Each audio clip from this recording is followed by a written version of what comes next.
Hey everyone, I sincerely appreciate your support.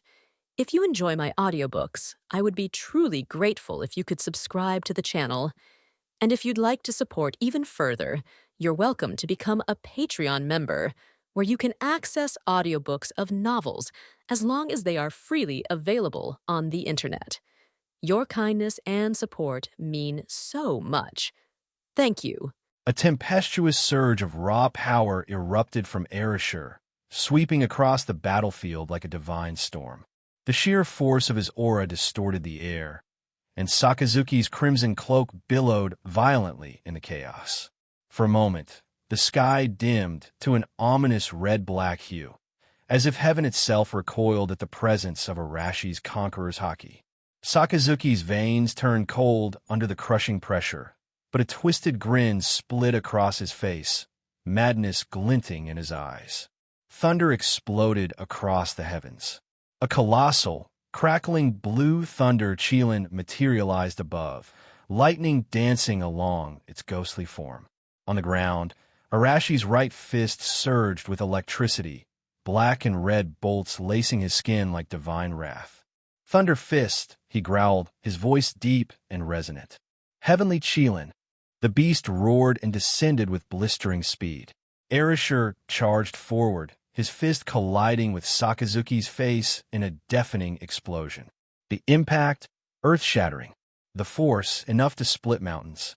Lightning surged through Sakazuki's body like a divine punishment as he was hurled across the frozen sea, leaving a scarred trail of blood and broken ice in his wake. He smashed into the distant waves, carving a jagged path through 10 kilometers of solid ocean. Gasping and bloodied, Sakazuki staggered to his feet. His body shook, but his eyes burned with unrelenting hatred. "You're still standing?" Arashi smirked. In a blur, he vanished in a streak of lightning, reappearing before Sakazuki in the blink of an eye. Raising his hand, he summoned a searing orb of electric energy in his palm, blazing blue like a miniature sun. "This ends now," Arashi said with finality. "Die!"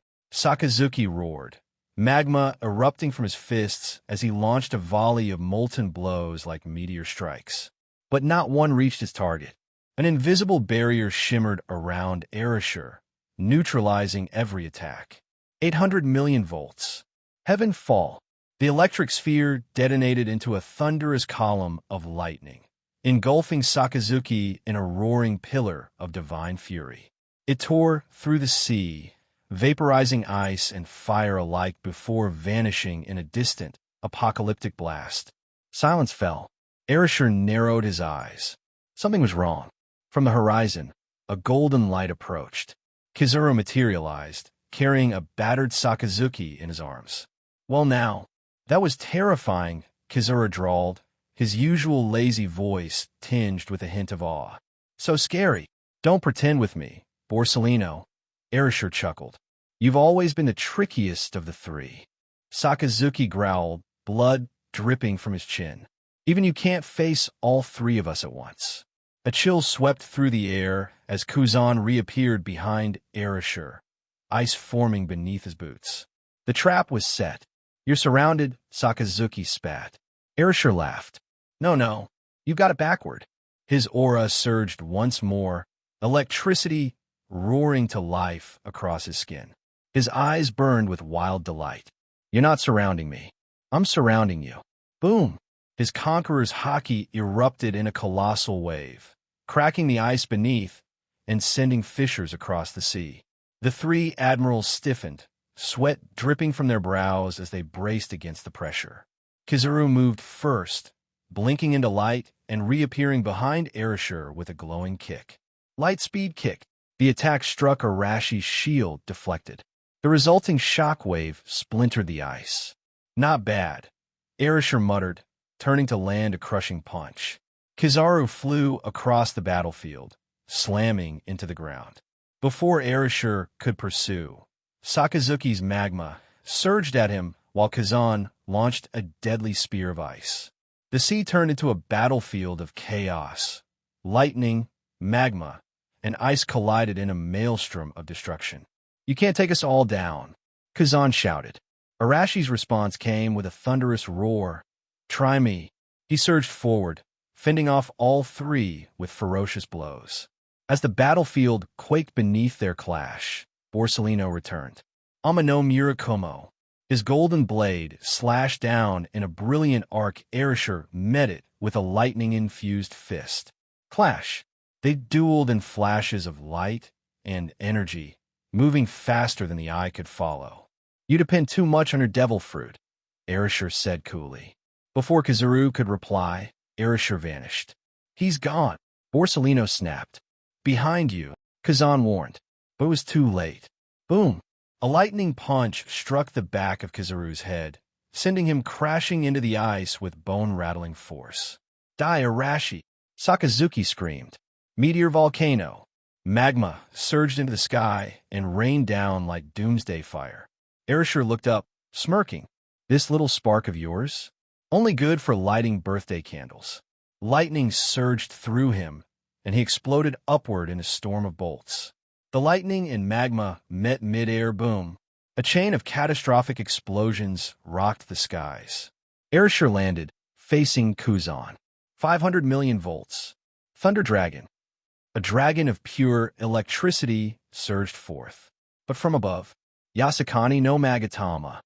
Golden beams rained down. Arashi darted across the battlefield, a blur of lightning evading each shot, before reappearing before Kizaru once again. Troublesome pest, Arashi growled, forming a blade of lightning. Their swords clashed in a flash of light. Old friends shouldn't fight, Kizaru quipped. Then let's call this a spar, Arashi smirked. Their battle was a symphony of fury. Blows exchanged faster than sound. Sparks and shockwaves lit up the battlefield. The other two soon joined in, surrounding Arashi once again. He leapt back, landing on fractured ice, gazing at the three titans facing him. He grinned. Looks like I have to get serious. He clenched his fists, lightning dancing across his body. You'd better be ready, he said, voice low and deadly, because I just might kill all three of you. Boom! A thunderous shockwave erupted, shattering the ice beneath Arashi's feet into shards. His form vanished in a blinding streak of lightning, and in less than a heartbeat, he reappeared before Kazan. A dark, crackling hand shot forward and gripped Kazan's head like a vice. What is justice? Arashi's voice echoed like divine thunder. Crash! Kazan's skull slammed into the frozen ground, sending tremors across the battlefield. Ice cracked violently in every direction, jagged fissures spidering outward under the impact. Before the shockwave faded, Arashi flashed before Sakazuki, lightning dancing madly around his frame. Is justice just perspective? He asked coldly, voice dripping with disdain. He raised a hand and summoned a titanic spear of lightning, 50 meters long and pulsing with storm-forged fury. Black and red electricity coiled around its runed shaft, hissing with raw destruction. Ridiculous! He aimed the glowing spear directly at Sakazuki. Move! Kizaru shouted from afar. But Sakazuki didn't budge. His magma fists burned bright, and his expression twisted into a defiant sneer. I'm not afraid of you, he growled. And then, louder, I'm not afraid. He charged forward, hurling a magma punch at Arashi. The molten blow tore into Arashi's body, scorching through it, but his lightning instantly regenerated the damage, knitting flesh back together. Justice has no allegiance. Arashi roared. With a thunderous cry, he hurled the lightning spear. Whoosh! The weapon shot like a divine lance. It pierced Sakazuki clean through, carrying him across the icy wasteland at blistering speed before detonating in a colossal lightning burst. Boom! The explosion lit the sky in white and crimson arcs, splitting the heavens themselves. Arashi turned toward Kizaru, his voice now solemn. This justice you speak of is just human arrogance. A story of law, politics, morality, nothing more than words behind weapons. He struck. Blows like hurricanes rained down. Kizaru struggled to parry with his glowing blade, but each impact forced him back, feet skidding across the ice. His usual aloof composure broke into beads of sweat. He couldn't keep up. One final strike sent his sword flying. Arashi's fist followed, crashing into Kizaru's face like a divine hammer. Boom! The admiral's body cratered into the ground, ice splintering beneath him. Justice, Arashi whispered, is the last excuse of men with no answers. He stood tall, exhaling as snowflakes drifted onto his scarred frame. Will the people thank you? Will the children smile at what you've done? He asked, his tone pained yet firm. Or will they curse your justice? Far off, Kizaru reappeared, trembling. Kazan slammed both palms into the ice. Ice Age. A tidal wave of frost surged toward Arashi, swallowing the battlefield. Crack! He was encased in an instant, but within seconds, the icy shell burst apart, and Arashi emerged unharmed, eyes burning brighter than ever. Sakazuki staggered to his feet. His body was scorched, bleeding but unyielding. The three admirals now stood separated across the icy sea, thousands of meters apart, battle-worn but defiant. Arashi laughed lowly. You've surprised me, he admitted. You've grown. Lightning sparked around him as he raised his hand toward the storm above. Rumble. The skies swirled, heavy with thunderclouds. Arcs of divine lightning danced in golden fury. Let's end this, Arashi said, his voice like a divine verdict. 1 billion volts. Divine judgment. The heavens answered. Countless bolts tore downward, each one warping space itself as it fell. They rained down like the wrath of the gods, scarring the land. The admirals scattered. Ice shattered, magma vaporized, and light flickered in desperate bursts. Boom! One bolt landed behind Sakazuki, his iceberg gone in an instant. Boom! Another arced toward Kazan, forcing him into a full retreat. They could only dodge. Touching even one bolt meant death. But they couldn't dodge forever. Eventually, boom! Sakazuki collapsed, charred and unconscious. Boom! Kuzan followed. His body struck mid-motion and buried in the fractured sea. Only Kizaru remained, panting, flickering at light speed across the broken horizon. Arashi stood alone amidst the electric storm. He didn't pursue. Whiz, whiz, whiz. Explosions echoed from the horizon. O'Hara was under fire. On the burning island, Crocodile approached Bullet. Why haven't you boarded? He asked sharply. They're throwing all the books into the lake, Bullet growled. Crocodile looked. Thousands of soaked tomes floated across the lake's surface like a sea of memories. Understanding struck him. Everyone, help them move the books. Even Marines joined the effort, forming a chaotic but unified chain. Professor Clover watched through watery eyes. O'Hara's will it lives on. But hope was short-lived. Another fleet approaches. Bone shouted. Led by Fleet Admiral Sengoku and Zephyr. Shock rippled through the group. Crocodile's voice dropped.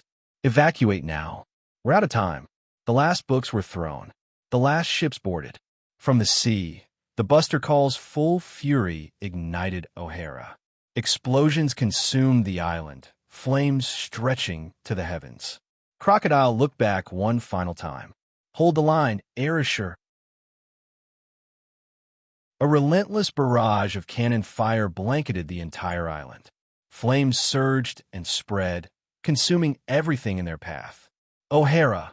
Dr. Clover stood at the bow of the ship, tears streaming down his face. Behind him, the scholars wept silently. This was their homeland, soon to be reduced to ash. On the warship, the atmosphere was heavy. Crocodile silently puffed on a cigar, while Bullet stood with his arms crossed, his expression grim. Now isn't the time for sorrow. Bone snapped, his voice cutting through the somber mood. We're not out of danger yet. He looked ahead with a grave expression. A lone Marine warship had broken away from the fleet and was slowly passing in front of them. On its bow stood two towering figures, radiating an overwhelming presence. Their identities were immediately clear to everyone. Sengoku the Buddha, Black Arm Zephyr. Let's take them on. Bullet's eyes lit up with a glimmer of battle lust as his fighting spirit surged. But before he could act, Crocodile stretched out an arm to block him. Don't forget our primary mission, he said coldly. These people haven't escaped danger yet. Bullet hesitated, his expression sour.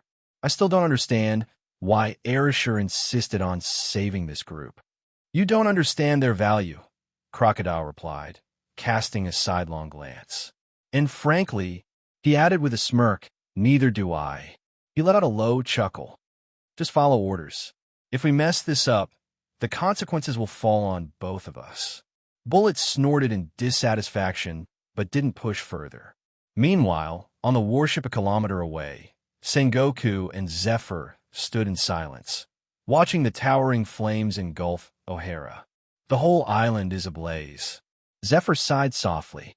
His gaze shifted to a ship in the distance, his expression growing serious. That vessel, Sengoku said, narrowing his eyes. It belongs to Arashi's unit. Leading them are former Roger Pirates members Douglas Bullet and Crocodile. Both are formidable individuals. He paused before continuing. The squad also includes T-Bone. Based on Marine intelligence reports, their strength is already at Vice Admiral level. Zephyr's eyes narrowed. That's an incredibly elite squad. Sengoku nodded. The G-18 Fortress has produced exceptional Marines over the past 2 years. Their training intensity has doubled, and their expenditures for supplies, equipment, and maintenance are 5 to 8 times higher than other bases. Zephyr raised an eyebrow in surprise. Headquarters approved that kind of budget? Sengoku's gaze flickered, but remained silent. He knew the truth. Arashi's deployment to the West Blue, despite his near-admiral-level strength, was already a source of guilt for Fleet Admiral Kong. Allowing G-18 to flourish was a small concession to placate him. No one could have predicted that 2 years later, O'Hara would face such a tragic fate, or that they would find themselves in direct conflict with Arashi. They've rescued the scholars, Zephyr noted, his voice heavy with hesitation. Should we intervene? The mission's ultimate objective was the scholars, but no one had anticipated the G-18 Fortress's interference. Sengoku's expression darkened as memories of Saul's parting words resurfaced. Are these people truly evil? Is there any evidence of their wrongdoing? The answer was obvious. The annihilation of an island over an unconfirmed history was a command Sengoku would execute without hesitation if ordered. But now, things have come to this, he murmured. Arashi is standing in the way. Are we going to attack unarmed civilians? Zephyr glanced at Sengoku, but said nothing. The situation was as Sengoku described. If the operation failed, Arashi was the one who would bear the blame. Let's not let Arashi's efforts be in vain, Sengoku added softly, his tone resolute. Zephyr smiled faintly and nodded. Besides, Sengoku continued, his eyes sharp, our mission is to test him. Zephyr's expression turned serious at the mention of Arashi. Let's see just how much his strength has grown. At that moment, a Marine officer hurried over. Admiral Sengoku, we've received new orders from the world government. They've instructed us to record and transmit the battle against Arashi in real time. Sengoku and Zephyr froze for a moment before frowning deeply. The Gorosei want to observe the fight, Sengoku asked coldly. To be precise, they want to assess Arashi's capabilities, the officer replied. Zephyr snorted. Those old men have too much time on their hands. Sengoku's mood soured further. The battle ahead was guaranteed to be grueling, and the idea of being monitored added to his frustration. Moments later, another report came in. The G-18 Fortress Marines have successfully evacuated O'Hara civilians. Sengoku nodded but quickly asked, what about the scholars? The Marine hesitated. We didn't see the scholars. They were likely caught in the Buster Call bombardment. Good, Sengoku said with a faint smile. Dead is better. The officer breathed a sigh of relief before leaving. Meanwhile, aboard the evacuation ship, Ivia let out a relieved sigh. They didn't attack us, she said, patting her chest. It seems their target is Arashi, Crocodile remarked, his eyes glinting. Hey, T, Bullet suddenly called out. Bullet, T, Bone called out, turning his head. You'll take them back to the base, Bullet replied. And you? T, Bone asked, startled by the unexpected command. I'm going to join the fight. Buell grinned, his eyes alight with battle fervor. Ever since serving under Arashi, he hadn't had many opportunities to fight. Now, with the situation unfolding, his excitement was impossible to suppress. Bones stiffened, immediately understanding Bullet's intent. What about you, Crocodile? Bullet turned toward him. Crocodile exhaled a puff of smoke and smiled. I wouldn't miss a chance like this. Bone hesitated, torn between his desire to assist Arashi and his duty to protect the scholars. Old T, don't waver, Crocodile said firmly. Bullet and I are the best choices for the upcoming battlefield. Your place is here. Taking another drag on his cigar, Crocodile added. Arashi once said, everyone has a role where they are most suited. Doing your job well is more than enough. Bone stood motionless for a moment before nodding resolutely. I will protect them with my life. Crocodile and Bullet exchanged knowing smiles. Drop us off on the ice ahead. The frigid wind howled, and snow swirled through the air. On the ice sheet, Arashi stood shirtless, his muscular form resolute against the elements. His eyes locked on the horizon, where a marine warship rested against the icy shore. Moments later, two figures leaped from the ship, their footsteps echoing across the frozen ground. The wind seemed to grow sharper as the figures approached. After a moment of silence, a deep voice rang out. Kid, you've stirred up some trouble this time.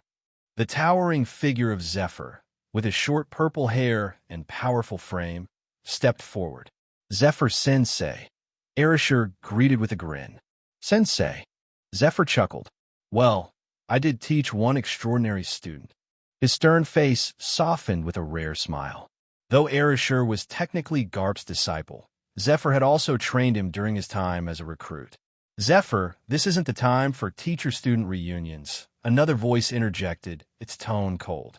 Sengoku stepped forward, his presence commanding. Admiral Sengoku. Arashi called out. Pulling off a stunt like this, Arashi, Sengoku said, his voice laced with fury. Are you trying to defect from the Marines?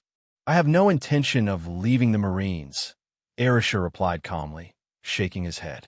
I'm simply following the justice in my heart. With a heavy sigh, he continued, the shred of kindness within me told me this was something I had to do. His gaze grew intense. And besides, the West Blue has been under my protection for the past 2 years. I will not allow such injustice to occur in my jurisdiction. Sengoku fell silent before letting out a cold laugh. Your jurisdiction? Are you aiming to become a warlord? Arashi narrowed his eyes and leaned forward slightly, a stance signaling he was ready to fight.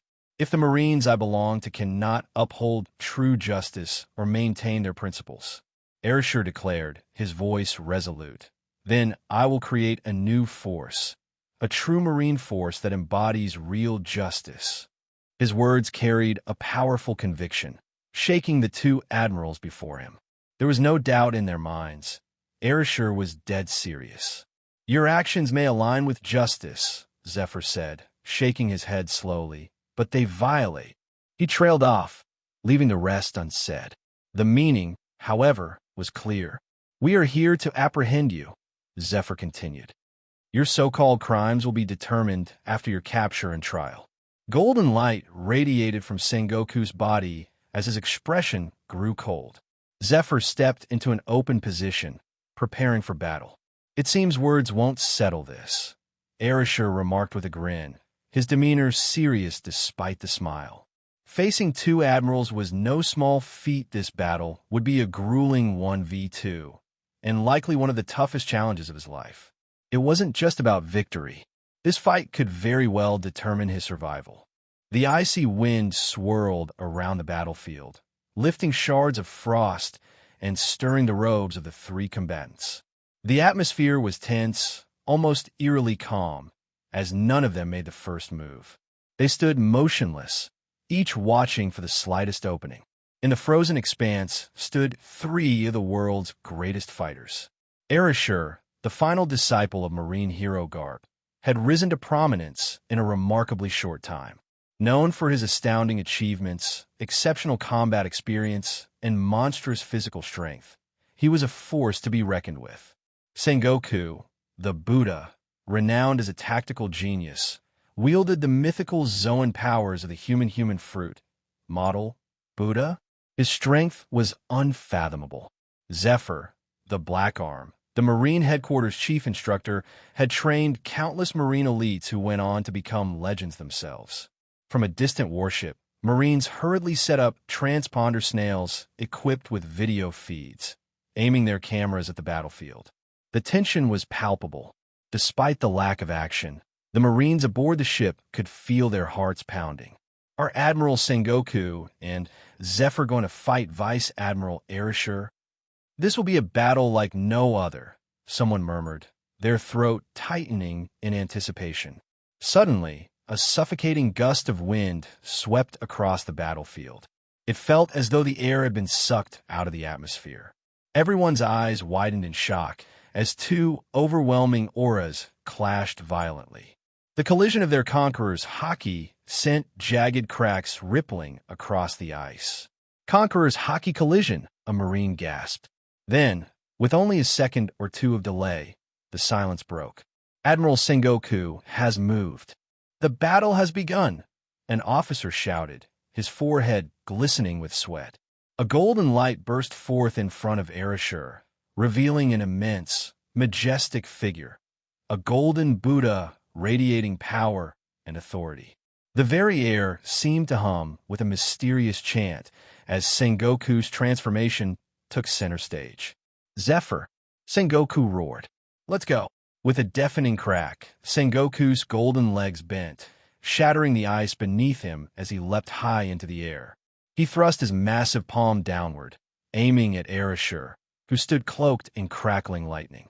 Shockwave, the golden palm descended, compressing the air around it with immense pressure. The sheer force was enough to bend Arashi's body under its weight. A mouthful of blood almost escaped Arashi's lips as his expression turned grim. Clenching his right fist, the black sea-stone gloves he wore creaked under the strain, crackling with electric sparks. With a powerful punch, he met the shockwave head-on. Boom! The collision distorted the air itself. The shockwave flattened and twisted under the impact, dispersing into a devastating ring of energy that shattered the surrounding ice. But the assault wasn't over. Swish! Zephyr moved with blinding speed, appearing directly behind Arashi. Give it up, Arashi! Zephyr's deep voice echoed as he drove a powerful punch toward his former student. Arashi spun quickly, crossing his arms to block. Bang! The impact sent him skidding backward across the ice, carving a long trail. As Zephyr advanced again, Arashi raised his right hand, electricity surging through his fingers. 200 million volts, discharge. A barrage of lightning bolts shot toward Zephyr, who skillfully weaved through the storm of electricity, closing the distance between them in moments. Arashi's pupils narrowed. Despite the overwhelming voltage, Zephyr's massive frame evaded the attacks with precision, appearing directly in front of him. Another punch flew toward Arashi, who countered with a fist of his own. Not bad, Zephyr-sensei. Arashi grinned, their punches colliding with a thunderous impact. Sparks flew as their fists met, sending shock waves rippling outward. Before Arashi could catch his breath, a massive golden fist came crashing down toward him. Admiral Sengoku. Lightning sparked around Arashi as he dodged the attack. Boom! The ice within a kilometer radius shattered completely, exposing the turbulent seawater below. Broken icebergs were swallowed by waves as seawater surged upward. Arashi appeared on a distant section of ice, his expression grave. The combined pressure of two admirals was far greater than anything he had faced before. He raised his right hand, fingers spread wide. 800 million volts, heaven's wrath. A towering blue lightning spear shot toward Sengoku's golden Buddha form. But to Arashi's astonishment, Sengoku simply waved his massive hand, deflecting the lightning spear into the sky. It disappeared in the blink of an eye. In an instant, he vanished and reappeared before Zephyr, launching a barrage of punches. Zephyr laughed heartily, blocking each attack with his fists. After dozens of blows, Arashir twisted his body, raising his leg high and slamming it downward. Tempest kicked, but Zephyr met the attack with his leg, halting it midair. Rokushiki, I taught you those, Arashir, Zephyr exclaimed. Before Arashir could respond, Sengoku's massive golden palm came crashing down. Arashir attempted to transform into lightning to evade, but the Buddha's enormous hand struck him squarely in the back. Ugh! Blood spurted from Arashi's mouth as the impact drove him to the ground. Zephyr hesitated, his next step faltering. Though this was a battle, his heart wavered. After all, Arashir was his student. That moment of hesitation was all Arashir needed. Raising his right hand, electric arcs coiled and surged, forming a 10-meter-long lightning spear. Gripping the spear tightly, he infused it with Conqueror's Haki and Armament Haki before thrusting it forward with all his might. Splatter! Blood sprayed as the spear pierced Sengoku's shoulder, forcing the massive Buddha form to stumble backwards. Zephyr's expression darkened as he appeared instantly before Arashir, delivering a devastating punch to his face. Bang! Arashi's body twisted violently as he was hurled across the ice, crashing into the frozen ground in the distance. Are you all right, Sengoku? Zephyr asked with a heavy tone. I'm fine. Sengoku gritted his teeth, suppressing the pain as he yanked the lightning spear from his shoulder and tossed it aside. It's just a minor wound. He turned to Zephyr, his voice stern. But Zephyr, until we capture this brat, don't you dare hold back again. Remember our mission. Zephyr's expression froze for a moment before he gave a solemn nod. Not far away, Arashir shook his head to clear the dizziness and slowly got back to his feet. Wiping the blood from his cheek, he glanced at the two figures in front of him. As expected of two admirals, he muttered with a wry smile. So this is what the Golden Lion must have experienced back in the day. His gaze sharpened as he focused intently on Sengoku and Zephyr. These two were in their prime, physically and in terms of combat ability. They were nothing like the versions of themselves 20 years later when age had begun to take its toll. Looks like this will take some effort, Arashir said softly, exhaling before raising his hand and pointing forward. Arcs of electricity erupted from thin air, shooting toward the two admirals. In response, Sengoku and Zephyr moved simultaneously, their figures darting across the ice with such speed that they left afterimages behind. Sengoku charged straight through the lightning without hesitation, showing no fear.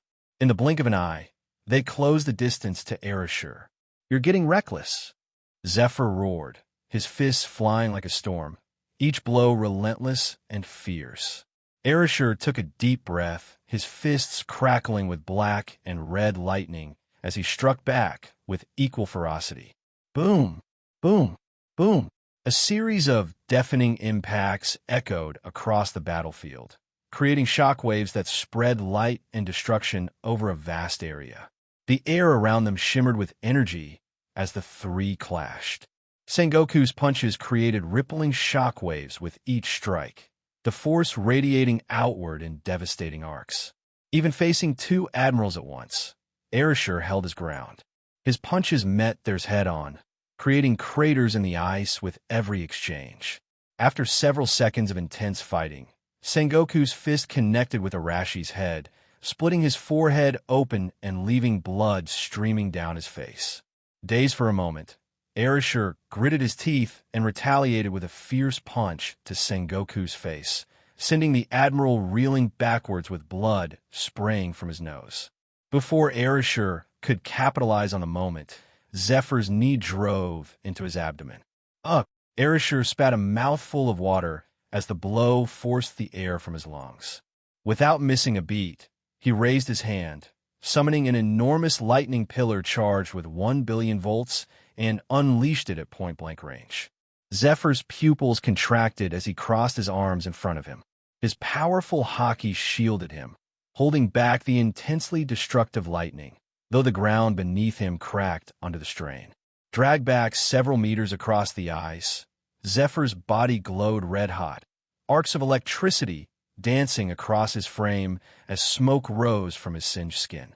The strongest offensive power of the Rumble Rumble fruit, Zephyr muttered, his body trembling slightly as he struggled to move. By then, Sengoku had recovered.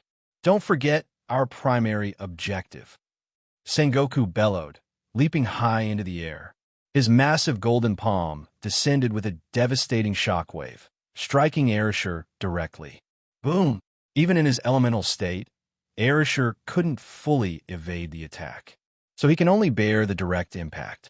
Zephyr seized the opportunity, appearing in front of Arashi in an instant. His right hand shot out, grabbing Arashi's arm, while his left hand produced a pair of sea stone cuffs, snapping them shut around Arashi's wrist. Click! The sequence happened so quickly that it was over in the blink of an eye.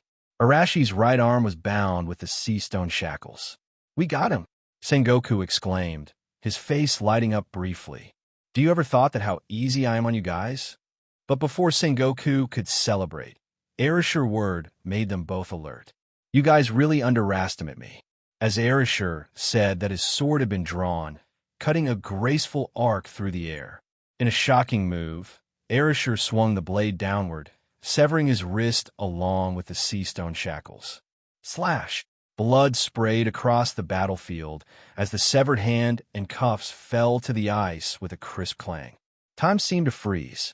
This kid, is he insane? Sengoku's expression darkened as he glared at Arashi, his gaze heavy with an ominous intensity.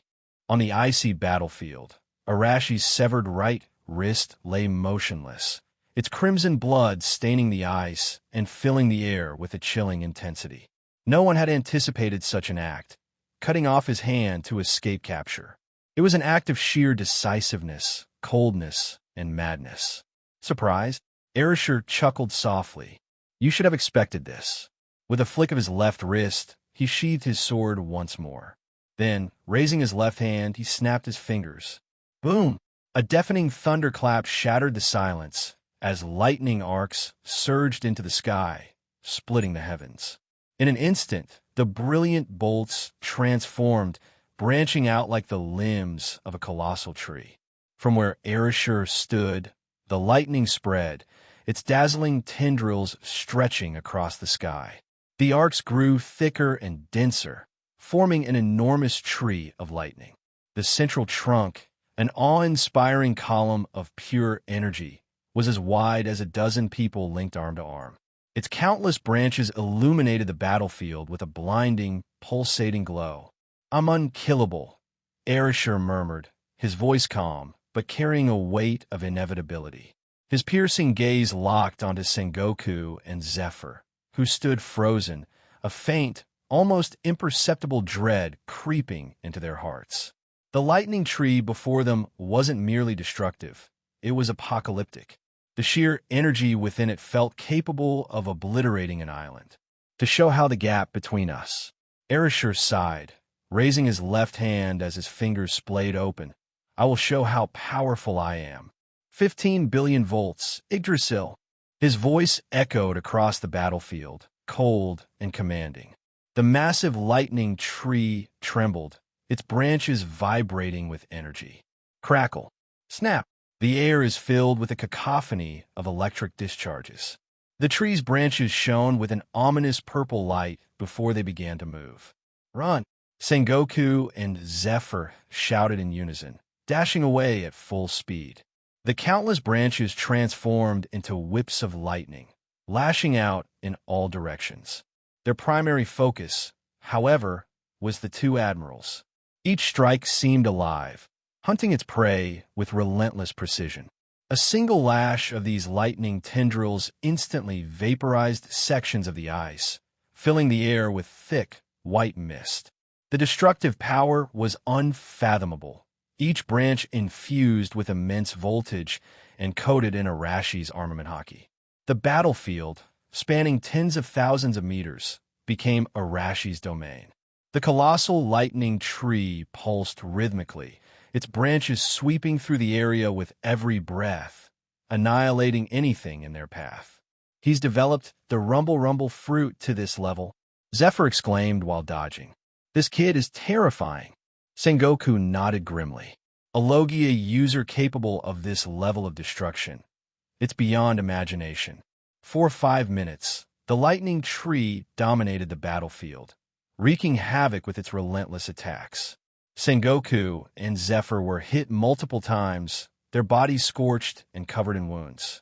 They looked battered, their once pristine uniforms in tatters. Finally, the massive lightning tree began to recede, the arcs dissipating into nothingness. Arashi stood at the center of the battlefield, panting heavily, his face pale. Such an attack, vast in scope and devastating in power, had taken a toll on his stamina and spirit. After fighting continuously, even someone like him was nearing his limit. It stopped, Zephyr muttered. That kid, he must be at his breaking point. The two admirals exchanged glances, dragging their injured bodies toward the center of the field. When they arrived, they saw Arashi still standing but visibly fatigued, his breaths ragged. "This ends here, Arashi," Zephyr declared, his voice firm and resolute.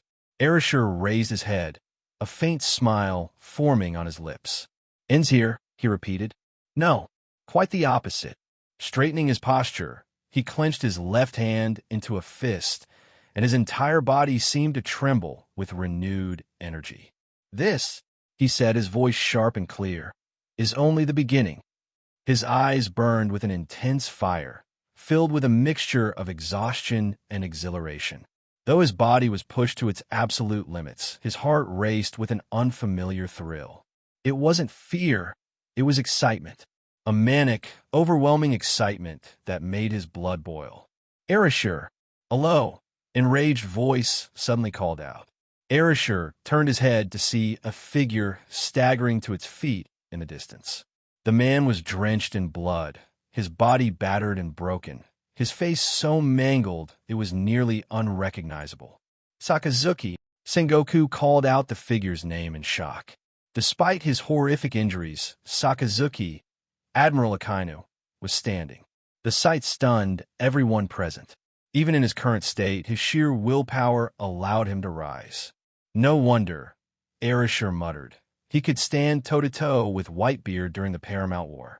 Even 22 years ago, he's like an unkillable beast.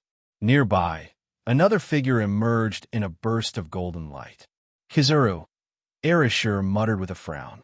He loathed Borsellino not because of his strength, but because his fruit abilities were annoyingly troublesome.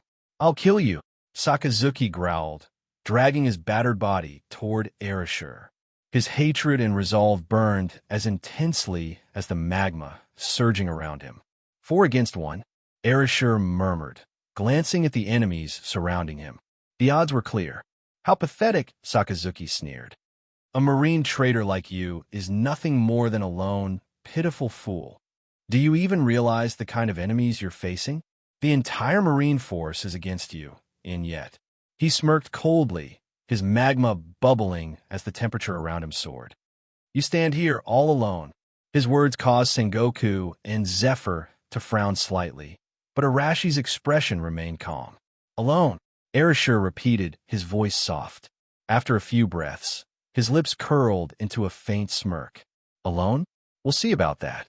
A sudden gust of wind swept across the battlefield, carrying with it a faint trace of sand that quickly grew into a massive sandstorm, swirling with ominous intensity. "Hey, Magma Kid," a low voice rumbled through the dust storm.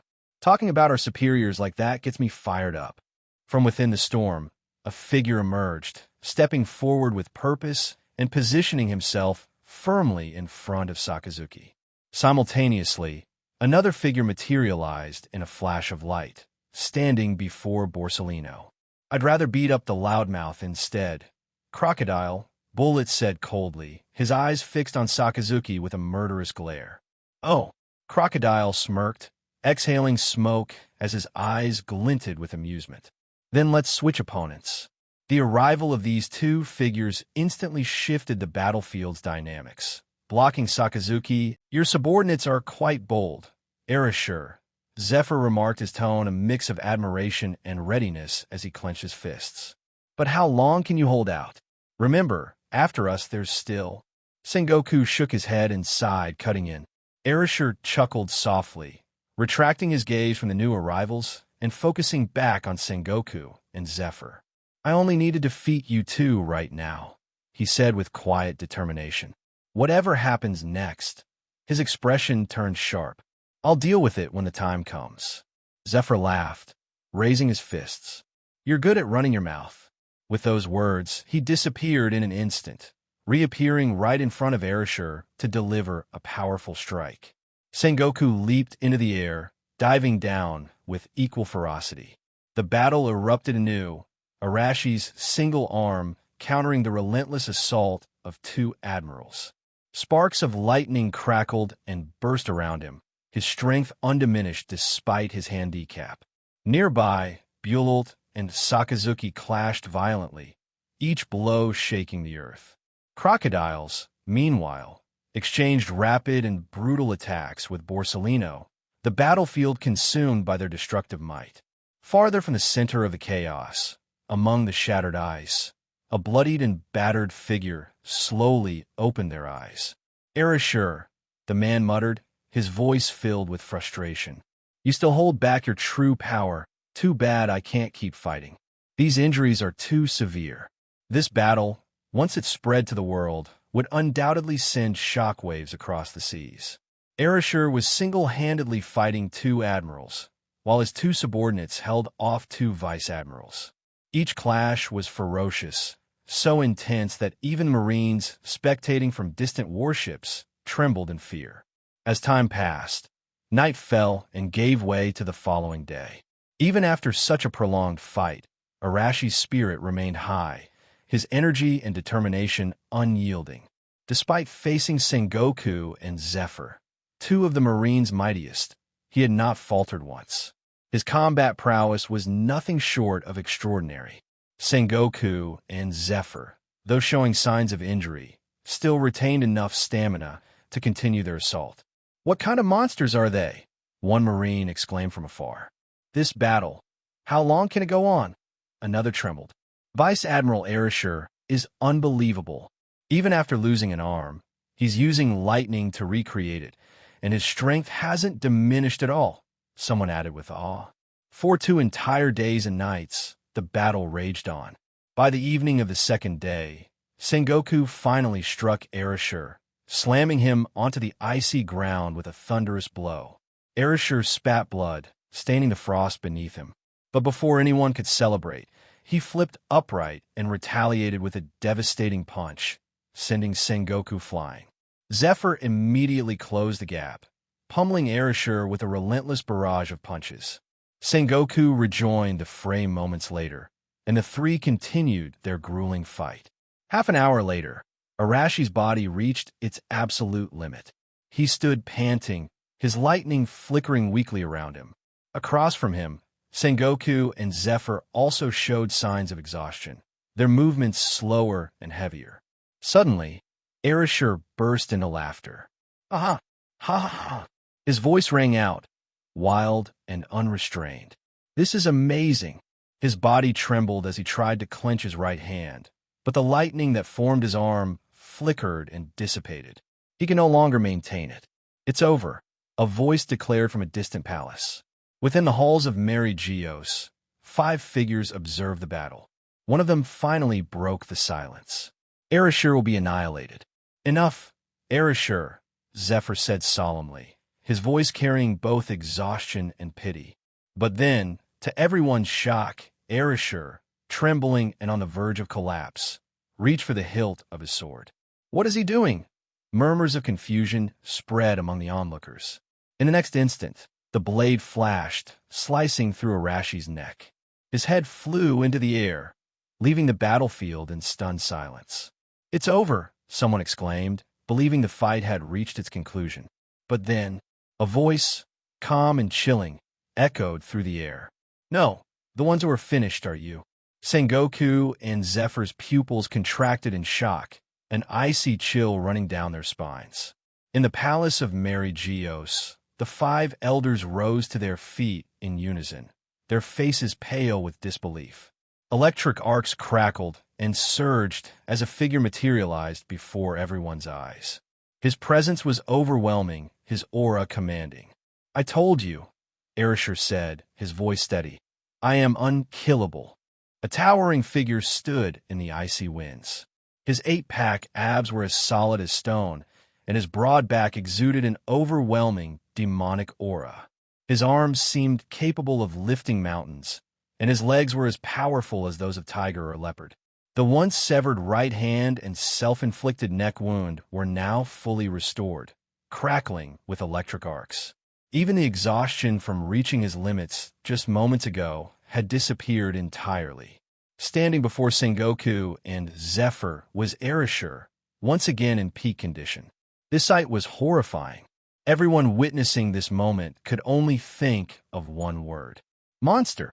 In Mary Geos, within the grandeur of the palace, an elderly voice muttered in disbelief. Is he truly unkillable?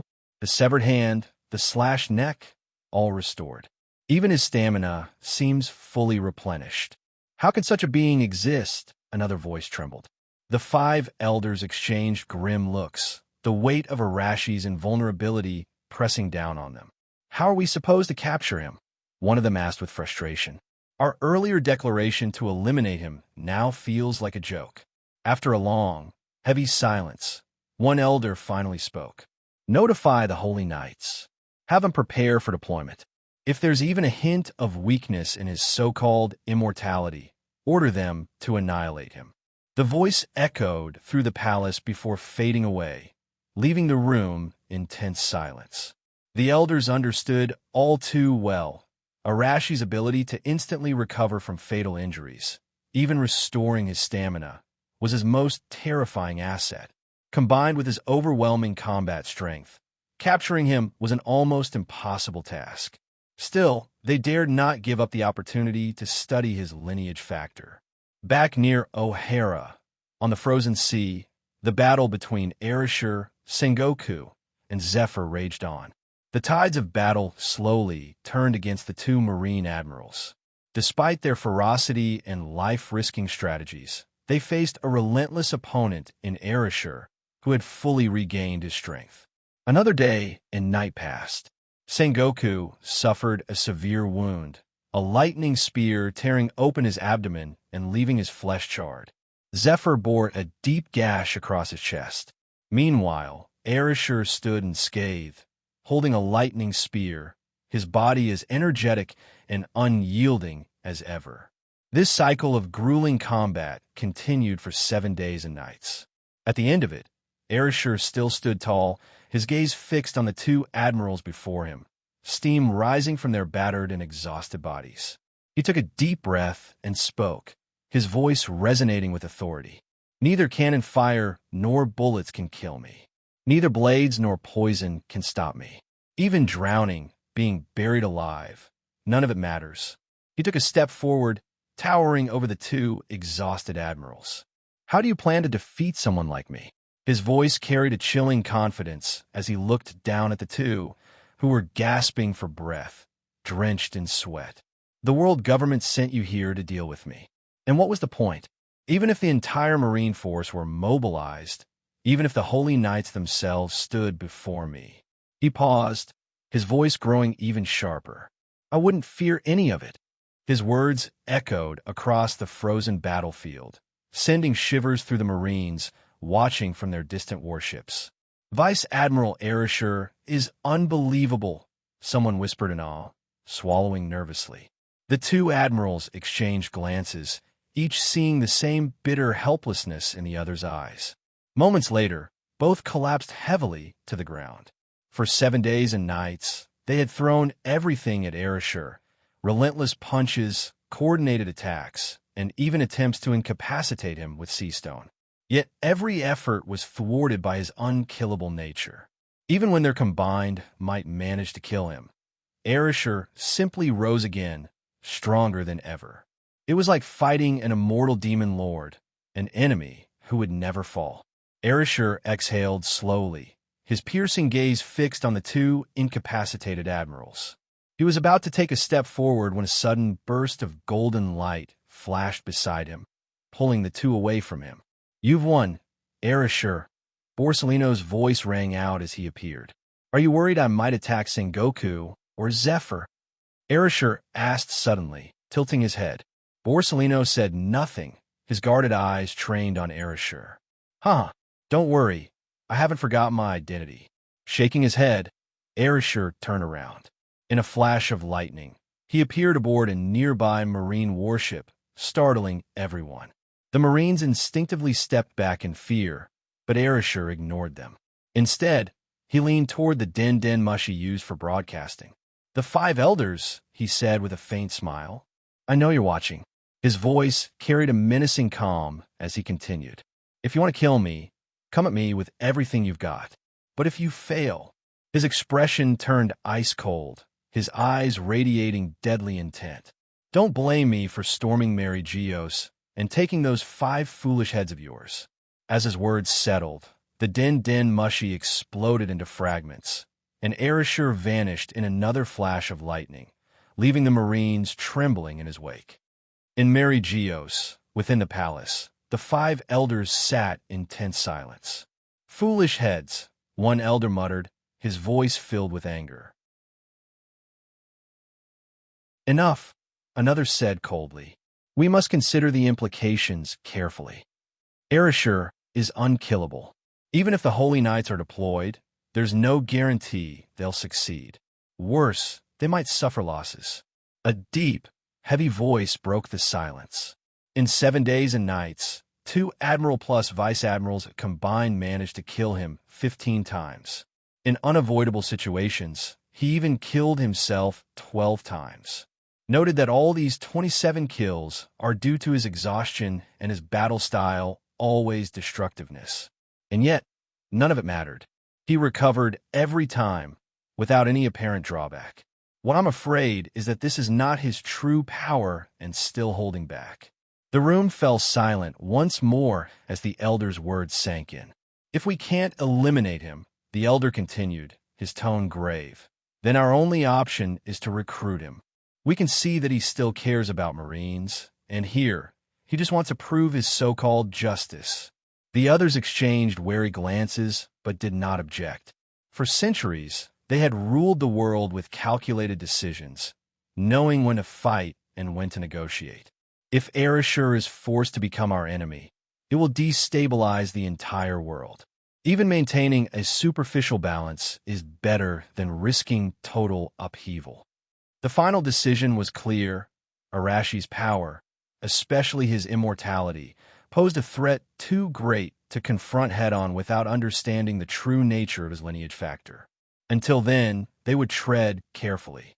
"Perhaps we should take a more conciliatory approach," one of the 5 elders suggested. "That man is from the Nefertari family, isn't he? Inform him of this, and let him understand his origins. We are not his enemies. Invite him to relocate to the Holy Land and join the Holy Knights." The voice echoed in the room, and within moments, the 5 elders reached a consensus on their new plan for dealing with Arashir. Simultaneously, they abandoned the idea of deploying the Holy Knights. Without absolute certainty of success, they wouldn't act rashly. A failure by the Holy Knights would cause irreparable damage to the world government's authority, an outcome they could not afford. Surely, they will approve. Although there were some doubts about Lily's actions 800 years ago, that is all ancient history now. More importantly, strength grants the right to choose. The 5 elders unanimously acknowledged Arashi's overwhelming power. With the state of the seas already posing a challenge for the world government, provoking Arashir further into opposition was an irrational move. Rationality dictated finding common ground, not recklessly creating enemies. Furthermore, with O'Hara already destroyed, they had made their statement. Negotiations could follow. Reaching mutually agreeable terms would take time, but was far better than burning bridges entirely.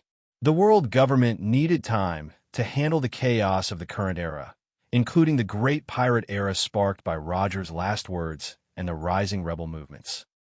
At the coastline of O'Hara, a marine warship slowly docked. Standing at the bow, Arashir surveyed the land with a somber expression. In just 7 days and nights, the lush, tranquil island had been reduced to scorched earth. Only the island's center, filled with books, remained relatively untouched. What about the others? Arashir asked in a low voice, his tiredness evident. Though his body remained unbroken, the 7-day battle against 2 admirals had pushed his willpower to its limits.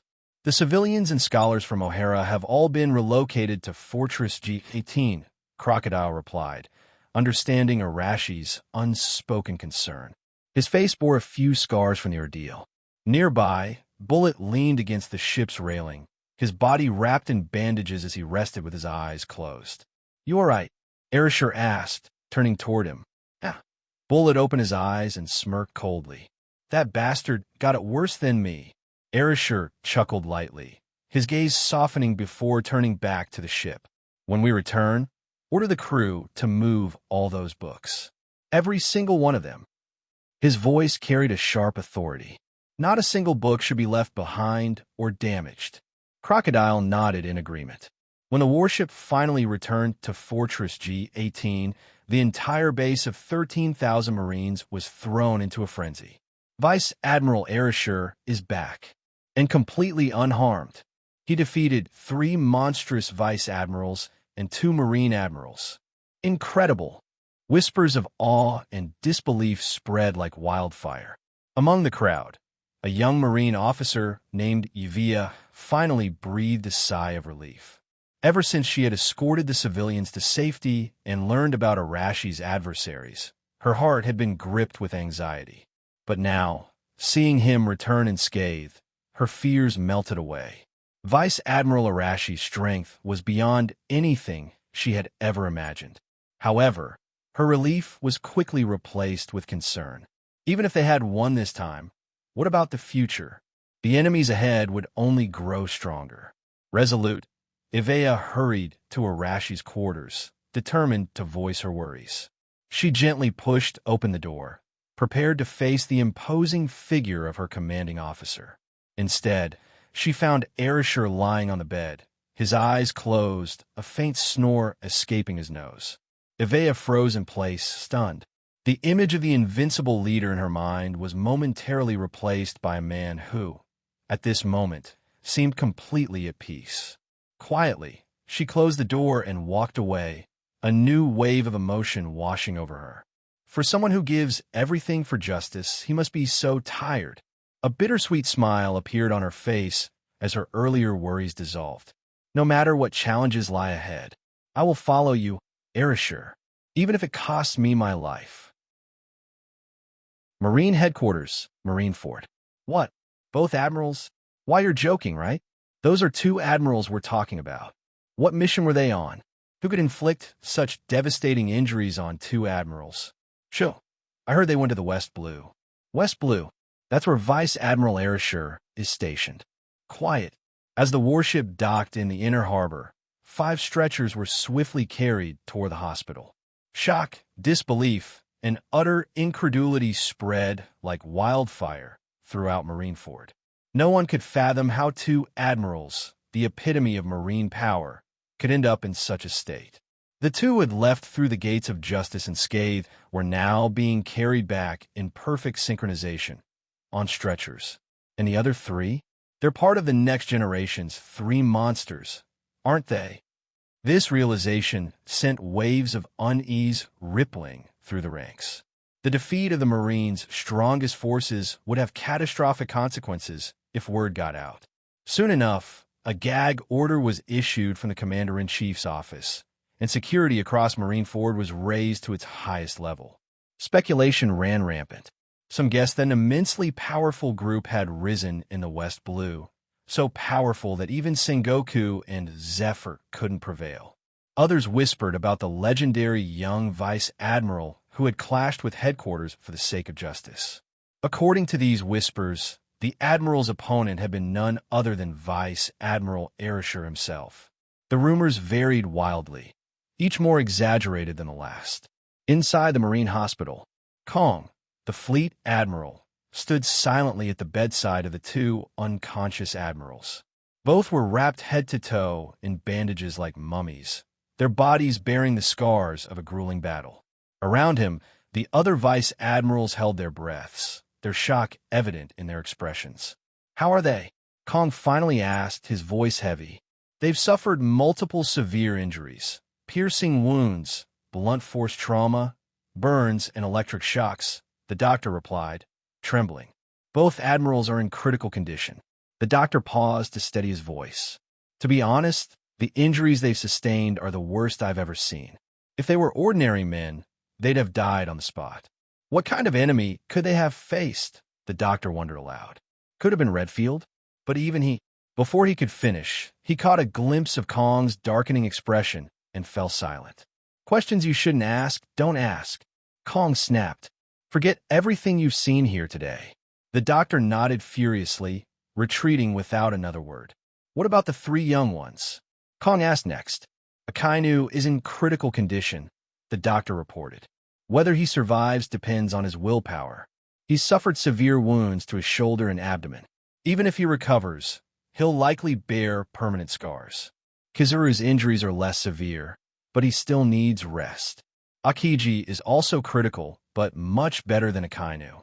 He just needs time to recover. Kong nodded grimly and entered the room where the 3 were being treated. Drawing back the curtains, he saw the once mighty trio, now deep in unconsciousness, utterly unresponsive. After a long silence, he left the hospital, exhaling deeply. Arashi, he muttered. This time, you've given me a gift to remember. The Battle of O'Hara had left the Marines in shambles. 2 admirals and 3 monster vice admirals were gravely injured, rendering nearly all of their top combatants incapacitated.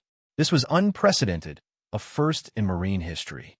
Not even the Pirate King, Gold Roger, or the strongest man in the world, Whitebeard, had ever caused such devastation.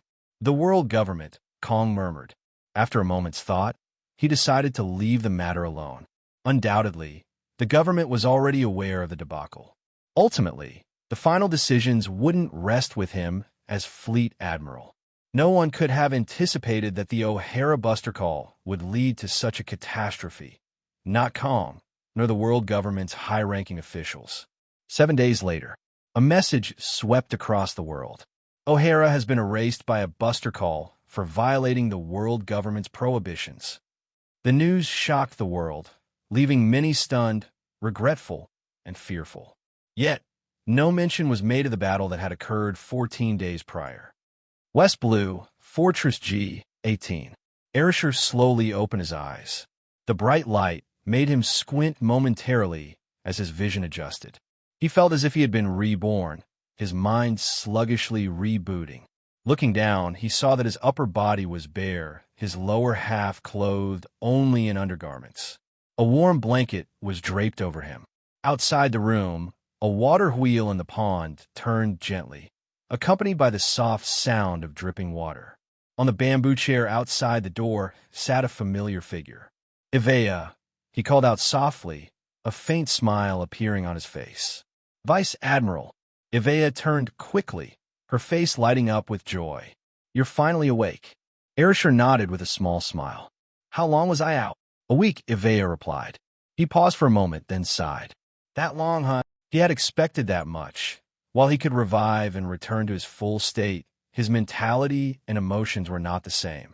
All the torturous pain, exhaustion, and even the pain of death, he can feel it and still remember it fresh even now.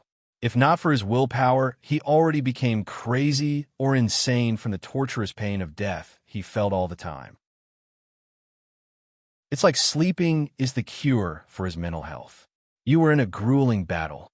It's no wonder you're exhausted, Ivea said, her tone filled with admiration. As she spoke, she couldn't help but be amazed by the man before her.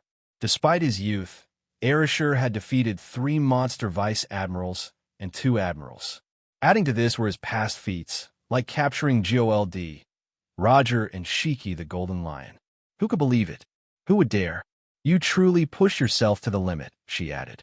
Arashi chuckled lightly, standing up despite still being clad in only his undergarments. Ivea's cheeks flushed as she caught sight of his imposing figure. His broad, muscular chest and 8 perfectly defined abs stood out prominently. His towering frame dwarfed her by nearly 5 feet. Even more incredible was his unmarred skin, completely free of scars, defying the logic of every battle-hardened warrior. This was yet another testament to his unparalleled strength. Ivea, Arashi's voice snapped her out of her daze. She turned to see his massive, muscular back, which resembled a mountain range, powerful and terrifying. The sight of those sinews shifting like coiled dragons sent shivers down her spine.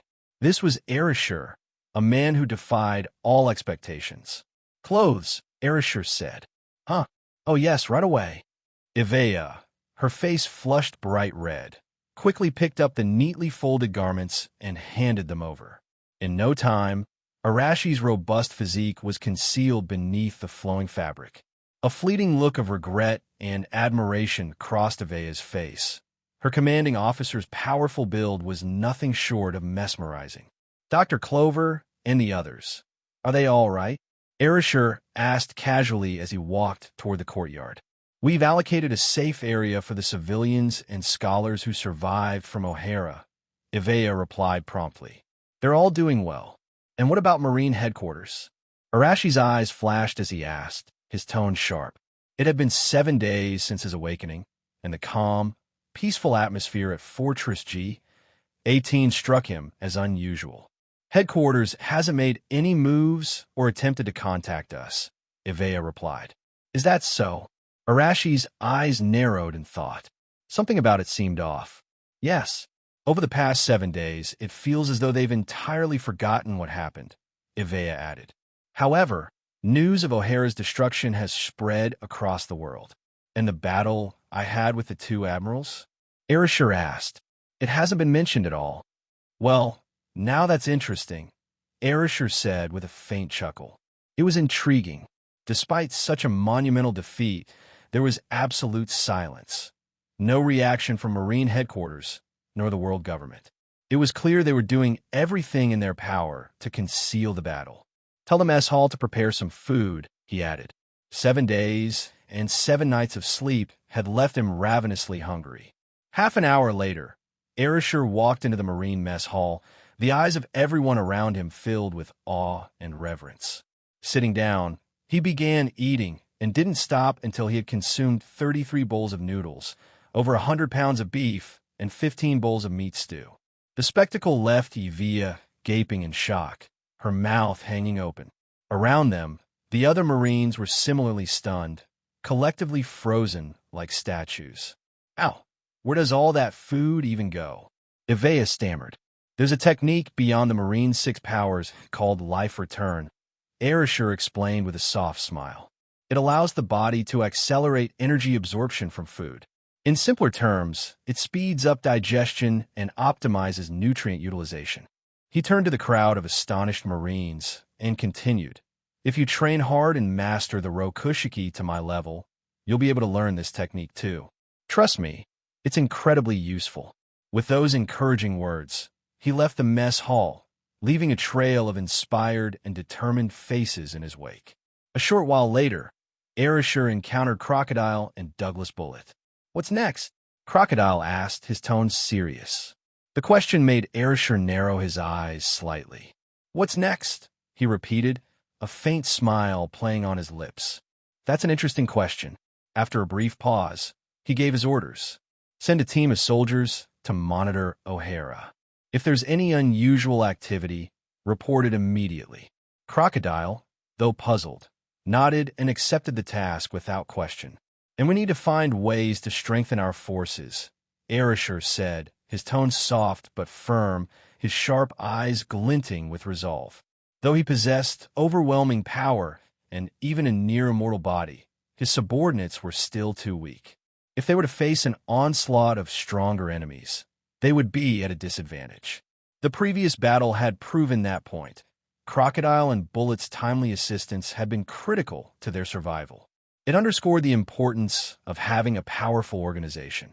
"I'm going to build an organization," Arashi declared after a moment of silence. His gaze settled firmly on Crocodile and Bullet. His voice carried a weight that demanded action. "An organization?" The sudden words left Crocodile and Bullet momentarily stunned, their eyes reflecting confusion. Arashi, however, did not elaborate further. His eyes flickered thoughtfully. This was an idea that had only recently taken shape in his mind, and the details still required careful planning. The foundation would naturally be centered around Fortress G-18, gradually expanding to encompass the entire West Blue and eventually reaching out to other parts of the world. It's just a plan for now. I'll discuss it with you both in detail later, Arashi said with a smile. Bullet didn't seem overly concerned, while Crocodile appeared to be deep in thought. The events surrounding O'Hara had sparked a sense of urgency within Arashi, even if he hadn't fully realized it. Without question, his focus had shifted to expansion, strengthening his power and influence. Crocodile's lips curled into a faint smile. This was undoubtedly a good thing.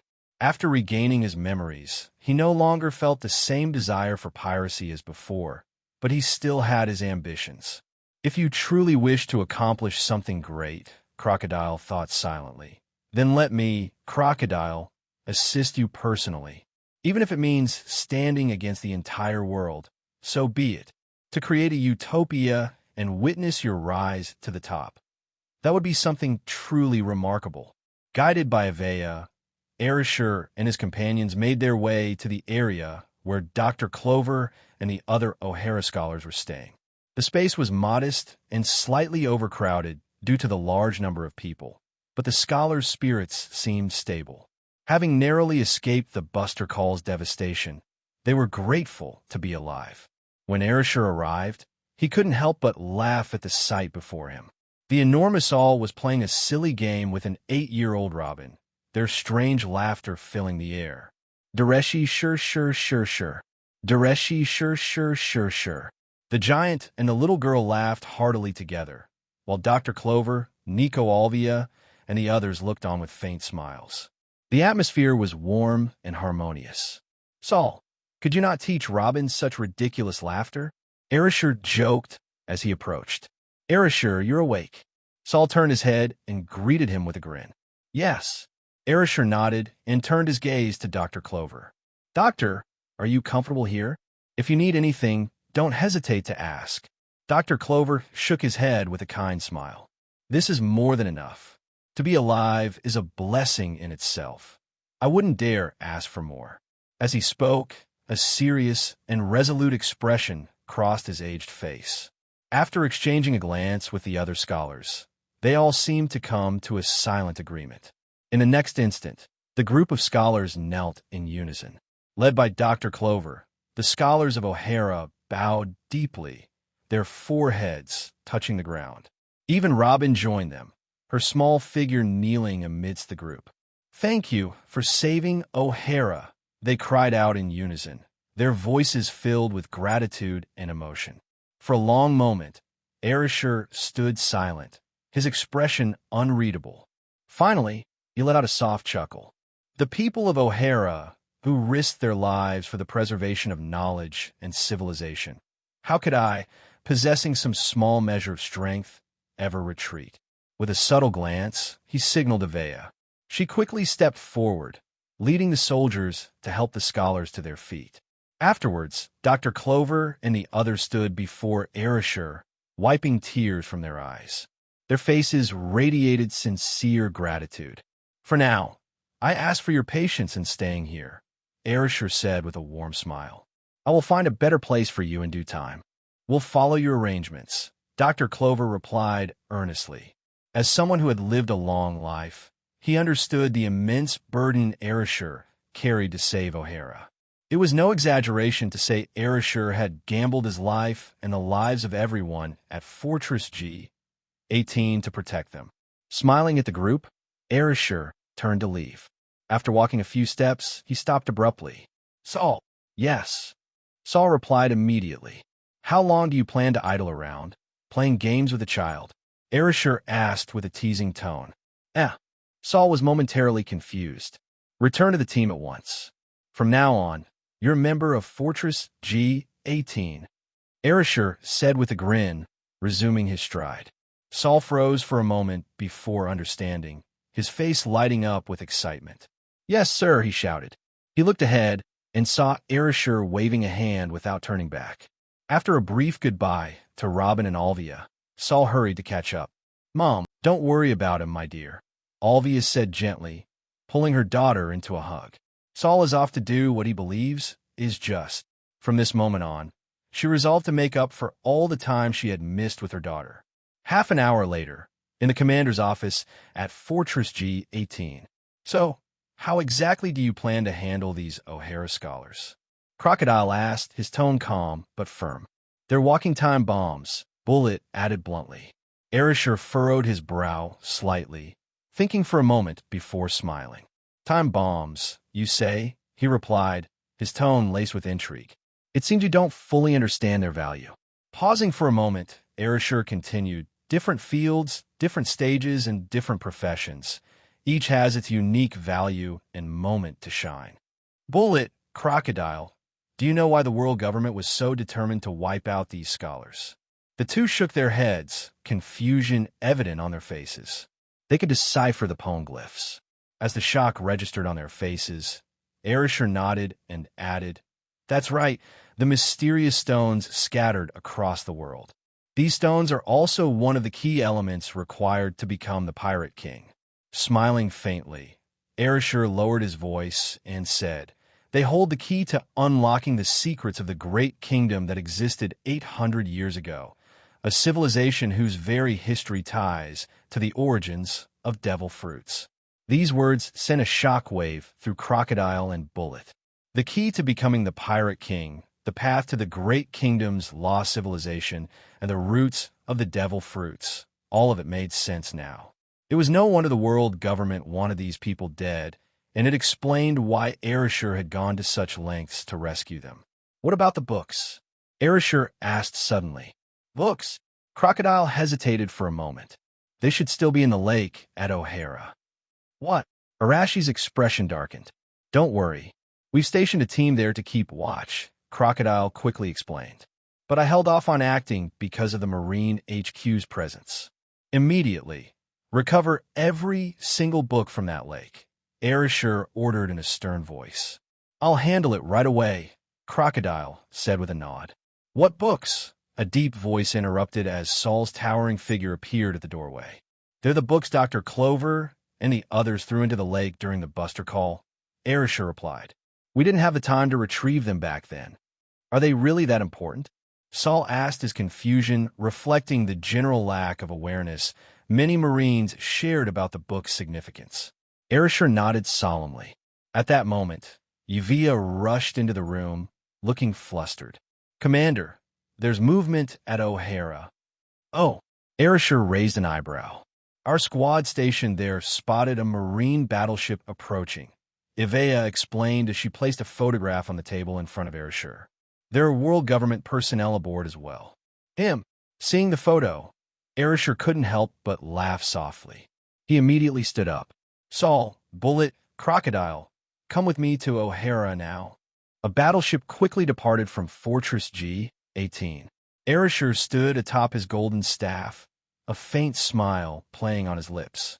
To think our promise would be fulfilled at this moment, he mused. Vegapunk.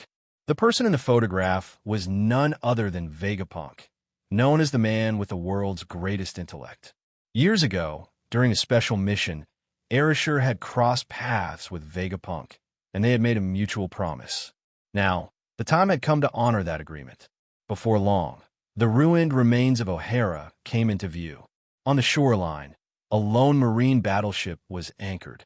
Sink it, Arashi ordered casually after confirming Vegapunk wasn't aboard.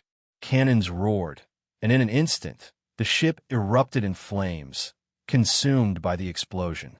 It's the G-18 Marines. Quick, alert Vegapunk and find a way to escape. The vice admiral aboard the ship jumped overboard, narrowly avoiding the cannon fire. But as soon as he landed, he found himself surrounded by several figures. Crocodile, Bullet, Vice Admiral Saul. The Vice Admiral's heart sank as despair filled his eyes. Meanwhile, at the heart of O'Hara, Marines were working tirelessly to recover the books from the lake. In one corner of the shore stood Vegapunk, his enormous head resembling that of Einstein, gazing at the scene with a complex expression. Do you see anything you need here? A sudden voice broke the silence. Startled, Vegapunk turned sharply, and his expression shifted from surprise to delight. Arashir, Arashir chuckled softly. Meeting you here is both unexpected and delightful. Vegapunk smiled, his gaze shifting to the Marines retrieving books nearby. A faint look of regret and sorrow crossed his face. It's just a shame that such a reunion is happening amidst a disaster like this.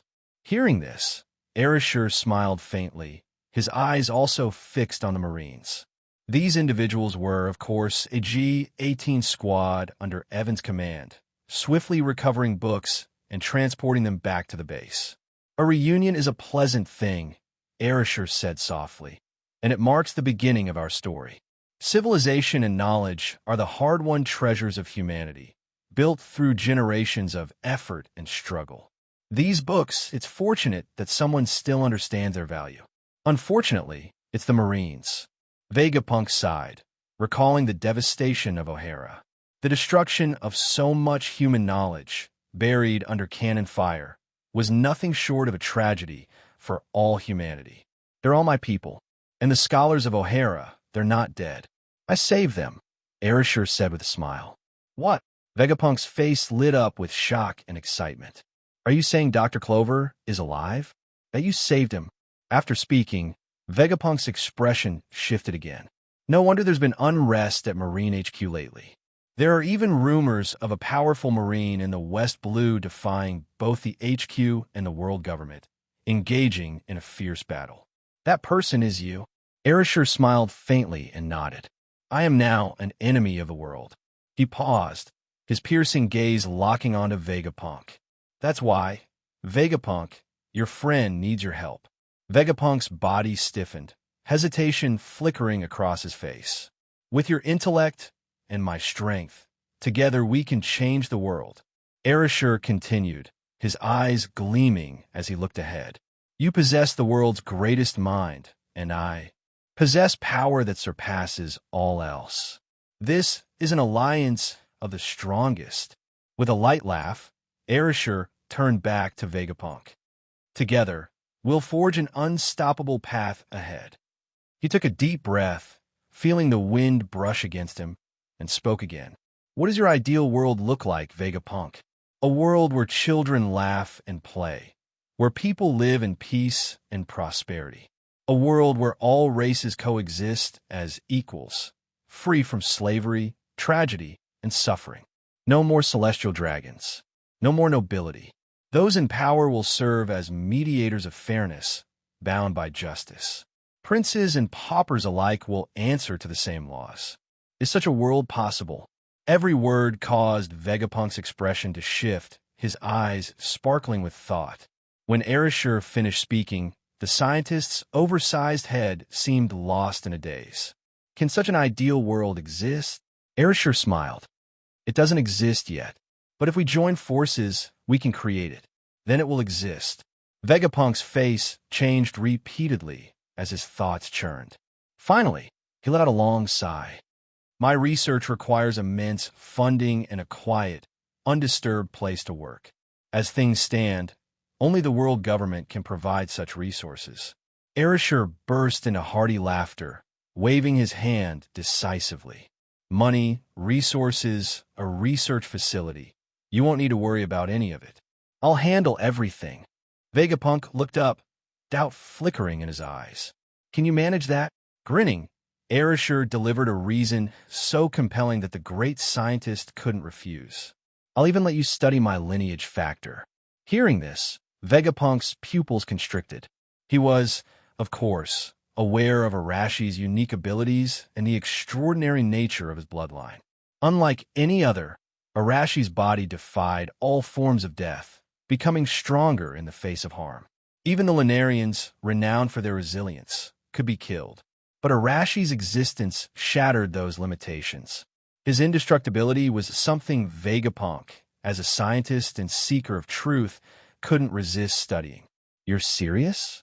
Vegapunk asked, his voice trembling. Absolutely, Arashir confirmed. But I can't guarantee you'll discover anything significant. He smirked knowingly, his mind clear about the unique nature of his powers, which weren't entirely tied to lineage factors, but rather his mysterious advantage. Even so, the promise was enough to entice the scientist. "Fine, I'll join you," Vegapunk declared without hesitation. But just then, the wind around them grew stronger. "Don't be so quick to accept his offer, Vegapunk." A low, steady voice broke the moment as a cloaked figure emerged, the wind distorting his silhouette. Arashi's expression remained calm as he shifted his gaze toward the figure. It was none other than Dragon. "Dragon," Vegapunk exclaimed, clearly recognizing him.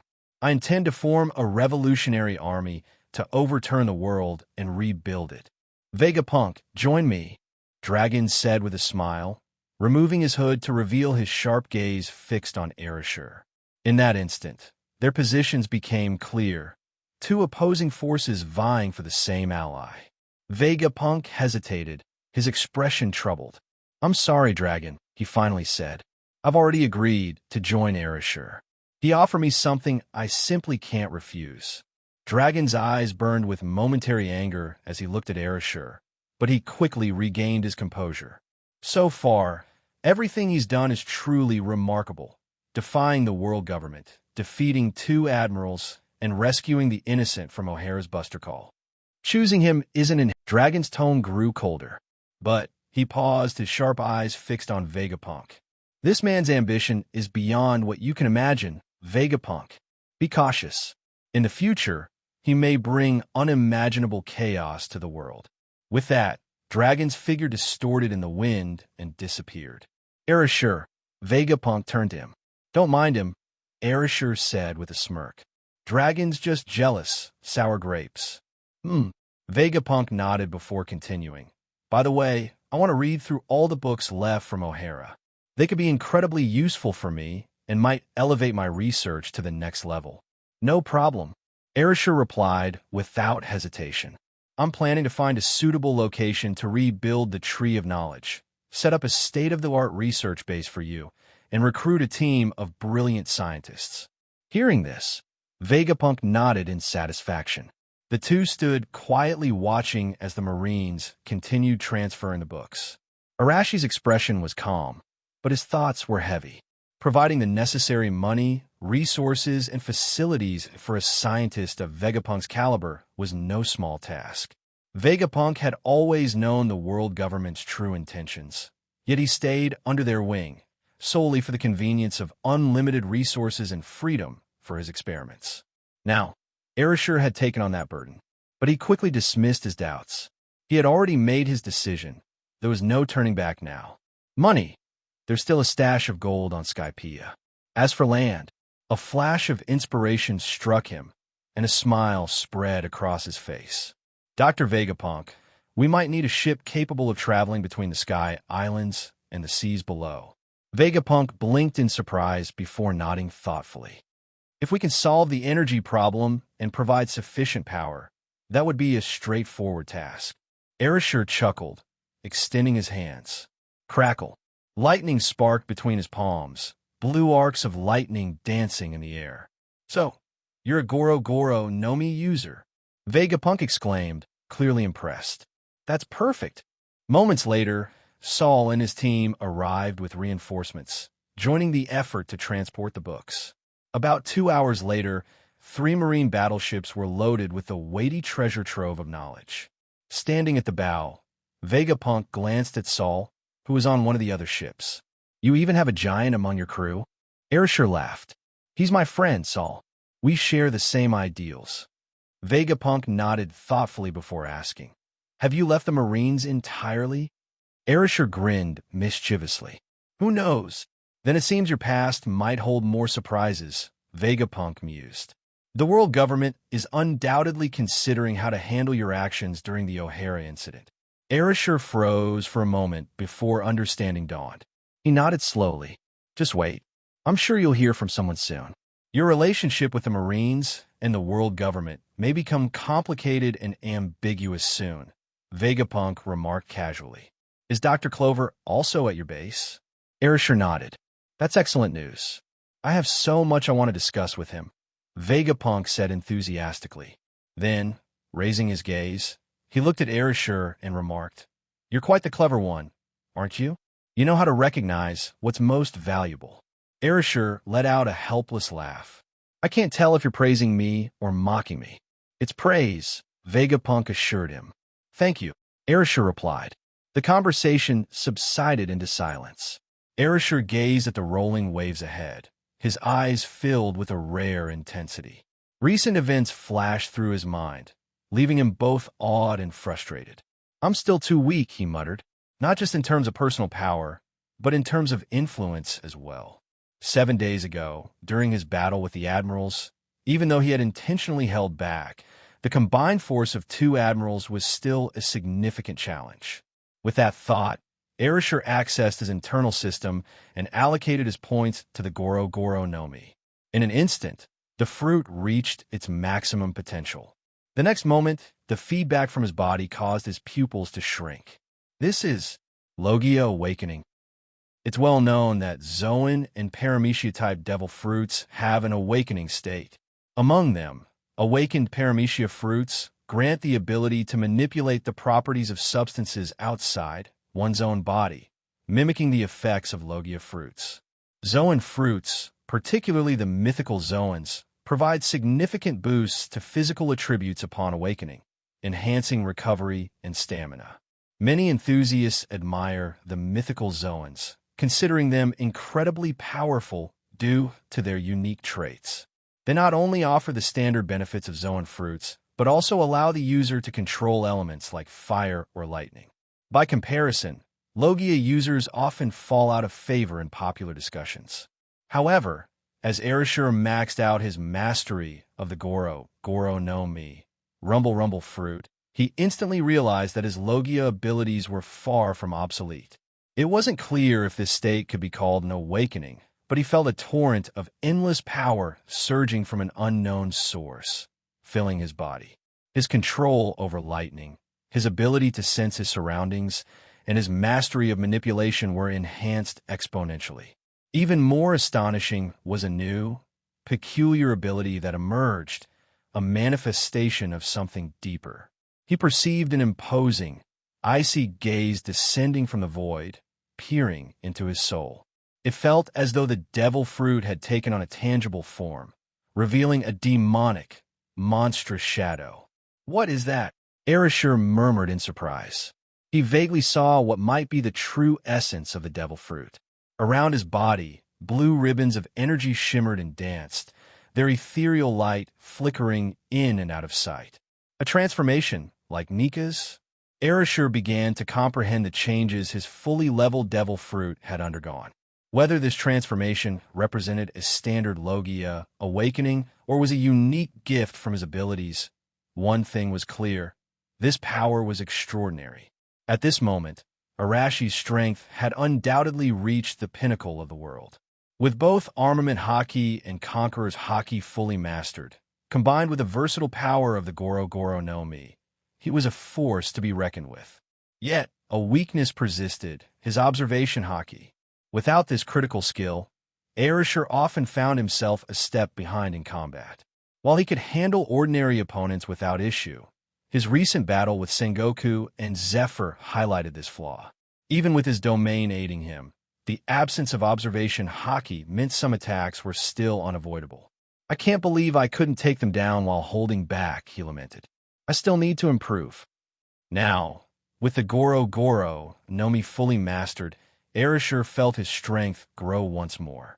Curious to test the extent of this newfound power, he disappeared from view with a flicker of his body. Moments later, he reappeared above an uninhabited island. "Let's see what this new power can do," he muttered. His robes billowed as arcs of lightning crackled around him, forming ethereal ribbons that wrapped around his neck, waist, and legs. The blue-violet color gave off an aura of majesty. A thunder emblem appeared on his bare chest, its design depicting a jet-black Qilin standing atop thunderclouds. Arashi's black hair lengthened, cascading to his waist, as it danced in the wind with streaks of electricity coursing through it. Behind his head, a glowing purple ring of electricity materialized. He clenched his fists, and a thunderous roar echoed as arcs of lightning extended for miles. Boom, boom, boom, boom. The sound of drums reverberated, as four enormous drums adorned with tomo patterns floated behind him. In an instant, a blue-violet light engulfed him, transforming his appearance.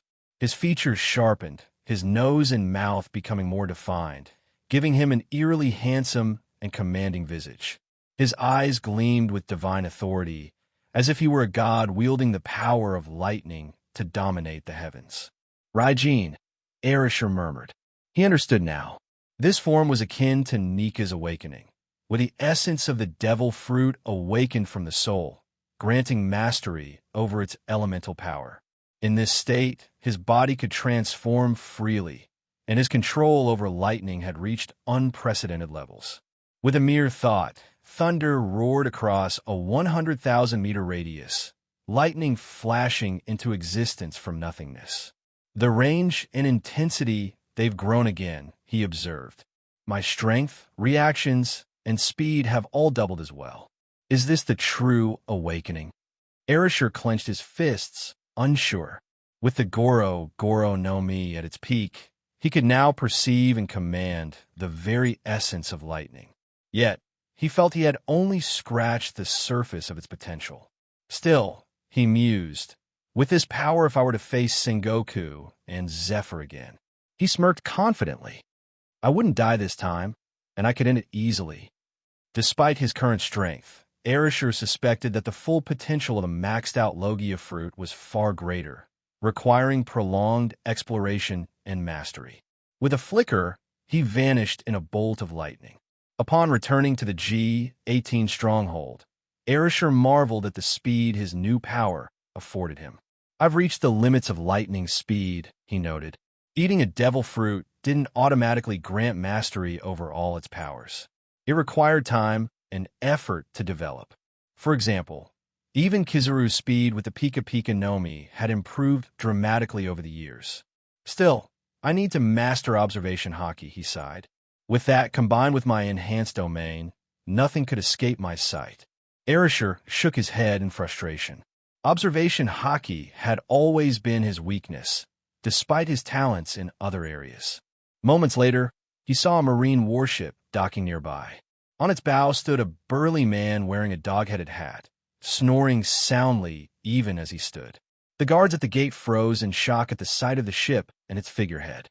Vice Admiral Garp, the hero of the Marines. The news quickly spread throughout the base. Ivea, Arashi's adjutant, rushed to him with a panicked expression. Bad news, sir. Vice Admiral Garp is here. Arashi, however, simply smiled, his expression calm. I've seen him. From a moment that the Marine warship entered within a 50,000-meter radius of the base, Arashi had already sensed its approach. In that instant, he could almost predict what the Marines and the world government might be planning. Are you not worried at all? Ivea asked nervously. Worried about what? Arashi chuckled. He's my teacher, after all. With that, Arashi stood up and headed outside. Moments later, the warship sailed into the inner bay and docked at the port. The Marines stationed at G-18 Fortress anxiously watched the scene unfold, their expressions tense. They feared that their commanding officer and the legendary hero. After all, Vice Admiral Garp's reputation was just as formidable as their commander's. If the two truly fought, it was impossible to predict the victor. Finally, the figure standing at the ship's prow stretched lazily and let out a long yawn. Brat, do I have to personally come and greet you? Garp's thunderous voice echoed as he bent his knees slightly. To everyone's shock, the front half of the dog-headed warship sank under the force, while the rear tilted dramatically upward. In the next instant, the burly man with the square face launched himself into the air, soaring hundreds of meters high. You've caused such a commotion. It's time for your old teacher to teach you a lesson. Garp roared mid-air, perfectly suspended as his right fist pulled back into a charged position. The air crackled with static electricity. Standing on the balcony outside his office, Arashi watched Garp's incoming strike with a smile on his face. We're doomed. Vice Admiral Garp has come to capture you, Commander. Ivea exclaimed in terror. Not far away, Crocodile and Bullet stood solemnly, their gazes locked on the figure suspended in midair. In the next moment, Garp threw his punch. The pressure in the air at the base shifted dramatically, and everyone felt a faint breeze sweep across their faces. Suddenly, Arashi's figure vanished in a flash of lightning, reappearing midair to meet Garp. His right hand clenched into a fist, swirling with black and red energy. "How can I not welcome you, Garp-sensei?" Arashi said with a grin as he swung his fist forward. The two fists collided fiercely in the sky. Boom! Crackle! The thunderous sound of impact echoed as lightning streaked through the air and a strong gust of wind rushed past, brushing over the heads of everyone below. "Not bad, Brat. You've gotten even stronger," Garp said with a wide grin, his eyes narrowing in satisfaction. "No wonder Sengoku and Zephyr are still out cold after facing you." Garp descended gracefully back onto the dog-headed warship, while Arashi landed on the port below, standing directly in front of him. "Welcome to G-18 Fortress, Sensei," Arashi said with a broad smile. This man standing before him was the very person who had saved him during a moment of despair and mentored him to become who he is today. He was, without a doubt, someone Arashi deeply respected and owed his life to. "Brat, you've made something of yourself," Garp said as he jumped down from the ship. Approaching Arashi, he glared before delivering a firm punch to his head. That hurts." Arashi clutched his head, wincing in exaggerated pain. "Stop pretending. You're too strong for that to hurt anymore," Garp said, half laughing and half exasperated. "Now, find us a quiet place to talk. I've got things to discuss with you." "Yes, sir." Arashi straightened up and smiled as he led the way. In the luxurious estate deep within the base, the two sat cross-legged on the floor with a pot of tea and 2 cups between them. Ivea stood nearby, fully alert, serving as the tea attendant in her well-fitted uniform. The jovial expression on Garp's face faded, replaced by a rare seriousness. After a long silence, he finally spoke in a low voice. "You did well." Arashi blinked, confused. Rescuing O'Hara, beating those 3 brats, and taking down Sengoku and Zephyr," Garp said, raising his teacup and draining it in one gulp. "You've got those 5 old geezers fuming with rage, yet they're forced to grit their teeth and tolerate it. They've even had to cover up everything for you." Ha ha ha. Realizing what Garp was referring to, Arashi gave a sheepish grin. "So, Sensei, does that mean you approve of my actions?" Garp immediately glared. "I never said that. Don't twist my words, Brad." But the glimmer of pride in his eyes was unmistakable. With a sly smile, Arashi asked, "Then, Sensei, who exactly do you represent by coming here?" Ivea tactfully stepped forward to refill Garp's cup with tea, filling it to precisely 7/10 full. "The world government," Garp replied bluntly, his tone casual. "More specifically, those 5 geezers at the top. Those old fogies." Arashi chuckled. "What did they say?" Garp's expression turned grave. After a few breaths, he looked Arashi in the eye and said, "They've asked me to reveal your true origins." "My origins?" Arashi frowned. "Yes." Garp nodded solemnly. "Previously, your Marine headquarters file stated that you were from the West Blue, specifically O'Hara. But a recent letter from King Nefertari Cobra of Alabasta has changed that." Taking a deep breath, Garp locked eyes with Arashi and declared, "Kid, you're a celestial dragon. Your real name is Nefertari Arashi." Nefertari! The sudden revelation of his lineage struck Arashi like a thunderbolt, leaving him momentarily stunned. His eyes widened in disbelief. 2 years ago, he had gone to O'Hara himself and asked Professor Clover about his origins, eventually learning that his homeland was not O'Hara, but somehow connected to Alabasta. At the time, Arashi hadn't thought much of it, assuming his parents were probably ordinary citizens of Alabasta. But now, 2 years later, Garp had brought news that shook him to his core. "That's right," Garp said. "Not long ago, Alabasta's new king, Nefertari Cobra, sent a letter to the world government." He paused for a sip of tea before continuing. The letter detailed the story of his cousin, who went missing about 15 years ago at the port of Nanohana, leaving no trace. It wasn't until 2 years ago when you stepped into the public eye and made that bold declaration to the world that Cobra finally realized who you were. Garp slurped his tea, then said, even after more than a decade, your appearance was still recognizable to him. Following that, Cobra personally traveled to various places, gathering evidence and verifying his suspicions before confirming your true lineage. 2 months ago, he officially reported it to the world government to have your identity recognized. A grin spread across Garp's face. Who would have thought, kid? You have such a background. It's enough to make anyone's jaw drop. Arashi furrowed his brow, falling silent as he mulled over the revelation. This story was indeed strange. His lineage spanned from O'Hara to Alabasta, with a connection to the Nefertari family. Previously, he hadn't cared much about his origins since they seemed irrelevant to him. But now this matter involved the celestial dragons, which changed everything. Moreover, Arashi was acutely aware of the Nefertari family's deeper story. The D, he murmured, lifting the tea in front of him and taking a sip. What D? Garp asked curiously. Nothing, Arashi replied with a faint smile. Changing the subject, he asked, what about the aftermath of the O'Hara incident and the battle there? Any follow-up decisions about me? At that, Garp burst into laughter. Of course, but since it involves the celestial dragons, those 5 old geezers aren't going to dig deeper into it. His expression darkened slightly as he continued. The main reason is your incredible strength. It has them on edge. Garp's gaze grew sharp, and his tone turned grave.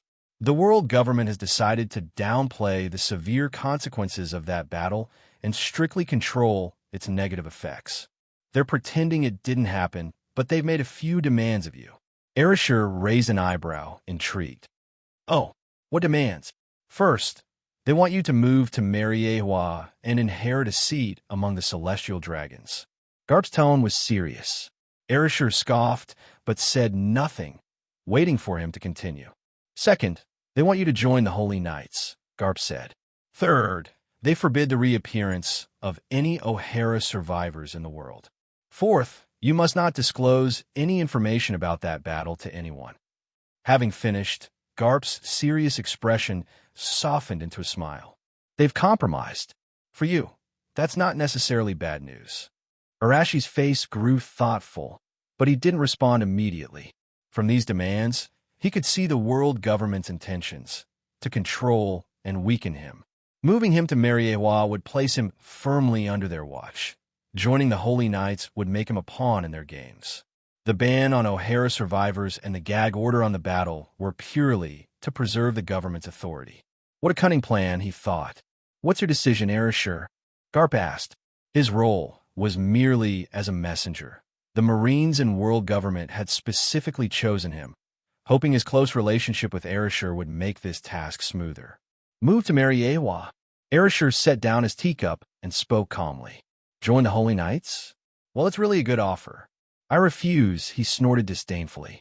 I have no interest in the celestial dragons, that pathetic excuse for a noble race. As for the third and fourth conditions, Arashi continued after a pause, I can't agree to those. He then lifted his head, meeting Garp's gaze. Teacher, please tell them this. I only wish to live quietly as a Marine, protecting the justice I believe in. Garp froze at Arashi's words. Arashi sighed softly. Having witnessed the evils of this world, I only want to hold on to the good in my heart. Sitting across from him, Garp visibly trembled, his eyes flashing with emotion. After a moment, he nodded. I'll let them know. With a sigh, Garp, the Marine hero still in his prime, smiled warmly. Arashi, you're a good kid. Taking you on as my student is the best decision I've ever made. Arashi grinned. Thank you, teacher, for the compliment. Aha! Garp's hearty laughter echoed through the manor. Outside, Crocodile and Barrett stood quietly. It seems the two of them had a lively conversation, Crocodile remarked. The atmosphere is quite good. Barrett nodded. Vice Admiral Garp is here. He must be representing Marine headquarters. The towering Saul added in his deep voice, He's probably here as an envoy. A short while later, Garp and Arashi emerged side by side from the manor. Garp was smiling broadly. Kid, I'll probably be staying with you for a while. This time, I'm acting as a liaison officer. Stay as long as you like, Arashi said with a smile. Later that day, Garp met with the civilians and scholars from O'Hara. He said nothing to them, merely giving Arashi a... However, when his eyes landed on Vegapunk, his expression instantly darkened, becoming profoundly serious. You kidnapped him? If the world government finds out, this will be even more severe than the current incident. Garp's tone was sharp, but Arashi only smiled slightly. They won't find out, Arashi said calmly. I'll keep this secret for you, Garp replied in a low voice. As he spoke, he couldn't help but feel both astonishment and unease at his student's boldness. At the same time, he began to suspect Arashi's true ambitions. Arashi's intentions were soon relayed back to Marine headquarters and eventually reached the world government. A Marine, one voice sneered. What he aims for is far beyond just being a Marine. At least, for now, this incident is behind us, another voice stated. Until we're fully confident we can neutralize him, we must not act rashly. Maintaining the facade of peace is more important for the current state of the world. The cold and measured voices reached a consensus. Within days, their decision was passed on to Arashi by Garp. They've agreed, Garp said. You remain a Marine. Hearing this, Arashi's lips curled into a smile, his sharp eyes narrowing slightly. The O'Hara incident was temporarily settled, but he knew that the challenges ahead would be far more complicated. How are Ace and the others? Arashi asked, shifting the topic. They're doing fine. I've left them in Dayton's care, Garp replied with a chuckle. Though Ace keeps shouting about wanting to see you. He wants you to teach him how to become stronger. He's even bragging that his fists are as hard as steel. The thought of the freckled 2-year-old boy brought a fond smile to Garp's face. When I get the chance, I'll visit him, Arashi said with a soft laugh. But for now, I have plenty to deal with here. Then I won't disturb you. Garp stood up decisively. He was never one to linger unnecessarily. Moments later, he boarded his ship and quickly disappeared over the horizon. Watching his teacher leave, Arashi's gaze turned sharp. Ivea, he called, turning to his adjutant. The young woman, her ponytail swaying and her face fresh and earnest, immediately responded. Vice Admiral, Arashi nodded. Relay my orders. Effective immediately, select the most outstanding officers from G-18 base and promote them to higher ranks. Assign them as commanding officers across various stations in the West Blue. As for the existing officers in those branches, he paused briefly before continuing. Have them report to G-18 Fortress for further training. Ivy froze for a moment. What's the problem? Arashi asked. Such high-level orders would usually require authorization from headquarters, she said cautiously, and the branch officers might not fully cooperate. Arashi's sharp eyes locked onto hers. That's why I want you to carefully select officers. Whether they can assume command will depend entirely on their ability. Ivy's heart skipped a beat as she fully understood. Arashi intended to swiftly extend his influence across the West Blue, consolidating complete control over the region. The officers he appointed would undoubtedly be capable, bold, and loyal to his command. I'll take care of it immediately. Ivea saluted and hurried off. As she left, Arashi summoned Crocodile and Barrett. You two will be busy for a while, he said, his tone firm. Assist them in securing control over the West Blue. The two exchanged glances and grinned. This kind of task was right up their alley. Also, keep an eye on Capone Bede's movements, Arashi added. The Mafia families under his influence might contribute some valuable resources to our cause. Over the next month, G-18 Fortress became a hub of Marine activity. The West Blue Marine branches were thrown into upheaval. Large numbers of officers were reassigned. Those who obeyed orders came to the fortress for retraining, while those who resisted disappeared without a trace the following day. Arashi's methods were swift and decisive, his actions unfolding at an astonishing pace. By the end of the month, Ivea returned with an update that brought a cold smile to Arashi's face. Headquarters has cut off our funding. Arashir sighed lightly, gazing at the fortress before him. Then we'll just have to grow on our own from now on, he said, his voice resolute. At the same time, deep within impelled down, a pair of blood-red eyes suddenly opened. A low, beast-like growl echoed faintly. A single prison? Do they think they can hold me with this? In the dimly lit corridor, the flickering candlelight cast eerie shadows. SHK. Suddenly, the sound of a blade piercing flesh echoed, followed by the splatter of blood staining the stone floor. Heavy, labored breathing resounded through the hall, and blood-red eyes lifted sharply. From between clenched teeth, a sinister laugh erupted. Jihaha! The next moment, the cell door was smashed open with a thunderous crash. A figure shot out, moving through the corridors with terrifying speed, heading toward the upper levels of Impelled Down. Do you think I'm someone who would meekly stay trapped? Blood dripped from his legs, and the golden-haired man, his hair falling to his waist, grinned wildly. His crimson eyes were brimming with unrelenting killing intent. Arashir, just you wait. When I get out of here, I'll settle everything with you. The crazed laughter echoed from level 6 of Impelled Down, but quickly traveled upward to level 5, and then level 4. It's the Golden Lion Shiki. Help! Somebody help us. Shiki has escaped. How did he get out of level 6, the eternal hell? He cut off his legs. The panicked shouts of guards reverberated throughout Impelled Down, spreading an unseen wave of terror.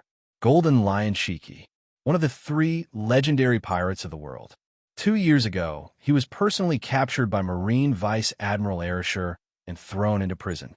No one could have predicted that a pirate sent to level 6, where the conditions were designed to break even the strongest minds, would ever escape. It was the first time in Impelled Down's history that something like this had occurred, and when the news broke, many found it simply impossible to believe. In the blink of an eye, however, the guards on the first level spotted him, a man in prison garb, hovering mid-air, flying at high speed toward the exit. It's him! It is him! The guards screamed in terror. Moments later, their corpses littered the hall. Golden Lion Shiki perched on a ceiling beam, looking down at the trembling Hannibal with a sadistic grin. Jihaha, do you know where my 2 swords are? They're famous blades, you know, Kagurashi and Odo. Hannibal, his entire body shaking, looked up at the fearsome figure, blood still dripping from Shiki's severed legs. Stammering, he finally managed to speak. Promotion. No, wait, I misspoke. Shiki sneered, his mocking gaze fixed on the terrified Hannibal. When the trembling guard finally pointed in a direction, Shiki's eyes turned cold as he asked again, "Where is Arashir now?" Hannibal flinched. Vice Admiral Arashir? He's in the West Blue. Shiki's eyes narrowed, then widened in delight as he broke in a loud laughter. Arashir, we'll meet again soon. This time, I won't lose to you. With a maniacal laugh, Shiki disappeared into the distance, leaving Hannibal frozen in fear. At Marine headquarters in Marineford, Admiral Sengoku, his neck and body wrapped in bandages, was resting in a chair when he suddenly jumped to his feet. What did you say? Shiki has escaped? That's impossible. Such news was unthinkable for the Marines. Impelled Down had never witnessed an event of this magnitude. Yes, Admiral. Golden Lion Shiki severed his season-shackled legs to escape and retrieved his dual swords. He has also declared his intent to seek revenge against Vice Admiral Arashir. The Marine officer reported urgently. What an astoundingly ruthless man, Sengoku muttered grimly. His expression darkened further as his thoughts turned to Arashir. That boy! The mere mention of Arashir made Sengoku's injuries ache more. The battle 2 years ago had left a lasting impact on Marine headquarters. Even now, they were unable to muster sufficient forces to pursue Shiki. After a long silence, Sengoku sighed deeply, his expression complicated. That boy must already have the entire West Blue under his control by now, right? The officer hesitated before answering quietly. Yes, Admiral. Every Marine branch in the West Blue is now commanded by officers from Vice Admiral Arashi's G-18 fortress. Sengoku fell silent again. After a moment, he stood and walked to the office window, letting the sea breeze brush against his face. Creating his vision of a righteous army, is he? Let's see how far he can take it. The world government has also made its decision. For now, Marine headquarters maintain an ambiguous stance toward the West Blue. They couldn't afford to sever ties completely, nor could they justify continuing to fund Arashi's growing autonomy. In essence, the relationship between headquarters and the West Blue was best described as a Cold War. Each operated independently. The West Blue had become a de facto autonomous region under Arashi's rule, making him, in a sense, the most powerful warlord within the Marines. How are those three doing? Sengoku asked, shifting the topic. Vice Admirals Kazan and Borsellino are recovering well. Sakazuki, however, still can't move, the officer replied. They're promising. Maybe after this setback, they'll have a real chance of confronting Arashi in the future, Sengoku said softly. Of course, that was assuming Arashi's strength didn't grow even further. If he became more powerful, 10 or 20 years from now, who in the world would be able to stop him? If Arashi remained steadfast in his beliefs and succeeded in creating his so-called righteous Marines, what kind of world would that lead to? As Sengoku pondered, an inexplicable mix of anticipation and excitement began to rise within him. If it's that boy, perhaps he truly can. In the Marine Hospital, room 306, a man wrapped head to toe in white bandages with his legs encased in plaster lay on the bed. Only his eyes were visible, filled with a mix of frustration and resolve as his teeth ground together. Arashi and Bullet, just you wait. The next time we meet, I'll be far stronger. His low growl echoed through the hospital corridor, sending a chill through the staff and patients alike. Meanwhile, outside in the hospital garden, two figures, both wrapped in bandages, sat quietly on a bench. Hey, Borsellino, one of them lazily spoke up. Borsellino turned his head to look at Kazan. What do you think? Was the Marine operation this time right or wrong? And what about everything Arashi has done? Can that be considered justice? Kazan asked, his tone uncertain. He seemed to have an answer in his heart, but couldn't shake the discomfort lingering in his mind. Well, Borsellino replied in his usual nonchalant manner. Seeking the answer to such a question, in my opinion, is a mistake in itself. But if you want my take, I'd say Arashi is in the right. Of course, we can't follow his lead. After all, that guy is a monster. Hearing this, Kazan fell silent. After a long pause, he sighed deeply and muttered, If I could, I'd like to live like that guy, doing whatever I believe is right, free of constraints. Borsellino chuckled softly. West Blue, Troya. Fwoosh. Inside a dimly lit room, a flame ignited, lighting a cigar as wisps of white smoke curled into the air. O'Hara has been destroyed, a deep voice murmured. And yet, Troya, this so-called city of art, remains prosperous.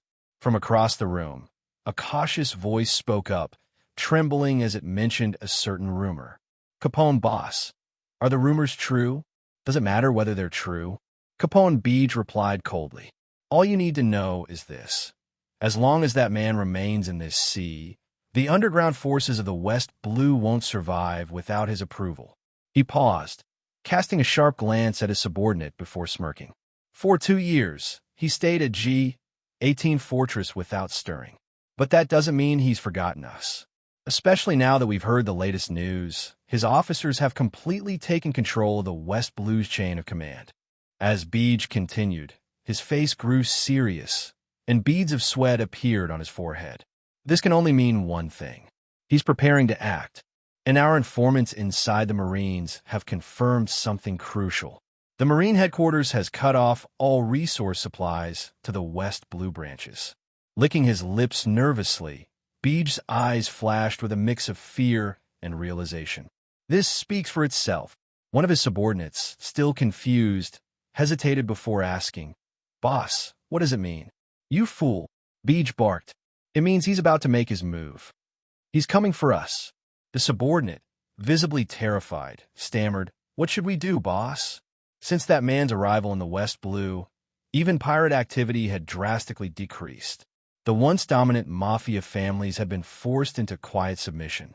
Rumor had it that 2 years ago, Beej himself had sent a lavish gift to the man, but not only did he receive no response, he wasn't even granted a meeting. Beej took a long drag from his cigar, his expression flickering with uncertainty. What to do? He didn't know. That man had personally captured Pirate King Roger, defeated Golden Lion Shiki, and recently routed 2 Marine admirals along with a Buster Call fleet. To Beej, such a figure was akin to a god, utterly invincible. One of his subordinates hesitated, then cautiously asked, "I heard he's recently left G-18 Fortress. Could he be headed our way?" Hearing this, Beej's body tensed, and his hand instinctively reached for the pistol at his waist. In the next moment, he raised the gun and pulled the trigger without hesitation. Bang! Blood splattered as the subordinate collapsed to the floor, his expression frozen in confusion and disbelief. "Watch your mouth," Beej growled coldly. The Taroa Islands are renowned across the world, rivaling even O'Hara in fame. Known as the City of Arts, this island has produced musicians, writers, and painters who have greatly contributed to global culture.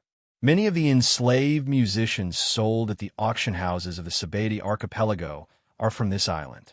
The artistically gifted people of Taroa are highly sought after by the world's nobles.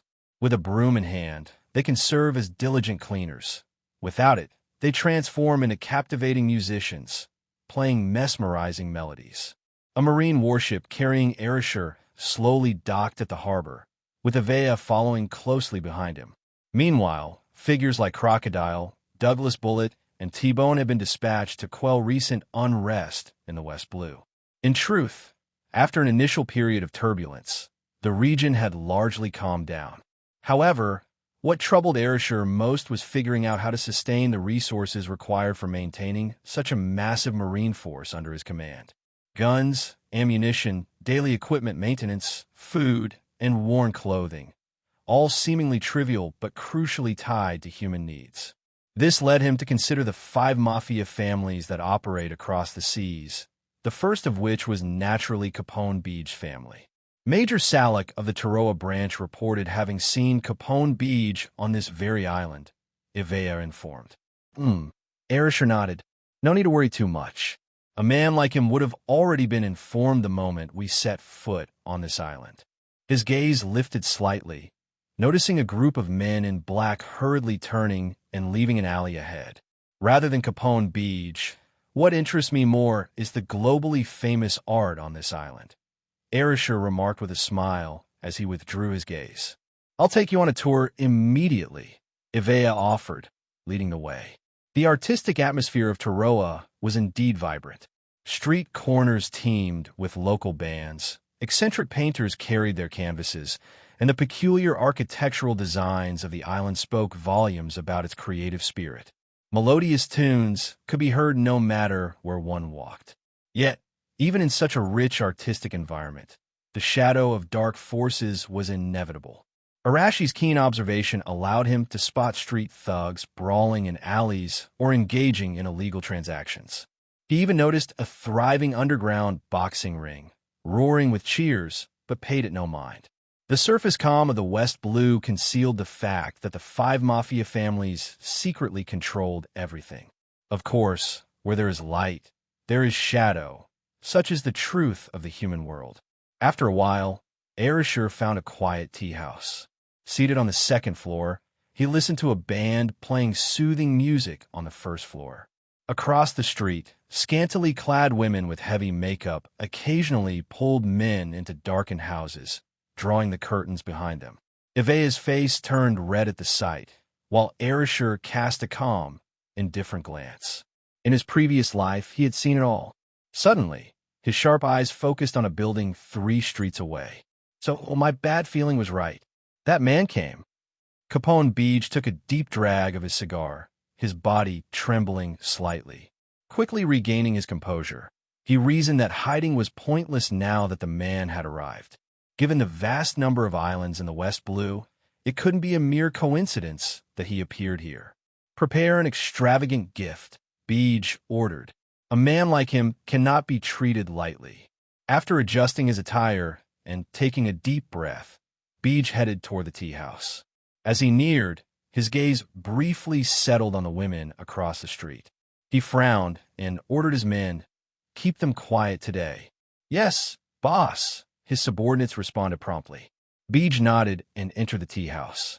To show respect and goodwill, he had already removed his pistol, dagger, and short blade beforehand. He understood well that if Arashi intended to harm, no amount of preparation could save him. His best option was to leave a favorable impression. Ascending to the second floor, Beej's eyes immediately fell on a towering, muscular man dressed in loose casual clothes, nearly twice his size. The sheer aura of strength emanating from Arashi was overwhelming, plainly visible and unrestrained. Across from him sat a refined woman in a pink dress, a blade strapped to her waist. The Supreme Commander of the West Blue, responsible for capturing the Pirate King Roger and the Golden Lion Shiki. Vice Admiral Arashi, Beej thought, his mind racing with the realization. And beside him, Captain Avea. Steeling himself, Beej approached cautiously and bowed deeply. Capone Beej, here to pay respects to Vice Admiral Arashi. His voice was measured, loud enough to be heard clearly, but not disruptive. Evia immediately turned to face him. "And you are?" she asked, frowning. Beej offered a polite smile. "One of the 5 mafia families in the West Blue, the Capone family." "Mafia families?" Evia's frown deepened in instinctive disapproval. She saw no connection between the Marines and such criminals, her distaste palpable. Sensing this, Beej's heart skipped a beat. He cast a glance at Arashi, who showed no reaction. Relaxing slightly, Beej quickly added, "Please, Captain Avea, rest assured. The Capone family abandoned illegal and dark dealings years ago. We now focus solely on legitimate business." Pausing for a moment, he added, "Although conflict with other families occasionally lead to aggressive measures." Avea snorted in disbelief, but said no more. Silence enveloped the tea house. Capone Beej was under immense pressure, beads of sweat already covering his forehead. The man before him didn't need to speak to radiate an aura of terrifying oppression. Beej understood that it wasn't just the man's reputation, but also his overwhelming power that created this effect. Compared to him, Beej felt as insignificant and powerless as an ant.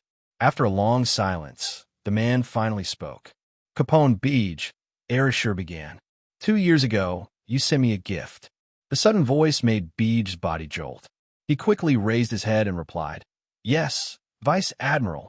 Arashi smiled faintly, his eyes fixed on the mafia boss, easily noticing the tension and fear written all over him. "There's no need to be so nervous," Arashi said. "I like your gift very much." "So," he paused briefly before continuing, "Capone family boss, please straighten your back. Let's continue our conversation from there." Beej's body trembled, his eyes flashing with hesitation and uncertainty. However, he quickly decided to comply with the suggestion, slowly straightening his posture. Even so, his shorter stature meant he still had to look up at Arashi, who, even seated, exuded an imposing presence. "There are 5 major mafia families in the West Blue, correct?" Arashi asked lightly. "Yes, Vice Admiral," Beej confirmed. "Then tell me, why have the other 4 never sought me out?" Arashi asked suddenly, catching Beej off guard. The unexpected question left Beej momentarily stunned, unsure how to answer. But Arashi answered it himself. "Perhaps they don't see me as worth their attention," Arashi mused. "Or perhaps, Capone Beej, you're just a bit more thoughtful than the rest." Beej's body tensed, cold sweat running down his back. He couldn't tell if the Vice Admiral was testing him, but he dared not doubt his words. "You flatter me, Vice Admiral," Beej stammered, his mind racing. "I'm planning to form an organization," Arashi said suddenly, almost casually. "It was just an idea a while ago, but today I've decided to make it a reality." Beej dared not interrupt, and instead listened intently. After a brief pause, Arashi continued, "I've decided to bring you into this organization." Beej's eyes widened in shock, staring at Arashir in disbelief. What? However, Arashir said, his tone turning firm, joining my organization comes with conditions. I want you to unify the entire underground world of the West Blue.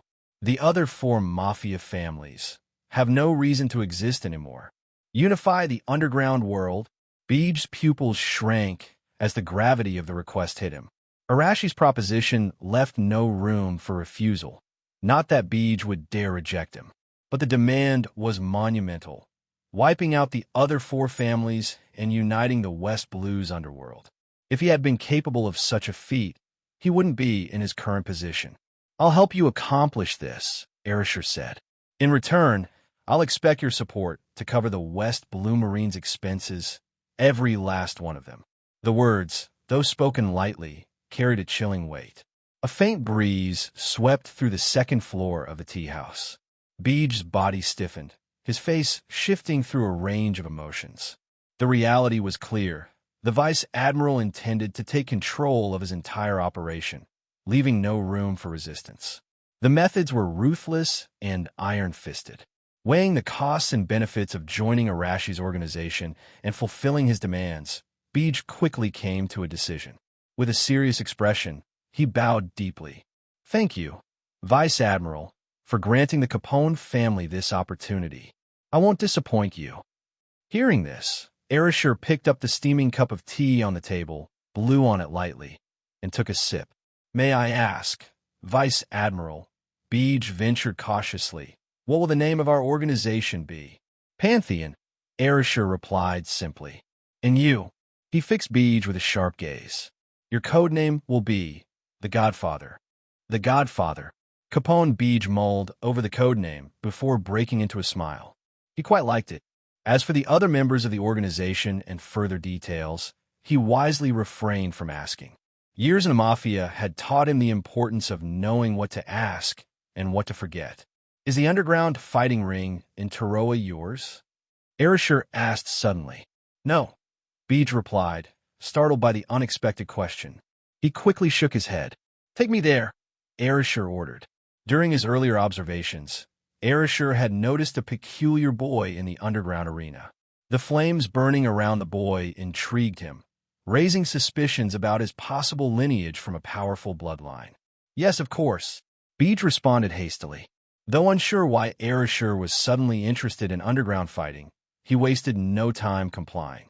Moments later, under Beej's guidance, Arashir found himself seated in the front row of the underground fighting arena, where he had an excellent view of the ring. Inside the octagonal cage, two dark-skinned, muscular men were exchanging brutal blows. To Arashir, their techniques were nothing more than child's play. Any trained Marine officer could easily overpower them. He viewed these fights as little more than a means to incite gambling and stir up the crowd's excitement. His gaze shifted to a corner where a silent, towel-wrapped boy with a robust physique sat quietly. Flames flickered intermittently behind him, swaying unsteadily. That's Demon Ashura, whispered a spectator nearby. They say he's only 14 years old. What a joke, another replied. There's no way a 14-year-old could have that kind of physique. He's nearly 3 meters tall, and those flames constantly burning behind him. Some say he has a unique bloodline, someone added. Such people tend to mature early. Ashura himself claims he's a devil fruit user, though he admits he hasn't mastered his powers yet. Hearing the whispers, Arashi's attention sharpened. The boy's imposing 3-meter height and brooding aura of violence made it hard to believe he was just 14. A roar from the ring announcer interrupted Arashi's thoughts. And now, we welcome the undefeated champion with 58 consecutive wins, the demon, Ashura. He's a beast in chains, a pawn abandoned by the gods, and a predator ready to devour his prey. But in the cage, he's an unstoppable demon. The crowd erupted in cheers, chanting Ashura's name in unison. Arashir remained silent, watching intently. Meanwhile, Beej occasionally whispered to his subordinates, who came and went. When Ashura entered the ring, the audience noticed that his hands and feet were bound by heavy chains. See stone, Beej muttered, surprised. I've heard his name, Beej continued. He's become quite famous in the underground fight circuit recently. But as a slave fighter, his fate is bound to end tragically. Arashi narrowed his eyes at those words. The fight began swiftly.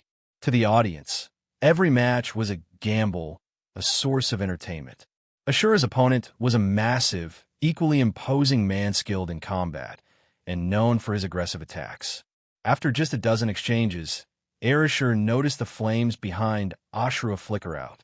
In the same instant, the boy's speed increased dramatically. At that moment, Arashi's eyes gleamed with interest, and a faint smile appeared on his lips. "Capone Beej," he called. "Yes, Vice Admiral." Beej replied, ready for instructions. "No matter the cost, I want that boy, Ashura, to stand before me today," Arashi declared, rising to leave the arena. Beej hesitated for a moment, glancing at the ongoing fight. Then, gritting his teeth, he issued cold orders to his men. By dusk, a group of black-clad men cautiously escorted a bound figure into a secluded courtyard. The figure had a sack over his head. "Vice Admiral, your orders have been carried out," Beej reported with a bow. The sack was pulled off, revealing Ashura, his expression cold and unreactive despite the change in surroundings. "Your name is Ashura?" Arashi asked, his gaze fixed on the boy. "Yeah," Ashura replied curtly. "These chains, they must be uncomfortable," Arashi said, stepping forward to examine them. "These are indestructible sea stone shackles," Ashura explained. "The keys were destroyed. No one in this world can remove them. It's my fate, inescapable." "Is that so?" Arashi murmured before chuckling softly. His right hand tightened, and haki surged from his body. "Fate is the most unreliable thing," he said. In the next instant, under Ashura's astonished gaze, the chain shattered and fell to the ground. Arashi crouched to break the bonds on Ashura's legs as well.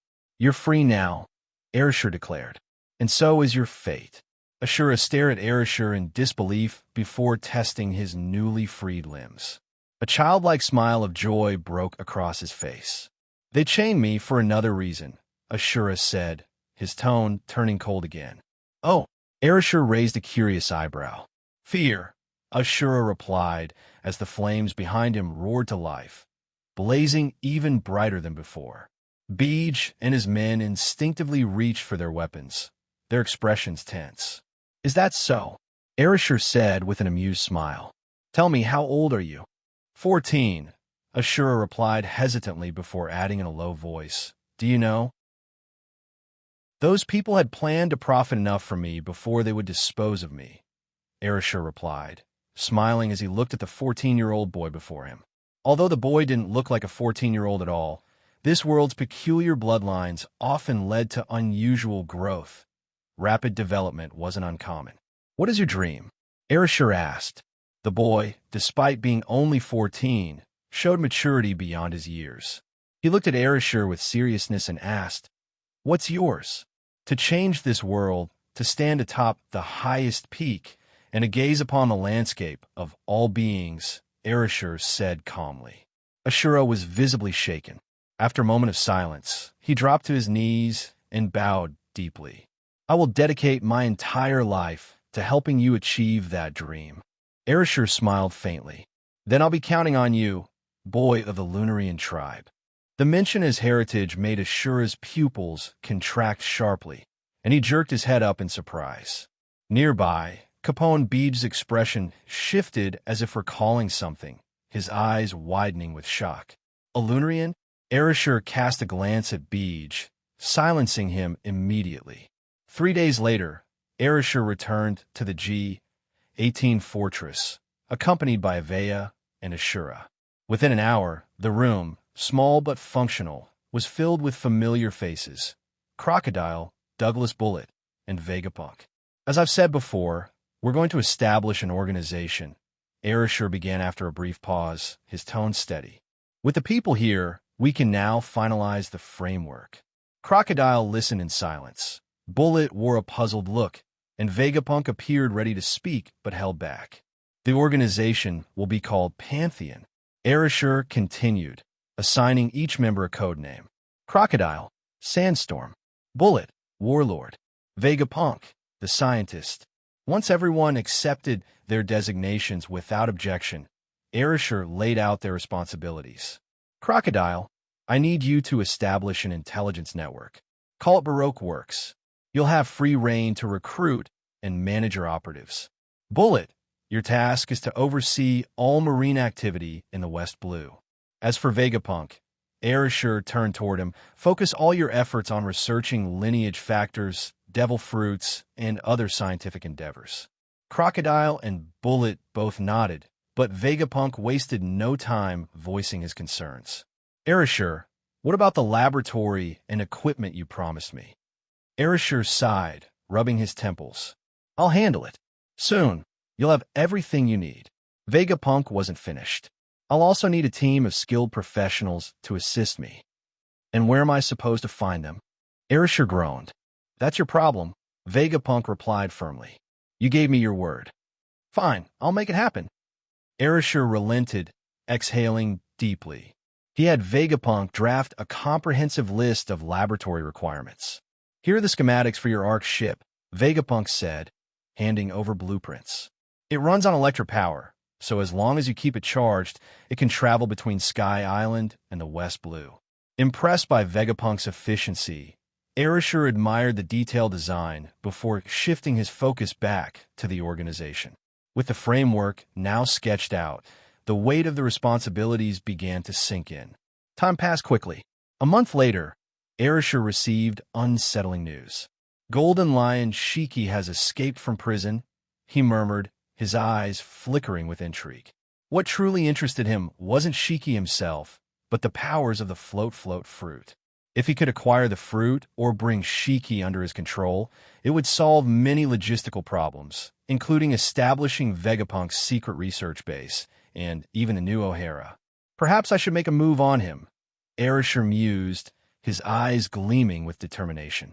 Unbeknownst to him, Shiki, now a fugitive, was also plotting revenge, and the two seemed destined for an inevitable clash. 2 months later, under the covert support of Crocodile, Bullet, and the West Blue Marines, Capone Beach successfully unified the Mafia under his control. On the 7th day of his newly established rule, Beach presented Arashi with a generous gift and pledged to fund the entire marine operation in the West Blue. This alleviated some of Arashi's growing financial concerns. With steady resources, the strength of his forces could only grow. Arashi soon turned his attention to the nearby land of flowers. The Hapo Navy is a formidable force, he noted. And besides, he smirked. A crouching tiger's den cannot allow others to sleep soundly. What he wanted was a West Blue united under an unbreakable iron fist. The so-called Hapo Navy is an official pirate force from the Flower Country. Starting as the One Treasure Marines and evolving into the Hapo Navy, they have grown into a formidable power with a substantial number of members. In the West Blue, they are a force to be reckoned with, and even on a global scale, they have earned their place. This shows that many hidden, unpublicized, powerful forces in the Four Seas should not be underestimated. Controlling the vast region of the West Blue offers obvious benefits to Arashi. Even though the forces under his command currently focus on marine strength, they're already quite impressive.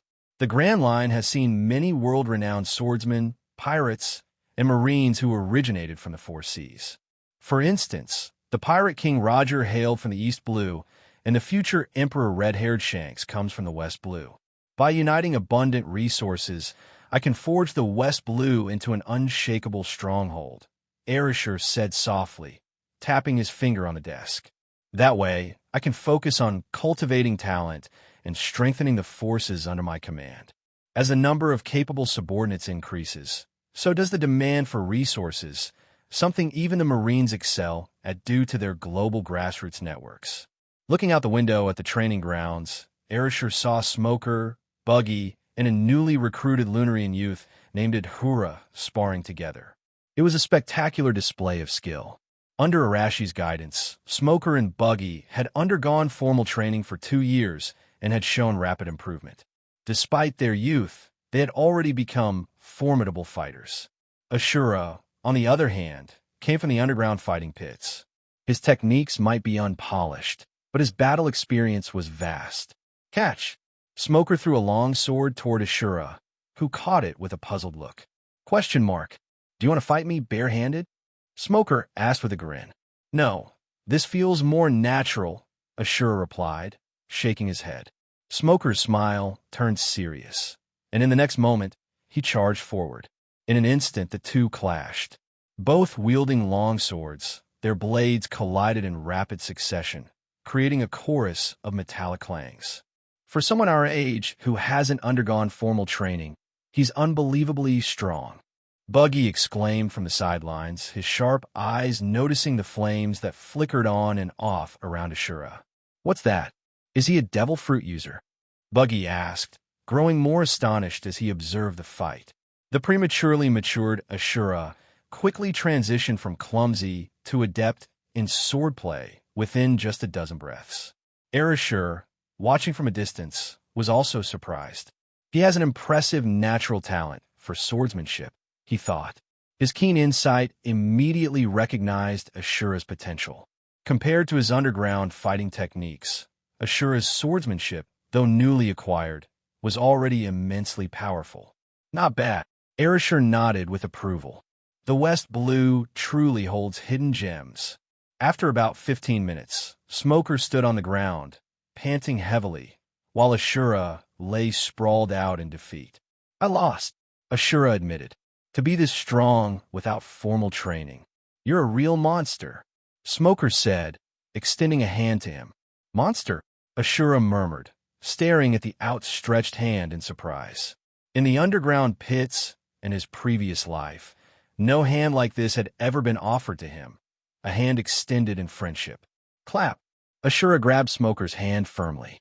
With a single pull, Smoker helped him, a towering 3-meter figure, to his feet. If you were personally trained by a master swordsman, your future potential would be unimaginable. Smoker said, a master swordsman, Ashura whispered, looking up suddenly. Vice Admiral Arashi, would you teach me? Smoker and Buggy froze in surprise, then laughed. Vice Admiral Arashi always carries a sword, but whether he's a master swordsman is another story, they teased. You could try and find out, Ashura resolved silently, nodding firmly. He wanted to help the man who had saved his life reach the pinnacle and fulfill his dream. For Ashura, it wasn't just about repaying a debt. It was about freeing himself from the inescapable abyss of darkness he had once been trapped in. But for that, he needed immense power. He was still too weak, even unable to wield the flames of his Lunarian heritage.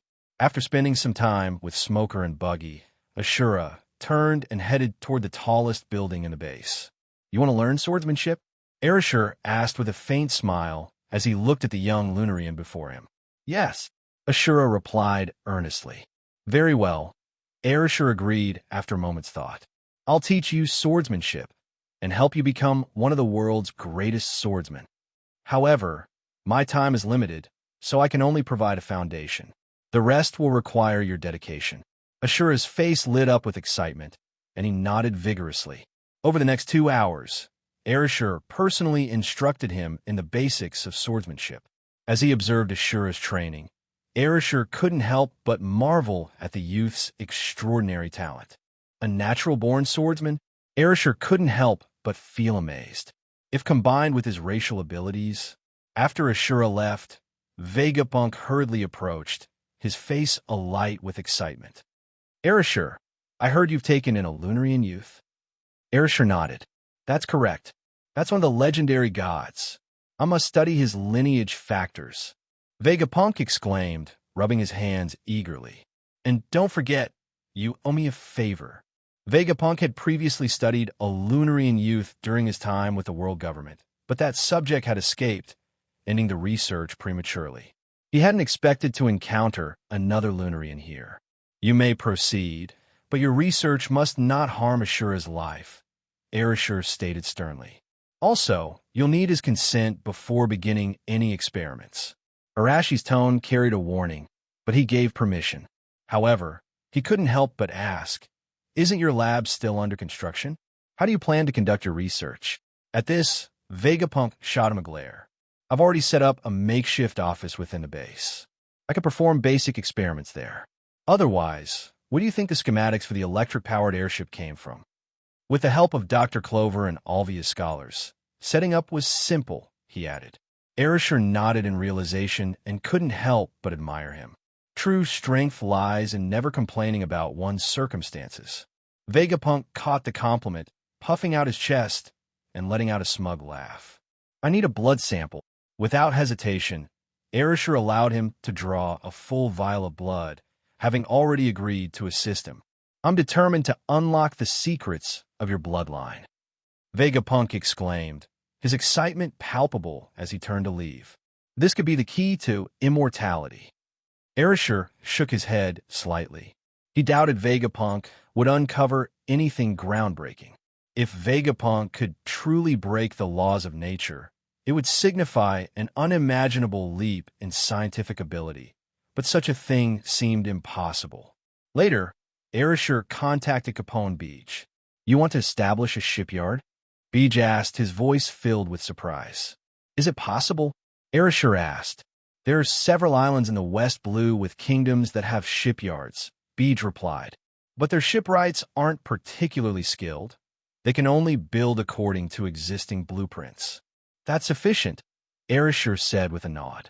He already had blueprints for both airships capable of traveling between the sky islands and the sea, as well as the sea-stone-plated battleships previously replicated from Crocodile's designs. If the shipyard could keep up, it would allow for a steady production of these vessels. It's time to visit the Flower Country, Arashi said softly, narrowing his eyes as he stood. This time, he would take action personally. News of his plan quickly reached Evea, who was ordered to prepare a battleship. You're heading to the Flower Country to recruit the 8 Treasures Marines, Evea asked. I'll assemble a team immediately. Arashi chuckled. There's no need. I can handle this alone. With those words, his body sparked with lightning, and an arc of electricity shot into the sky, arcing gracefully before landing on the Golden Staff battleship docked at the port.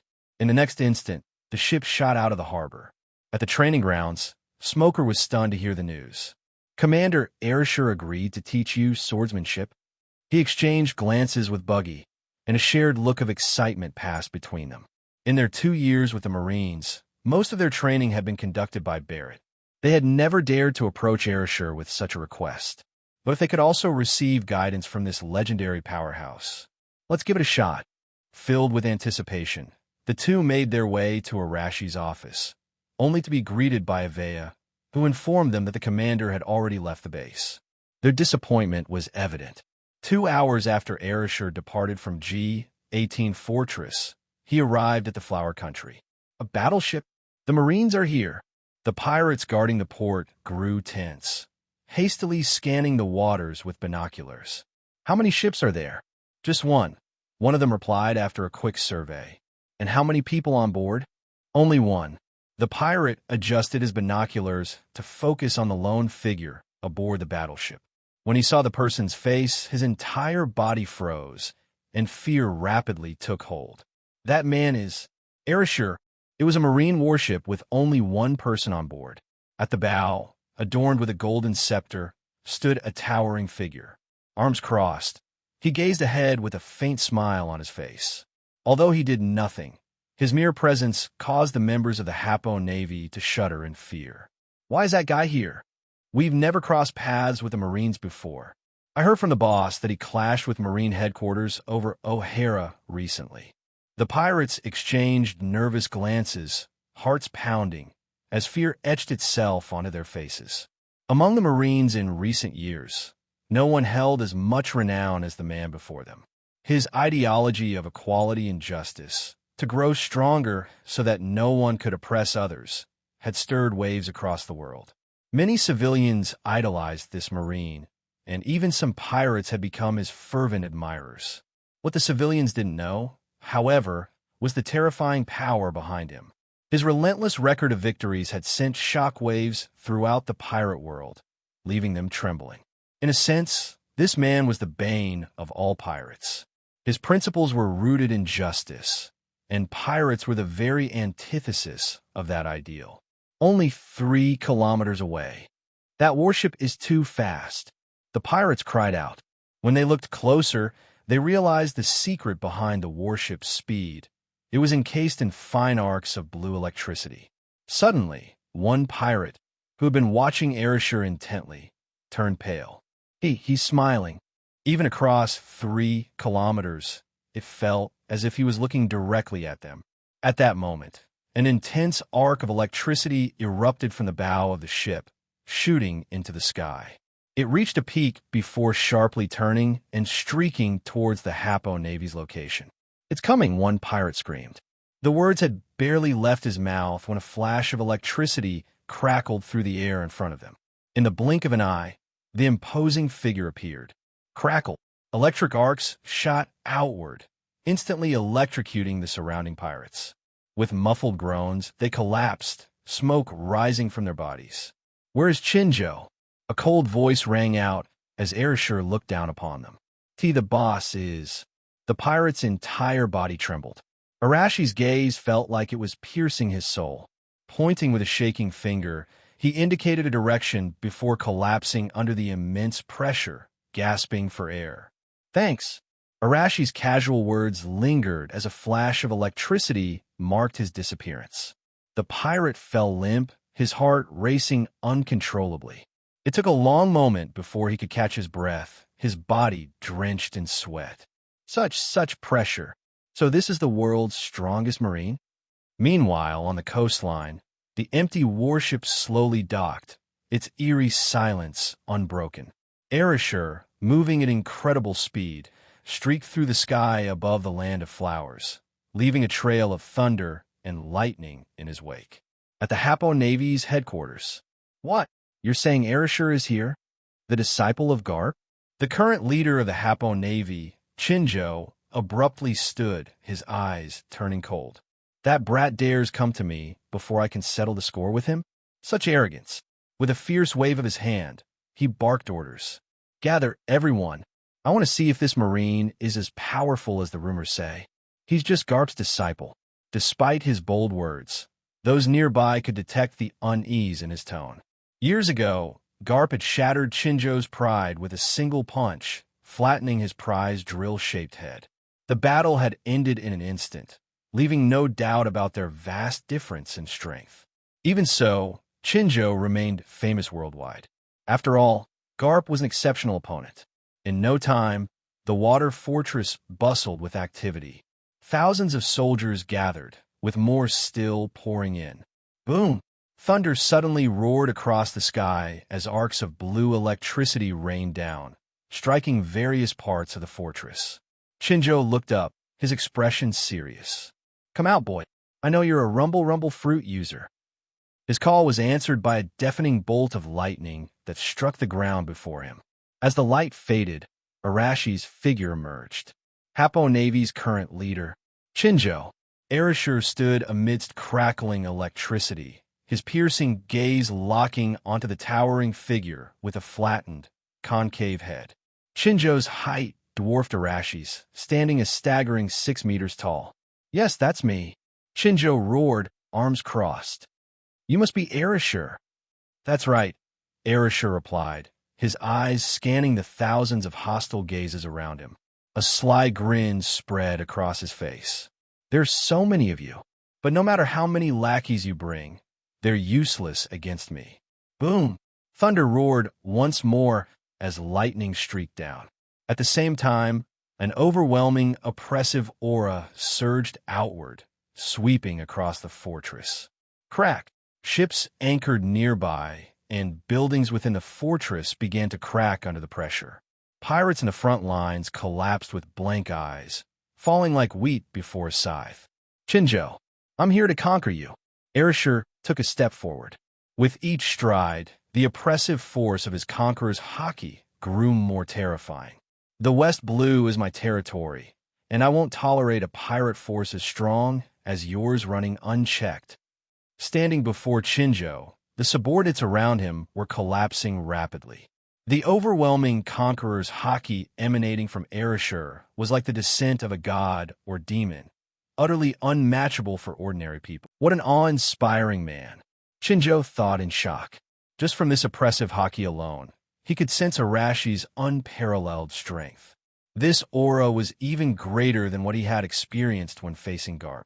I acknowledge your haki, Shinjo admitted, his voice steady. I've heard the tales of you defying Marine headquarters for the innocent lives of O'Hara.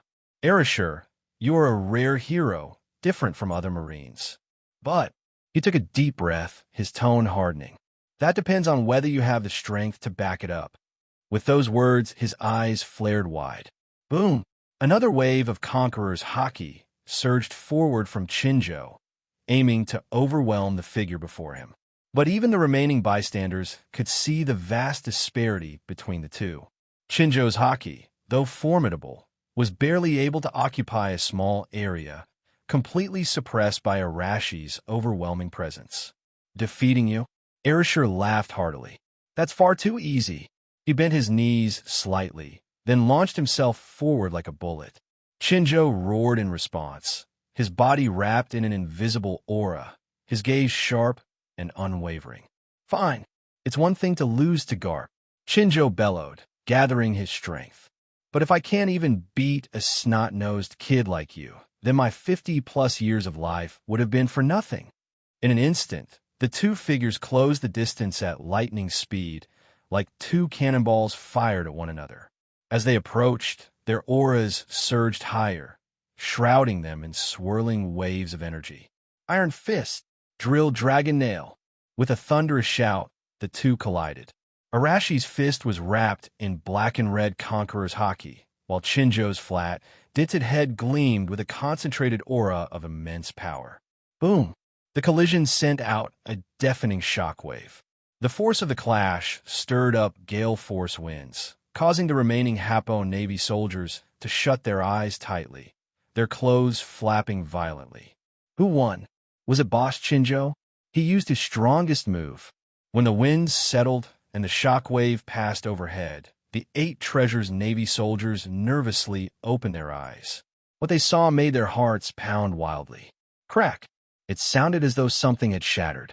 Shinjo's massive body trembled midair, his head locked in a stalemate against Arashi's fist.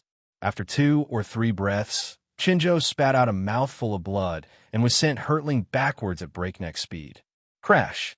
He smashed through over a dozen buildings, tumbling across the ground for 3 or 4 kilometers before coming to a halt with a loud thud. He lay still, motionless.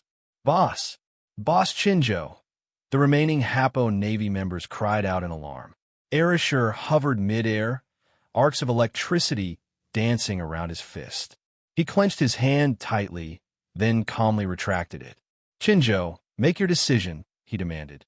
Lying on the ground, Shinjo heard Arashi's voice and suddenly flipped over. Blood trickled from the corner of his mouth, and his clothes were torn and tattered. He gasped for breath, his head ringing from the impact. Instinctively, he reached up to touch his head. Wait, my head! He exclaimed, jumping to his feet. A look of shock and delight spread across his face, erasing any trace of pain.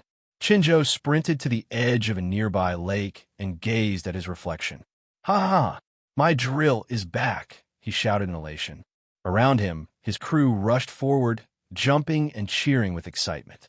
Even they couldn't contain their joy. Shinjo's strength had always been concentrated in his drill head. Years ago, Garp's devastating punch had dented his head, drastically reducing the power of his signature attack, the Drill Dragon Nail. But now, after clashing with Arashi, his head had miraculously returned to its original shape. After a long while, Shinjo calmed down, his expression turning complicated as he recalled the earlier exchange. You've won, he admitted, his tone heavy. I never expected someone so young to possess such terrifying strength. He inhaled deeply and declared, I, Shinjo, stand by my word. From now on, the Happo Navy will follow your command. With that, Shinjo knelt on one knee. Behind him, the Happo Navy pirates collectively dropped to the ground in deference. Arashi grinned, baring his teeth. He appreciated people who were straightforward and honest like this. The strong dominate and the weak submit. This is the law of the world. Yet even in such a harsh reality, a sliver of morality persists. With the Hapo Navy pledging their allegiance, Arashi's forces surged once again into power. From this moment, he stood firmly at the apex of the West Blue, with his influence spreading across every region. From now on, Chinjo, your Hapo Navy will be incorporated as the marine branch of the Land of Flowers, directly under my command, Arashi declared as he sat cross-legged.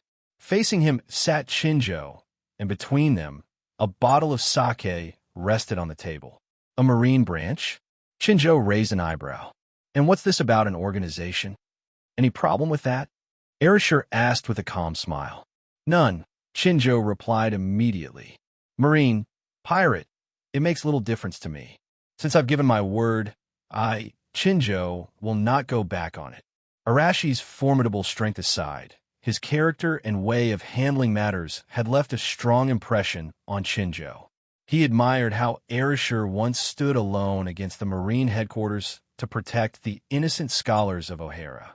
That single tale had left him pondering for an entire afternoon. A Marine like this, even to a pirate, commanded respect and reverence.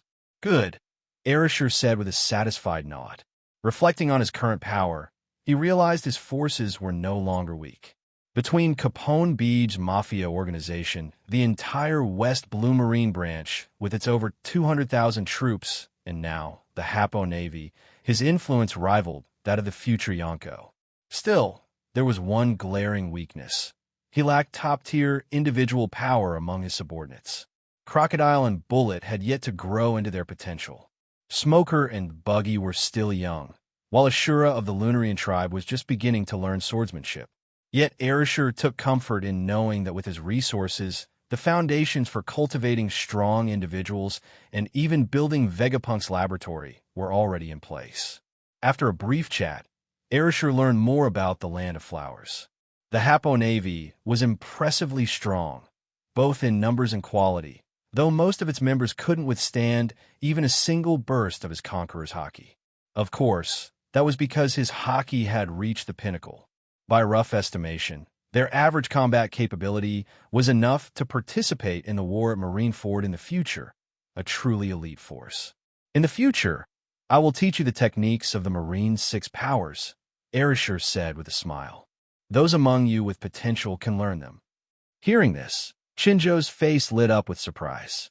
That's incredible. Thank you so much. The Marine's 6 powers were legendary secret techniques within the Marines, capable of granting anyone who mastered them superhuman strength. The fact that Arashi was willing to pass them down left Chinjo and his subordinates excited beyond measure. From that moment, there was no longer any dissent among the 8 Treasures Navy about their allegiance. To celebrate, they shared several rounds of sake. By the afternoon, when Arashi prepared to leave, Chinjo and the others enthusiastically stopped him. A group of 10 beautiful young women was presented to him. Arashi quickly understood their intent and chuckled. Fine, I'll stay for a few more days to teach you the 6 powers. How much you learn depends on you, he added. Chinjo was overwhelmed with gratitude. As someone who had personally fought Garp and now Arashi, he was deeply envious of the Marines' unique martial arts. He knew that combining the 6 powers with his Hashoken could elevate his strength even further. The next day, Arashi began teaching. Despite being 54 years old, Chinjo eagerly embraced the lessons. With his superhuman physicality and bounty of 542 million berries, he quickly mastered 3 techniques: Shave, Tempest Kick, and Moonwalk. His subordinates also made varying progress over the 10 days of intense training. Now that this is done, it's time for me to leave, Arashi said with a smile.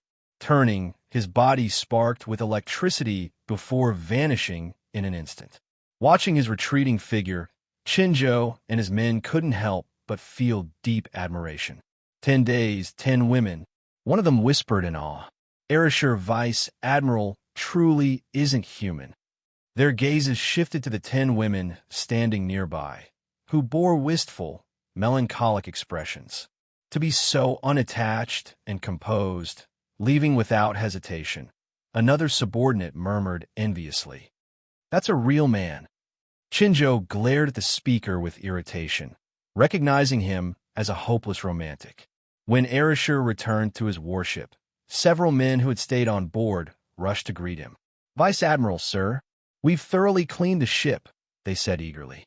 "Thank you," Arashir replied with a smile. "It seems you've adapted well to your new roles as Marines."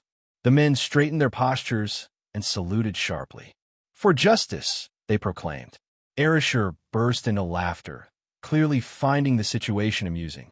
Then, in a flash, he moved and balanced effortlessly on his staff. Sparks of electricity flickered as the Marine warship beneath him shot forward with incredible speed. 2 hours later, Arashir returned to the G-18 fortress.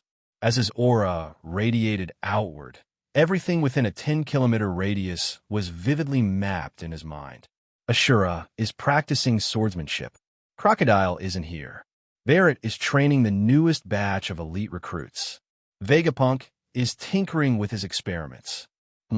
Is that a blood? Arashir raised an eyebrow. He hadn't expected Vegapunk's research to progress so quickly. Ivan's is balancing the ledgers. His steady and meticulous nature makes him perfect for managing logistics. Arashir observed with satisfaction. As his forces expanded, so did the complexities of managing finances and other administrative tasks. Ivan's had taken over these responsibilities with remarkable efficiency, handling everything from monthly reconciliations with Capone Beach to tax reports from various branches. Ivea is reviewing reports from the Marine divisions. Arashir noticed the bespectacled female officer frowning slightly as she marked corrections on a stack of documents. Ivea's sharp mind and diligence had lightened much of Arashi's workload, allowing him to focus on strategic matters. "It seems I'm the most relaxed person here. Having capable subordinates is truly a blessing," Arashir mused with a smile. Time passed peacefully in the fortress. 3 days after returning, Smoker and Buggy burst into Arashi's office, both sobbing uncontrollably. The commotion startled Ivea so much that her glasses nearly fell off. "What on earth are you two doing?" she demanded. Ignoring her, the two boys wailed, "Vice Admiral Arashir, please train us." Ashura's strength has grown so much that even Smoker can't keep up anymore. Hearing this, Arashir was momentarily stunned. After some questioning, he was genuinely surprised to learn that in just half a month, Ashura's dedication to swordsmanship had paid off immensely, leaving both Smoker and Buggy far behind. "All right, stop crying," Arashir said with a sigh. "From today onward, I'll set aside time to guide your training as well." The two boys instantly broke into grins, their earlier tears forgotten. From that day forward, the West Blue entered a period of unprecedented calm. The common folk noticed a sharp decline in criminal activities, with mafia groups and pirates disappearing at a visible rate. Meanwhile, new shipyards and technical workshops began to spring up everywhere. Arashir, the de facto king of the West Blue, led a life of relative peace. His days were spent occasionally mentoring Ashura in swordsmanship and overseeing Smoker and Buggy's training. Before long, the calendar turned to the year 1503 in the Sea Circle calendar. One day, the shipyard delivered exciting news. The prototypes for the components in the blueprint of the electric-powered ship have passed quality tests. Capone Beach announced enthusiastically via Den Mushi. "Excellent," Arashir replied. "How long will it take to assemble these components into a fully operational vessel?" "A month," Beach estimated. "Our shipwrights are ordinary craftsmen, not as skilled as those from Water 7 in the Grand Line. However, I've expanded both the scale and number of our shipyards, so their skills should improve with practice." "How many shipyards do we currently own in the West Blue?" Arashir inquired. "We have 5 now," Beach responded. "We started with 3, but I acquired another and reopened one more. If funding permits, continue expanding our capacity," Arashir instructed. "Once we've produced enough ships, we'll need to begin constructing warships as well." "Yes, Vice Admiral," Beach affirmed before ending the call. "Ah, the gold of Skypiea, such a treasure," Arashir murmured to himself. Once the electric-powered ships were complete, the vast reserves of gold would be his for the taking.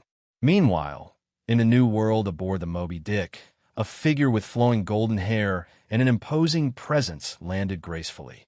"How's the sea without Roger?" the voice growled. White beard, the blood-red eyes of the man flashed as his deep voice resonated across the deck. "The walls that once blocked us are gone. It seems this is your era now." Golden Lion Shiki's emotionless gaze fell upon the tall figure seated before him. There was no trace of a smile on his face. Having been defeated by Arashi and imprisoned and impelled down, Shiki escaped, only to find the world around him had changed drastically, a place that now felt alien. His once mighty fleet had been obliterated in relentless marine pursuits, leaving only ashes. The ambitions that once fueled him now seemed like a bitter joke. As one of the legendary trio, Shiki had been reduced to a shadow of his former self. His name, once revered, now bore the eternal stain of defeat, a stepping stone for the young Arashi to ascend. At this moment, Shiki's eyes burned with rage, his heart consumed by the flames of vengeance. "I could sink you into the depths of the sea right now," Golden Lion, Whitebeard remarked coldly, barely glancing at Shiki. He tossed a bottle of sake toward him. Shiki caught the bottle effortlessly, flicked its cap off, and took several long swigs. Only after exhaling a deep breath did he speak. "Huh, you really know how to push my buttons," Shiki sneered. "State your purpose, or get lost," Whitebeard said with an air of disinterest. "I have no patience for idle chatter." "Whitebeard," Shiki shouted after a deep breath. "Let's join forces. Together, we can take down that Arashi and dominate this world. I can help you become the Pirate King." The sudden proposal left everyone aboard the Moby Dick stunned. Marco, in particular, couldn't help but look toward their captain. Shiki's words were nothing short of shocking, especially coming from a man as prideful as him. This was the same Shiki who had once charged into Marineford alone for Roger's sake. The ship fell silent, its crew frozen in shock. Yet Whitebeard remained calm, continuing to drink his sake as if nothing had happened. After draining an entire bottle, he suddenly flung it with great force. Whiz! The glass bottle shot towards Shiki and shattered against his forehead, sending shards flying in all directions. Shiki didn't flinch, his gaze locked firmly on Whitebeard, waiting for his response. "Gurura!" A loud laugh erupted from Whitebeard. An oppressive aura swept across the Moby Dick, shaking the surrounding seas. "Shiki," Whitebeard's voice turned cold. "You underestimate me. Join forces?" Whether it was the flying admiral of the past with your vast fleet, or the crippled man you've become after being crushed by that brat Arashi, you're not worthy. "Get out of my sight," Whitebeard bellowed, "or I'll erase you from this world right now." Shiki's expression remained unchanged despite the blatant insult. Slowly, he rose into the air. "How disappointing," he muttered. "A legend who once stood as my equal has fallen so far, scared off by a mere youngster." Whitebeard's words hit like a hammer. Shiki's body trembled, his teeth clenched in anger. Spinning around abruptly, he glared at Whitebeard. "Whitebeard, your arrogance will be your downfall." Even Roger never underestimated Arashi. Shiki roared. "Gurura!" Whitebeard laughed again. "If the chance arises, I'll see for myself how strong that kid is. But you? I know exactly what you are." Whitebeard's eyes gleamed with mockery. "You have ambitions to rule the world, but no strength to back them up. You relied on your flying fleet like a coward. True beasts walk alone, Shiki. The weak flock together like sheep." Shiki clenched his fists tightly, his anger boiling over. "Even without you, I'll take care of that brat myself," he declared before turning and flying off. Whitebeard scoffed. "I'll be waiting for your good news, then." The two legends parted ways, never to meet again. Once Shiki had left, Marco approached Whitebeard hesitantly. "Father, even someone as strong as Shiki was defeated by Arashi. If you ever face him, do you think you'd win?" Whitebeard's eyes narrowed as he considered the question. After a moment, he grinned. "Roger spoke highly of that brat," he admitted, but I never worry about opponents I haven't faced. If we ever cross paths." His eyes glinted with battle-hardened resolve. "Then we'll see who truly deserves to be called the strongest man in this world." Marco understood. Whitebeard was saying the truth of power would only reveal itself in battle. "Shiki," Marco muttered. "One of the legendary trio has already fallen." Whitebeard snorted. "Power isn't just about being unbeatable," he said. "It's about having an unyielding heart, one that doesn't waver in the face of anything." To Whitebeard, Shiki was already a defeated man. His heart, crushed by failure, had made him unworthy of being called a legend, let alone an equal. "Everyone is talking about Arashi," Whitebeard remarked with a hint of curiosity after a moment of reflection. "I can't help but wonder just what kind of power you truly possess." In the West Blue, a month had swiftly passed. Finally, Arashi was greeted by the sight of the ship he had been envisioning for so long. Or rather, Ark might be a more fitting term. As it glided out from the Taroa port, the vessel's sleek design resembled a whale of the sea, an artistic marvel. Its bow, paddles, stern, and the massive propellers on either side painted a picture of advanced engineering. "It features a dual propulsion system, combining wind and electricity," said Capone Beej, clearly impressed. "It can sail the seas and even take to the skies. Honestly, it's a masterpiece. Where in the world did you even get the blueprints for this?" When Beej had first seen the blueprints, he hadn't thought much of them. But now, witnessing the ship in its full glory, he was utterly awestruck. In an era like this, a ship capable of flight was revolutionary. After all, wasn't the Flying Pirates' fame largely built on such a concept? "One ship isn't enough," Arashi remarked thoughtfully. "We'll need at least 10. Now that he saw the ship with his own eyes, he realized its size wouldn't be sufficient to carry all the gold from Skypiea. Even with 10 of these ships, they might have to make multiple trips. "The shipyard is working overtime," Beej responded enthusiastically. "In less than a month, we should have 10 of these flying ships ready, along with a 500-strong sky fleet." The excitement in his voice was palpable. Beej could barely contain himself at the thought of commanding such a fleet. Flying through the skies, a dream for so many. Arashi gave a slight smile, his figure flickering as he suddenly appeared on the deck of the Ark. Placing his hand on the metallic control panel of the ship, Arashi unleashed a surge of electricity. Crackle. Electric arcs danced across the ship's surface. In a moment, the sound of whirring filled the air. Whir! Within seconds, the propellers began spinning faster and faster. 5 more seconds, and the Ark lifted off from the water, ascending gracefully into the sky. Arashi tested the helm, adjusting the propeller's angles to fine-tune the vessel's direction. The ship's responsiveness and ease of control were undeniable, a testament to Vegapunk's unparalleled genius. "Scientists truly do change the world," Arashi mused, admiration evident in his tone. "It's hard to imagine what kind of breakthroughs Vegapunk might achieve with his bloodline factor research. In the original timeline, didn't he create clones of himself at some point?" Suddenly, his expression shifted as a troubling thought crossed his mind. Wait, could he use me as a template and make a clone someday? The mere idea unsettled him. A clone that looked just like him, but obeyed Vegapunk's every command? The thought was too bizarre to entertain. "No way. I need to warn him about this," Arashi decided, shaking his head.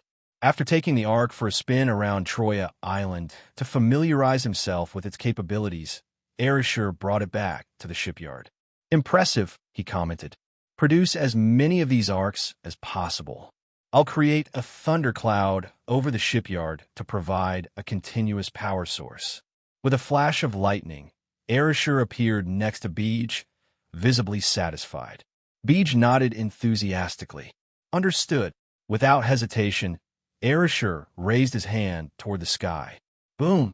A massive thundercloud, spanning nearly 300 meters, quickly formed above the shipyard, hovering roughly the same distance from the ground. Lightning danced across its surface, casting an awe-inspiring glow. "Run a metal conduit into the cloud to charge the ships," Arashir explained. Beej nodded, committing the process to memory, though his thoughts were racing. Forget conquering the seas, Beej thought. I want to rule the skies. The idea of commanding a fleet of flying ships was exhilarating beyond words. Arashir soon transformed into pure electricity, disappearing from the scene. Moments later, he reappeared in the skies over O'Hara, looking down at the island. A look of surprise crossed his face as he flashed to the center of the island, near the remnants of the Tree of Knowledge. Amid the scorched earth and blackened ruins, a tender green sprout had emerged from the tree's twisted roots. A new life was blossoming amidst the ashes of destruction. Arashir stood silently, his gaze fixed on the resilient sapling. For the first time, he felt the true magnificence of life itself. A spark of inspiration crossed his mind like a bolt of lightning. This place, it's the perfect sanctuary for O'Hara's scholars, he murmured.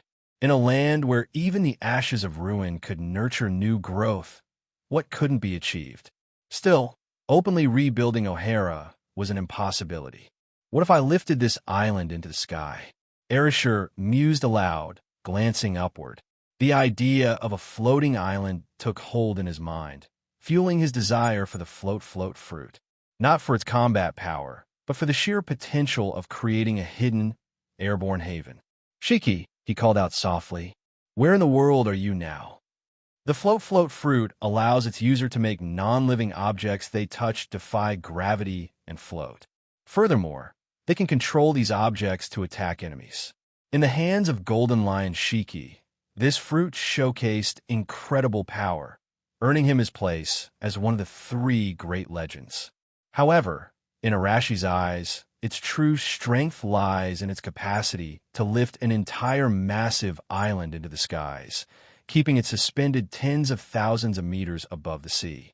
Arashir envisioned using its powers to construct floating island bases and create a divine kingdom in the sky if he could obtain and wield this fruit. The power of the world government is unfathomable, Arashir reflected. With my current foundation, it's impossible to defeat them head-on. He thought of Imu, seated on the empty throne deep within Pangaea Castle, and the 5 elders who bear divine titles. Warrior god of scientific defense, Saint J. Garcia Saturn. Warrior god of agriculture, Saint Shepherd Jupiter. Warrior god of finance, Saint Ethan Baron V. NASA Giroux. Warrior god of justice, Saint Topman Mercury. Warrior god of the environment, Saint Marcus Mars. These 5 celestial beings, named after the elements of earth, water, fire, wood, and metal, radiated overwhelming strength and authority.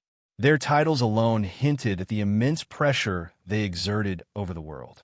This was precisely why Arashir named his organization Pantheon. Only gods could overthrow gods. New gods would replace the old. In the name of divinity, he would act for the people. The stars of emperors falter. A lone warrior sharpens his blade in the night. Arashir was that warrior, sharpening his blade to claim the throne of the new gods and send the old ones away. The world itself had grown stranger with time. As the story unfolded, its power structure became increasingly absurd. The awakening of the gum fruit revealed the existence of the sun god Nika, and the world moved further toward deification. There's also the holy nights and the hidden forces the world government has accumulated in its 800-year history, Arashir thought, his gaze becoming serious. The sheer scope of the world government strength was impossible to estimate. Thankfully, he was still working in the shadows, giving him time to prepare. The foundation of the organization is set, but I need to recruit, train, and invite more top-tier combatants, he murmured. The road ahead was long, and he needed to double his efforts. With a leap, his body transformed into a streak of lightning, disappearing in the blink of an eye. Back at the base, Arashir sat in his office, deep in thought. After some time, he picked up a blank sheet of paper and wrote his first name. Kazuki Odin. Based on the timeline, this samurai of Wano country was still alive. While Arashir thought Odin's personality left something to be desired, his formidable strength made him worth considering. The next name is Gecko Moria. The future warlord of the sea had fallen into despair after his battle with Kaido, leaving his spirit broken and his strength diminished. Even so, Moria had immense potential. If nurtured, his ability to create powerful warriors by imbuing shadows into corpses could make him a valuable asset. Don Quixote da Flamingo. Arashi hesitated as he wrote this name. He considered crossing it out, but ultimately left it. Shimatsuki Kushiru. Another name surfaced. Monkey D. Garp. Arashi's eyes gleamed. For him, Garp was both the easiest and the hardest to recruit. The timing had to be perfect. One by one, more names filled the page. Each represented a critical piece in Arashi's plan to expand his organization. If he succeeded in recruiting them all, he would possess a force capable of challenging the world government. At the top of the paper, Arashi wrote 4 bold characters: the Divine Seed Plan. Of course, this plan would take years, perhaps decades, to realize. Some targets might never be recruited, but it was a long-term goal worth pursuing. Compared to my vision, Dragon, you're far too cautious, Arashi muttered faintly. He held the paper, then let a spark of electricity run through it, reducing it to ashes. The names, however, were etched firmly in his memory. What is the true ceiling of this world's power? He wondered aloud, gazing into the distance. Am I qualified to reach it? Despite his near-invincible status as a 6-dimensional warrior, Arashi remained cautious. His near immortality gave him the confidence to take risks but did not breed overconfidence. For now, I'll focus on the tasks at hand, he decided, shaking off his distractions. The immediate priorities were the gold from Skypiea, the new O'Hara, and Vegapunk's research base. He knew the scholars of O'Hara were as vital as Vegapunk. Knowledge was power, and this fact was undeniable. But everything required patience. Another month passed, and the fleet of airships he had anticipated finally arrived. 12 ships floated silently above the G-18 base, arranged in a fan shape. Their propellers hummed with a faint thunder, arcs of electricity crackling along their surfaces. Impressive, Arashi said with a smile. Capone Beej stood beside him, grinning with excitement. This exceeded expectations. With 5 shipyards working around the clock, they finally completed this small fleet. Each ship can carry 50 people. That's a total capacity of 600. Beeb's obsession with the airship fleet had driven him to personally oversee their construction, pushing the shipwrights to work 18-hour days to finish as quickly as possible. He had even taken a test flight, and the thrill of soaring through the skies left him ecstatic. At that moment, Beej couldn't help but feel grateful for his decision to follow Arashi. 12 ships, Arashi repeated, his eyes scanning the fleet. On each airship stood black-suited men, their faces taut with tension as they faced the Marines around them. This was the beginning of something extraordinary. Prepare yourselves. We're about to head out on a long journey, Arashi said, smiling at Capone Beej. Then he motioned for Avea to come closer. Beej nodded immediately, his heart pounding. While curious about Arashi's plans, he dared not ask too many questions. Vice Admiral, Avea quickly stepped forward. Select 600 elite soldiers, Arashi instructed calmly. We're undertaking a top-secret mission. Yes, sir. Avea responded promptly and turned to leave. Make sure to pick ones with strong physiques. Arashi added from behind. Ivia paused for a moment before nodding again and hurrying off. Since Arashi had established the organizational structure, the military had been primarily under the command of Bullet.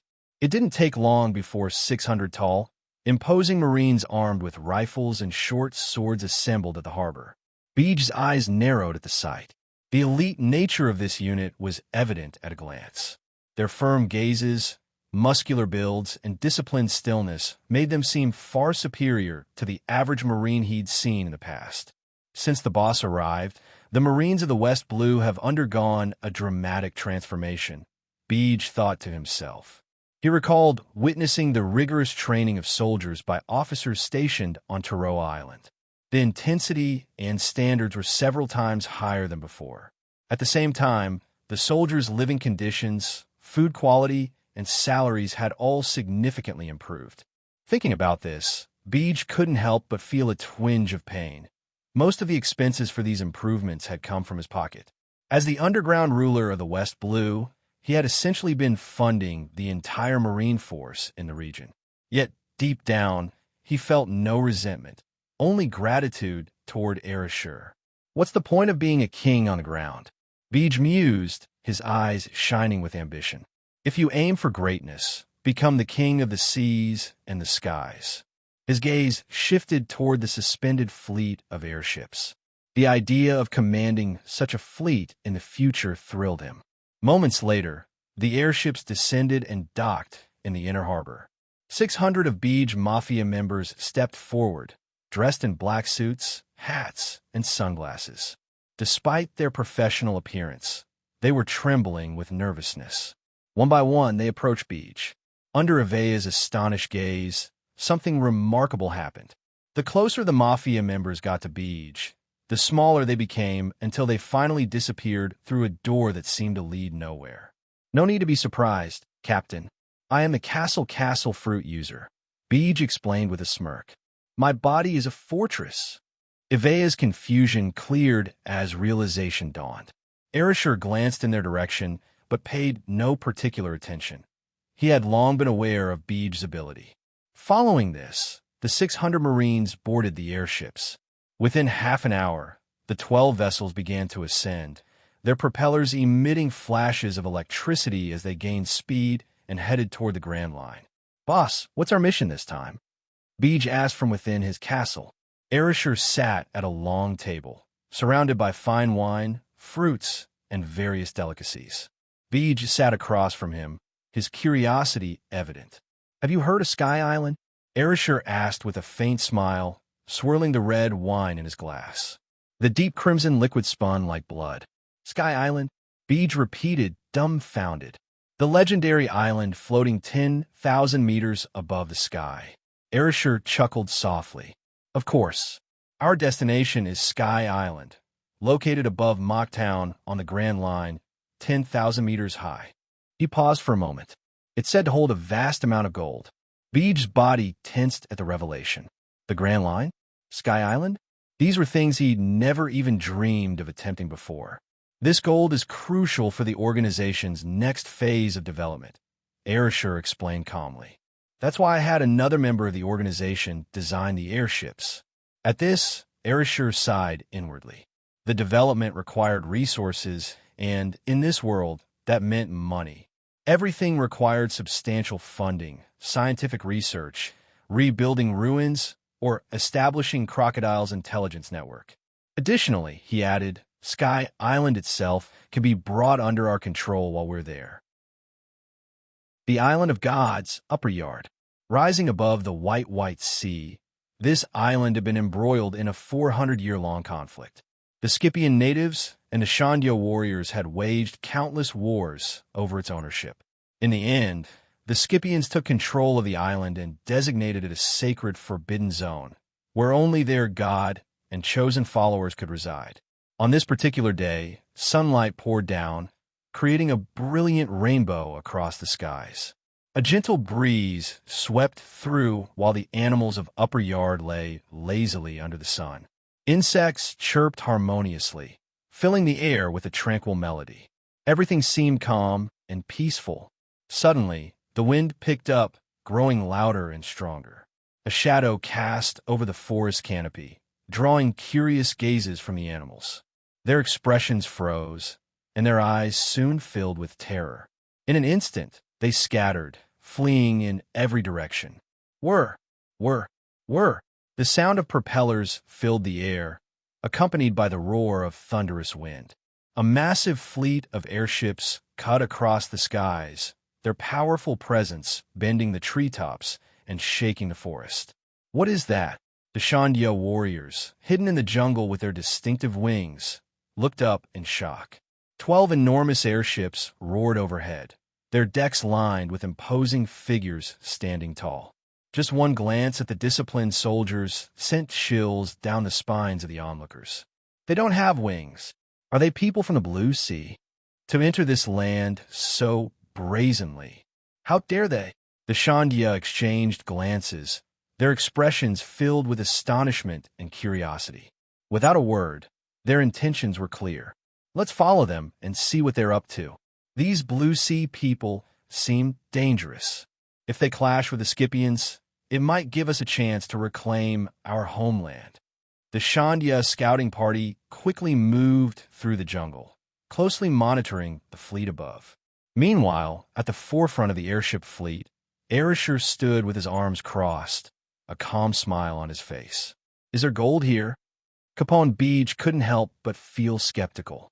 Upon arriving at Skypiea, he had been awestruck by the dazzling white sea and the immense sun and moon hanging overhead. He felt both amazed and insignificant. But as their fleet passed over the island, something seemed off. This looks just like any other island on the surface, he thought. Arashi's voice broke through his musings.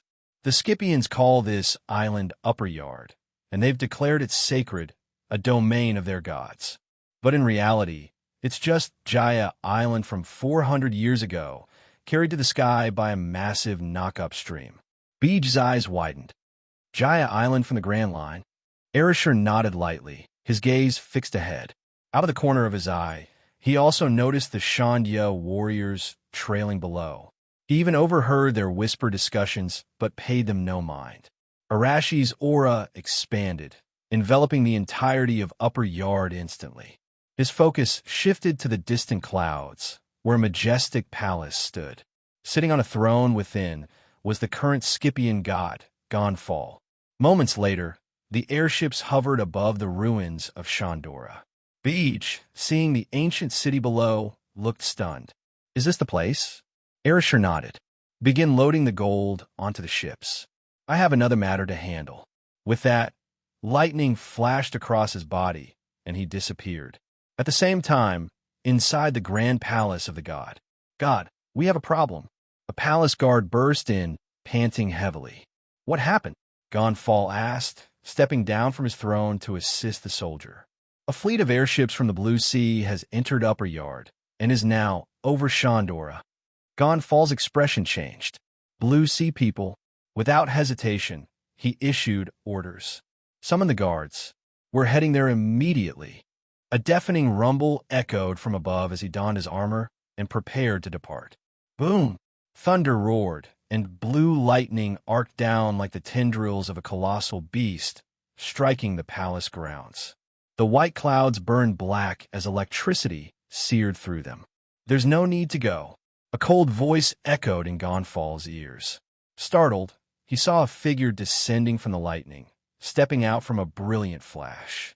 Who are you? Gonfall demanded, his body trembling under the stranger's overwhelming presence.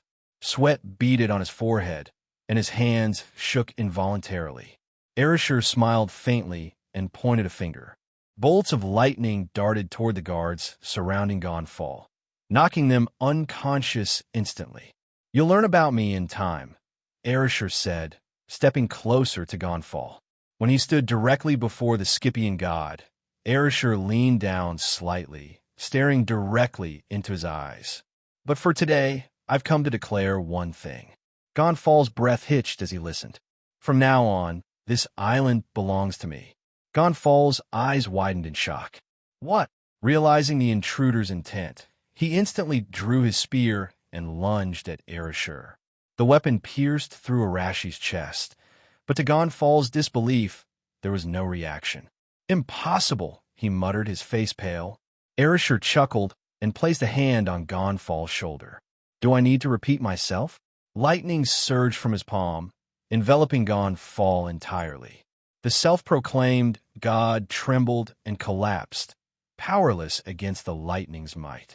Let me make one thing clear, Arashi said, withdrawing his hand. I bear no hostility toward anyone here. He paused, his voice growing colder. But that all depends on your willingness to obey. Gonfall, paralyzed with fear and pain, struggled to move. Yet the lightning coursing through his body left him unable to resist. He could only watch as the stranger turned and walked away, his proclamation echoing in his ears. You can continue being the god of this land, overseeing everything here, Arashi said casually. "I won't interfere. I might even offer you some conveniences." Gonfal froze at the unexpected words, his eyes filled with doubt. "Ridiculous," he retorted. "This is just one sky island. Have you ever seen the vastness and breadth of the world below? Do you truly think I'm interested in ruling this place?" Arashi replied with a playful smirk. "Then what are you after?" Gonfal asked through gritted teeth. "I simply need to make use of this island's secrecy," Arashi said with a sigh. If he had possessed the abilities of the Golden Lion, capable of lifting islands into the sky, he wouldn't have even considered bringing Skypiea into his plans. After all, this place was far too distant from his base in the West Blue. Secrecy, Gonfal muttered, still puzzled.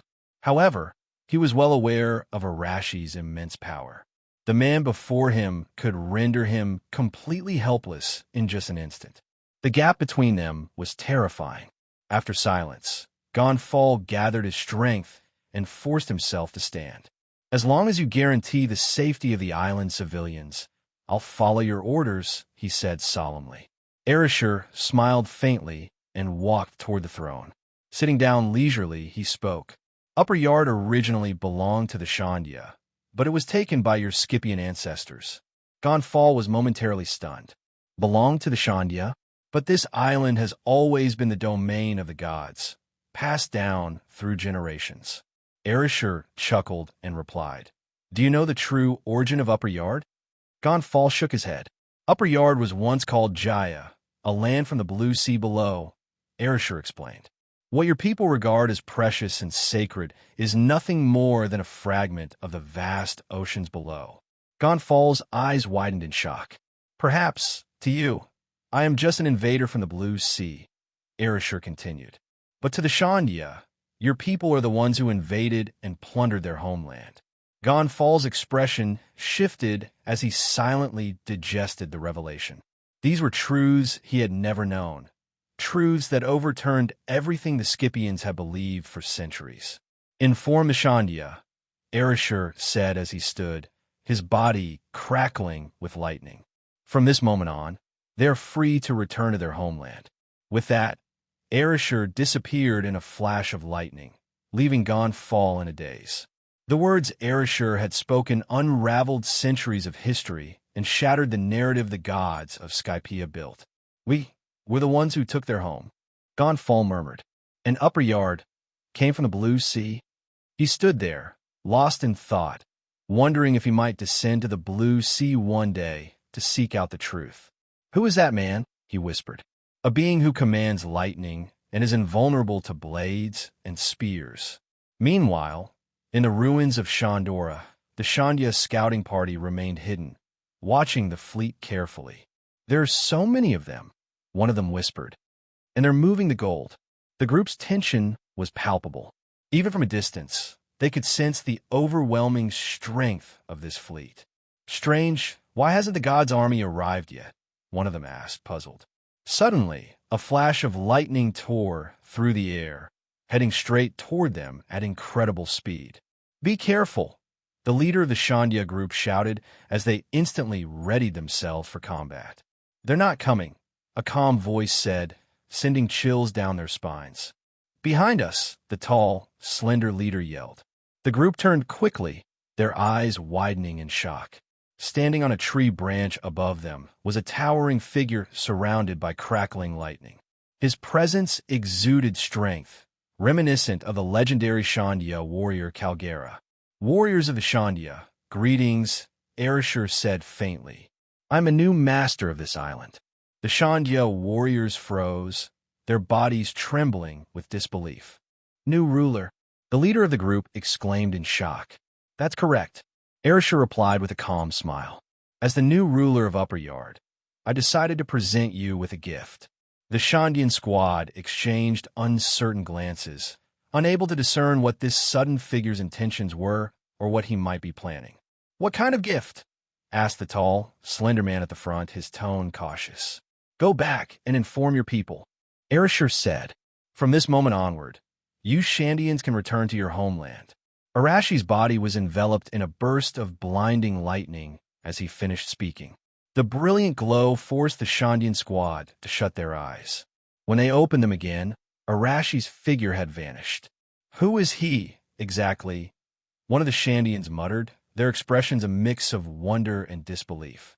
For 400 years, the war between the Shandians and the native Sky Islanders had raged on, with the Shandians often at a disadvantage. Ultimately, they were forced to retreat and hide in the Cloud Village. "That guy, could he be telling the truth?" one of them whispered hesitantly. "Whether it's true or not, we'll find out soon enough," the tall leader replied firmly. Not long after, while moving through the jungle, they encountered a group of enforcers from the god's shrine. Both sides tensed up, cautiously observing each other. However, neither side made an immediate move to attack. "Shandians," the enforcer captain finally spoke in a deep voice. "Our war has come to an end." The Shandian squad was stunned, staring in disbelief as they waited for an explanation. "You must have noticed those blue sea dwellers who recently arrived in Upper Yard," the enforcer captain continued. "Their leader is incredibly powerful. He has already defeated and subdued Gonfall. The new god of this land is him now," the captain said with a sigh, his voice heavy with regret and resignation. "He has instructed us to notify you. From this moment onward, you are free to return to Upper Yard." After a brief pause, the captain added with a complex expression, "The 400-year conflict between us has finally ended." The Shandians were momentarily frozen, their bodies trembling faintly as they processed the declaration. Disbelief and shock filled their hearts. For 400 years, an unfathomably long period, the war had claimed countless ancestors on both sides. And now, on this day, it was suddenly over. "Upper Yard, the ruler of the Sky Island," one of them muttered in amazement. "Who is that guy?" At that moment, an immense curiosity about the mysterious figure, Arashi, began to take root in the hearts of the Shandians. Meanwhile, Arashi descended from the massive vine-covered tree, carrying the enormous golden bell. The giant bell, entirely forged from gold, was pristine and flawless, preserved so perfectly that it could easily be considered masterpiece. "Boss, I've never seen such an incredible amount of gold," exclaimed Capone Beach. "This place feels steeped in history, almost like one of those fairy tales whispered across the seas." After exploring the ruins, Beach was completely overwhelmed. Buried beneath the dust and rubble lay a treasure trove of gold, artifacts, ornaments, and countless other treasures, so abundant it was impossible to estimate. He even spotted immense golden pillars that appeared to have once supported a grand palace. But what kind of unimaginable wealth would it take to construct an entire palace out of gold? As the mafia dawn of the West blew, even Beej had never seen such a vast hoard of gold before. "The City of Gold?" Arashi said with a faint smile. "Yes, the City of Gold," Beej replied. "Everything here seems like it was made of gold at one point, but with time, it was all buried underground. It'll take some time for me to unearth all the gold still hidden beneath the surface," Beej continued. Beside him, Ivea nodded, equally amazed at the sheer quantity of gold. With just a fraction of it, anyone could live a life of luxury forever. "Take your time," Arashi said with a calm smile. "We have plenty time to get this done. Besides, I want you to gather a team of craftsmen. You can also contact the native Sky Islanders." He paused for a moment. "We're going to build a base here, one that belongs to us." Beej immediately straightened up. "Understood, boss. I'll arrange it right away." Under Arashi's watchful eye, 600 elite Marines and 600 members of Beej Mafia began transporting Shandora's gold onto the ships. Arashi scanned the island's depths using his electromagnetic powers, quickly identifying more underground chambers filled with hidden gold. With a mere thought, blue arcs of electricity flashed across the entire island. The air crackled with power as the ground began to rumble violently.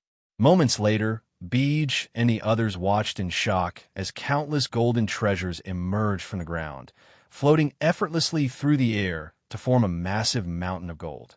The boss dug up all the gold at once. Beej shouted, "What are you all waiting for? Start loading it up." Shaken yet excited, everyone immediately sprang into action. By that afternoon, the Shandians cautiously ventured into Upper Yard's outskirts. There, they encountered the enforcers of the god's shrine. At the forefront stood Gonfall. The Shandian chief hesitated briefly before stepping forward. "Is the news true?" he asked. "Yes," Gonfall said with a complex expression. "The Great One has decided to open Upper Yard to you Shandians." The chief trembled, his eyes welling with emotion. "Where is he? No, where's that Great One now?" Gonfall sighed. "In Shandora. If you head to the center of the ruins, you'll find him. He's currently moving the gold." Gold? The chief was briefly stunned, but he quickly dismissed the thought. For generations, the Shandians had longed for one thing above all: reclaiming their homeland. Half an hour later, the elderly chief arrived at Arashi's location, flanked by several strong Shandian warriors. "Thank you, Great One," the chief said, kneeling with tears in his eyes. "It's a blessing that we Shandians can once again live on this land. Truly thank you." The warriors behind him also bowed deeply, their expressions filled with gratitude and emotion. "This was your homeland to begin with, wasn't it?" Arashi said with a gentle smile. "Chief, you may rebuild your home atop the ruins of Shandora. This time, no one will stand in your way." The chief trembled with emotion. Thank you. The Shandians will never forget your kindness." That evening, the Shandians began pouring into Upper Yard. However, instead of immediately constructing their homes, they voluntarily assisted Beej and the others in loading gold onto the ships. "This is their way of repaying your kindness," the chief explained gratefully. Arashi gazed into the distance at the bustling figures and couldn't help but feel sentimental. 400 years, he murmured. "Your golden bell is over there." He gestured toward the towering bell, which stood silently atop Shandora's ruins, still intact despite the passage of time. "I need this gold," Arashi said, "so I can only leave you the golden bell. It was once the symbol of Shandora." The chief stared at the bell, glowing in the golden light of the setting sun. A deep sense of sorrow and joy overwhelmed him for reasons he couldn't explain. As he stood there in silence, tears for centuries. What a long and arduous journey it had been for the Shandians. How many stories and tragedies had unfolded in this ruined city of gold. Time had weathered it all, leaving behind only legends and memories. The next day, as the first rays of sunlight illuminated the city of gold, the serene and melodious sound of the golden bell echoed across the island. Its resonant chimes traveled far, reaching the distant seas over 10,000 meters below. In Mock Town, on the other side of Jaya Island, a tall man stood before a simple wooden house. Tears streamed down his face as he murmured, "It's true. The legend of the City of Gold. It's all true." 12 ships, each capable of carrying 30 tons of gold, were fully loaded. In total, 360 tons of gold were hauled away. Yet this was still only a fraction of the riches hidden within the City of Gold. "This is more than enough to establish my divine kingdom," Arashi exclaimed with satisfaction. "Load that as well." He pointed to an ancient poneglyph inscribed with dense, mysterious characters. While he understood its significance, he couldn't decipher it. However, he planned to leave it to the scholars of O'Hara for study. On the third day, with the ships loaded to capacity, Arashi and his fleet departed. "I've secured a massive warehouse with heavy security," Beej reported. Arashi nodded, saying nothing further. With his growing power, many of his subordinates already handled matters efficiently. Upon returning to the G-18 Marine Base, Arashi resumed his leisurely lifestyle. Capone Beej, as meticulous as ever, planned to carefully appraise the total value of the gold and compile a detailed report for Arashi. These riches would be a substantial fund for developing the organization and training Marines, ensuring their growth for years. Arashi's fleet expanded remarkably as more ships were constructed and funds became abundant. It was as if he was building an unstoppable force before the eyes of the world. Even Capone Beej, after receiving Arashi's authorization, established 2 additional shipyards. Warships began production and were equipped with electric engines and sea prism stone systems. Compared to the Marines' main fleet ships, these new warships were faster and superior in performance. At this rate, it won't be long before I command a fleet of 100 ships. Arashi thought to himself. With sufficient funds, he decisively issued an order to expand recruitment efforts. Originally, the total Marine forces in the West Blue numbered around 280,000, but Arashi considered this inadequate. A massive pool of recruits was essential to cultivate an elite force of soldiers and officers. The Marine headquarters' long-standing dominance and endless stream of strong individuals were largely due to its massive recruitment base. As some would say, this was the advantage of a population surplus. Arashi even entertained establishing a Marine Academy in West Blue to train promising recruits. A month later, Capone Beej said the gold transfer was nearly complete. Additionally, the number of ships had reached 28. Though the ships were relatively small, with a capacity of only 45 tons each, this fleet already constituted a significant force. Beej also reported that workers had been recruited to travel to Skypiea to establish a base on Upper Yard. The Shandians have been helpful, and after we paid them wages, even the native Sky people joined in, Capone Beej reported. These days, they've been getting along well. We've acted as mediators between them. Arashi chuckled at this and inquired further. How about the items I listed for procurement? Beej lowered his voice. We've secured most of them through auctions, smuggling, and other means. However, some items are extremely rare and hard to acquire. Arashi nodded. Do your best to obtain them. These materials are crucial for the organization. Yes, sir, Beej replied. 5 months had passed since Arashi's initial journey to Skypiea. News came that Gonfal and the Shandian elder had established amicable relations. Together, they had constructed a hidden base in the northwest area of Shandora. The blueprints for the base were designed by Vegapunk, ensuring it was discreet and secure. As for the skilled personnel Vegapunk had requested, recruitment efforts in West Blue yielded only 5 suitable candidates in nearly 6 months. Time flew by, and the Great Age of Pirates was now in its 4th year. The research based on Skypiea had been completed, and with Arashi's approval, Ivea even began recruiting soldiers on Upper Yard. One day, Arashi accompanied Vegapunk aboard a ship headed for the Skypiea base. It's been 2 years, Arashi, and you've only now managed to complete my base. Time is life, Vegapunk sighed. It may have taken a while, but you'll find it worth the wait, Arashi smiled. I hope you're right, Vegapunk muttered, though he chuckled. In the meantime, I've made some progress in my research on lineage factors over the past 2 years. Oh, what kind of progress? Arashi asked. My research on your lineage factor is still in its infancy, but I've made significant strides with the Lunarian lineage factor, Vegapunk said excitedly. I have an idea. Perhaps I can use the Lunarian lineage factor to create a clone of myself. Vegapunk's eyes sparkled with anticipation.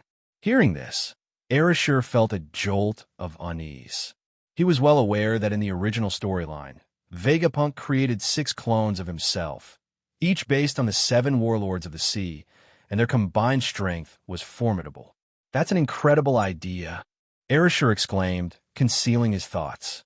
I look forward to your success. The ship ascended high into the sky, heading towards Skypiea.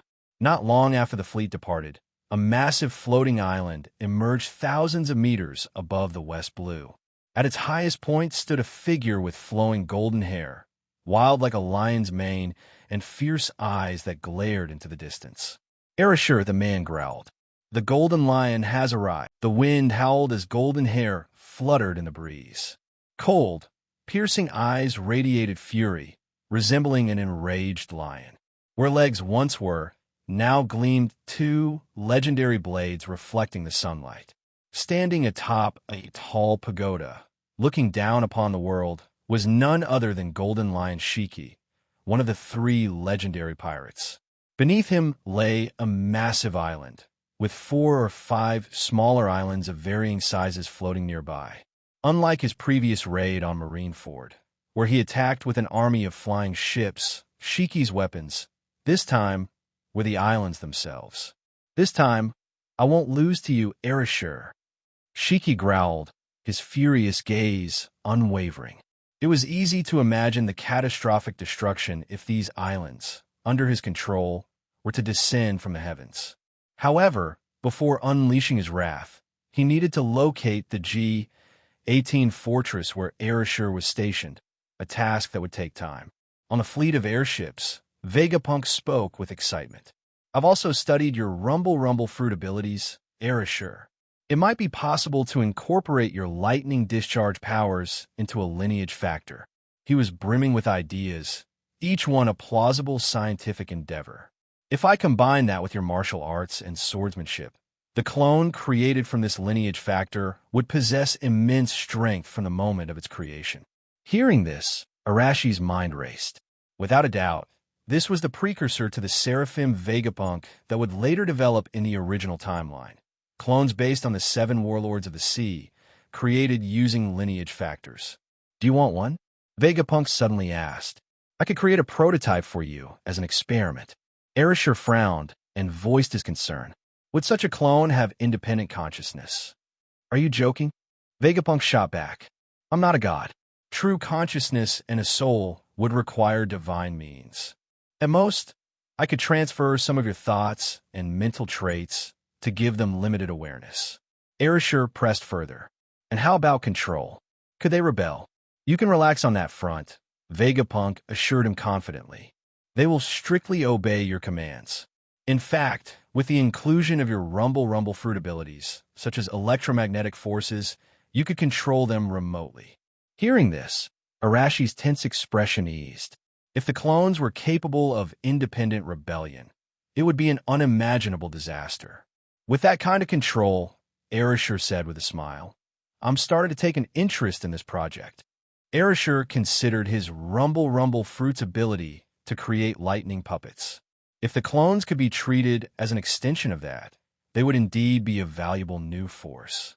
Technology changes the world. Vegapunk's unparalleled intellect was undeniable. In the future, he would even build weapons for the world government capable of annihilating entire islands. Technology was a formidable power in this world, which was why Arashi aimed to keep Vegapunk firmly on his side. Sometime later, the fleet reached Upper Yard. Skypea! Vegapunk exclaimed, his excitement uncontainable. You've built a research base here? This is amazing. Vegapunk's eyes sparkled as he saw the sprawling laboratory in Shandora. No one will disturb your experiments here, Arashi assured him. The Shandians and native sky people won't approach, and I'll station an elite guard to protect you. This is excellent, Vegapunk said, beaming. I like it here. Then, his gaze shifted mischievously. Arashi, you'll have to stay here for a while longer. I need to conduct tests and analyze your lineage factor to improve the clone designs. Arashi nodded in agreement, willing to sacrifice himself for science. Soon after, Vegapunk fully immersed himself in research. With the help of his assistants, he quickly set up advanced instruments and organized rare materials. That afternoon, Vegapunk requested Arashi to demonstrate his powers. Discharge your electricity, Vegapunk instructed. And I'll also need data on your martial arts and swordsmanship. Arashi complied, choosing an open area where he smashed a mountain with a single punch and sliced the white sea in half with one swing of his sword. Vegapunk was momentarily stunned, but then nodded in satisfaction. The stronger you are, the more perfect our Seraphim project will be. In the future, they will become your most powerful artificial weapons. Will the Seraphim have my swordsmanship and martial arts? Arashi asked, curious. You're far too strong for them to replicate perfectly, Vegapunk admitted. But even achieving 50% of your power would be enough to make them formidable. Vegapunk marveled at Arashi's abilities. Until that moment, he hadn't fully grasped the extent of his friend's strength. The data collection left him awestruck. Afterward, Vegapunk extracted tissue samples and blood from Arashi. I'll start cultivating the Seraphim immediately. They will embody a portion of your emotions and desires, granting them some degree of autonomy. Pausing briefly, Vegapunk explained further. But don't worry, They are merely your derivatives. At their core, they remain artificial beings, and you'll retain ultimate control over them. Arashi nodded, intrigued by the novelty of it all and impressed by Vegapunk's rapid progress. Because the body is cultivated through DNA engineering, its physical durability might be somewhat lacking, Vegapunk explained. I also can't predict the full extent of its potential strength. Arashi found himself filled with anticipation and decided to remain at the lab for a few extra days. 5 days later, a figure emerged before them, a body standing approximately 1.8 meters tall, with bronze skin and white hair, its eyes firmly shut. "You can name him," Vegapunk said with a smile as he began inspecting the figure, tapping its abdomen and limbs periodically. "Name him." Arashi's eyes flickered thoughtfully before he spoke 2 syllables. "Zeus." Vegapunk paused, then chuckled. "A fine name," he added. "I still need to make some modifications, like adding a few auxiliary abilities, including limited use of your Rumble fruit powers. Of course, replicating the abilities of a Logia fruit comes with significant challenges. I've been researching this for 2 years and can only partially replicate its properties." Arashi nodded, intrigued to see how far this brilliant scientist could push his creations. He watched as Vegapunk skillfully opened the clone's body and installed strange metallic components of unknown origin. At this point, it was clear the prototype Seraphim was indeed an artificial human. 3 days later, Vegapunk completed his modifications. The Seraphim opened its eyes, and its piercing gaze sent a chill through everyone present. Whoosh! Flames ignited on its back, flickering ominously. Its eyes glowed with a blue-violet hue, as if lightning crackled within them. "My name is Zeus," it declared in a deep voice. "I represent evil." There was no doubt. This seraphim embodied a sinister presence. Arashi quickly realized he felt an inexplicable connection to Zeus, as if it had been born from his bloodline. With just a thought, he could command the seraphim to act. "Quick, test his abilities, Arashi," Vegapunk urged. Arashi nodded and willed Zeus to move. Instantly, the seraphim's form blurred as it dashed out of the base. Surrounded by flashes of lightning, its speed was astonishing. However, Arashi immediately discerned that Zeus lacked Logia's intangibility and couldn't achieve his full top speed.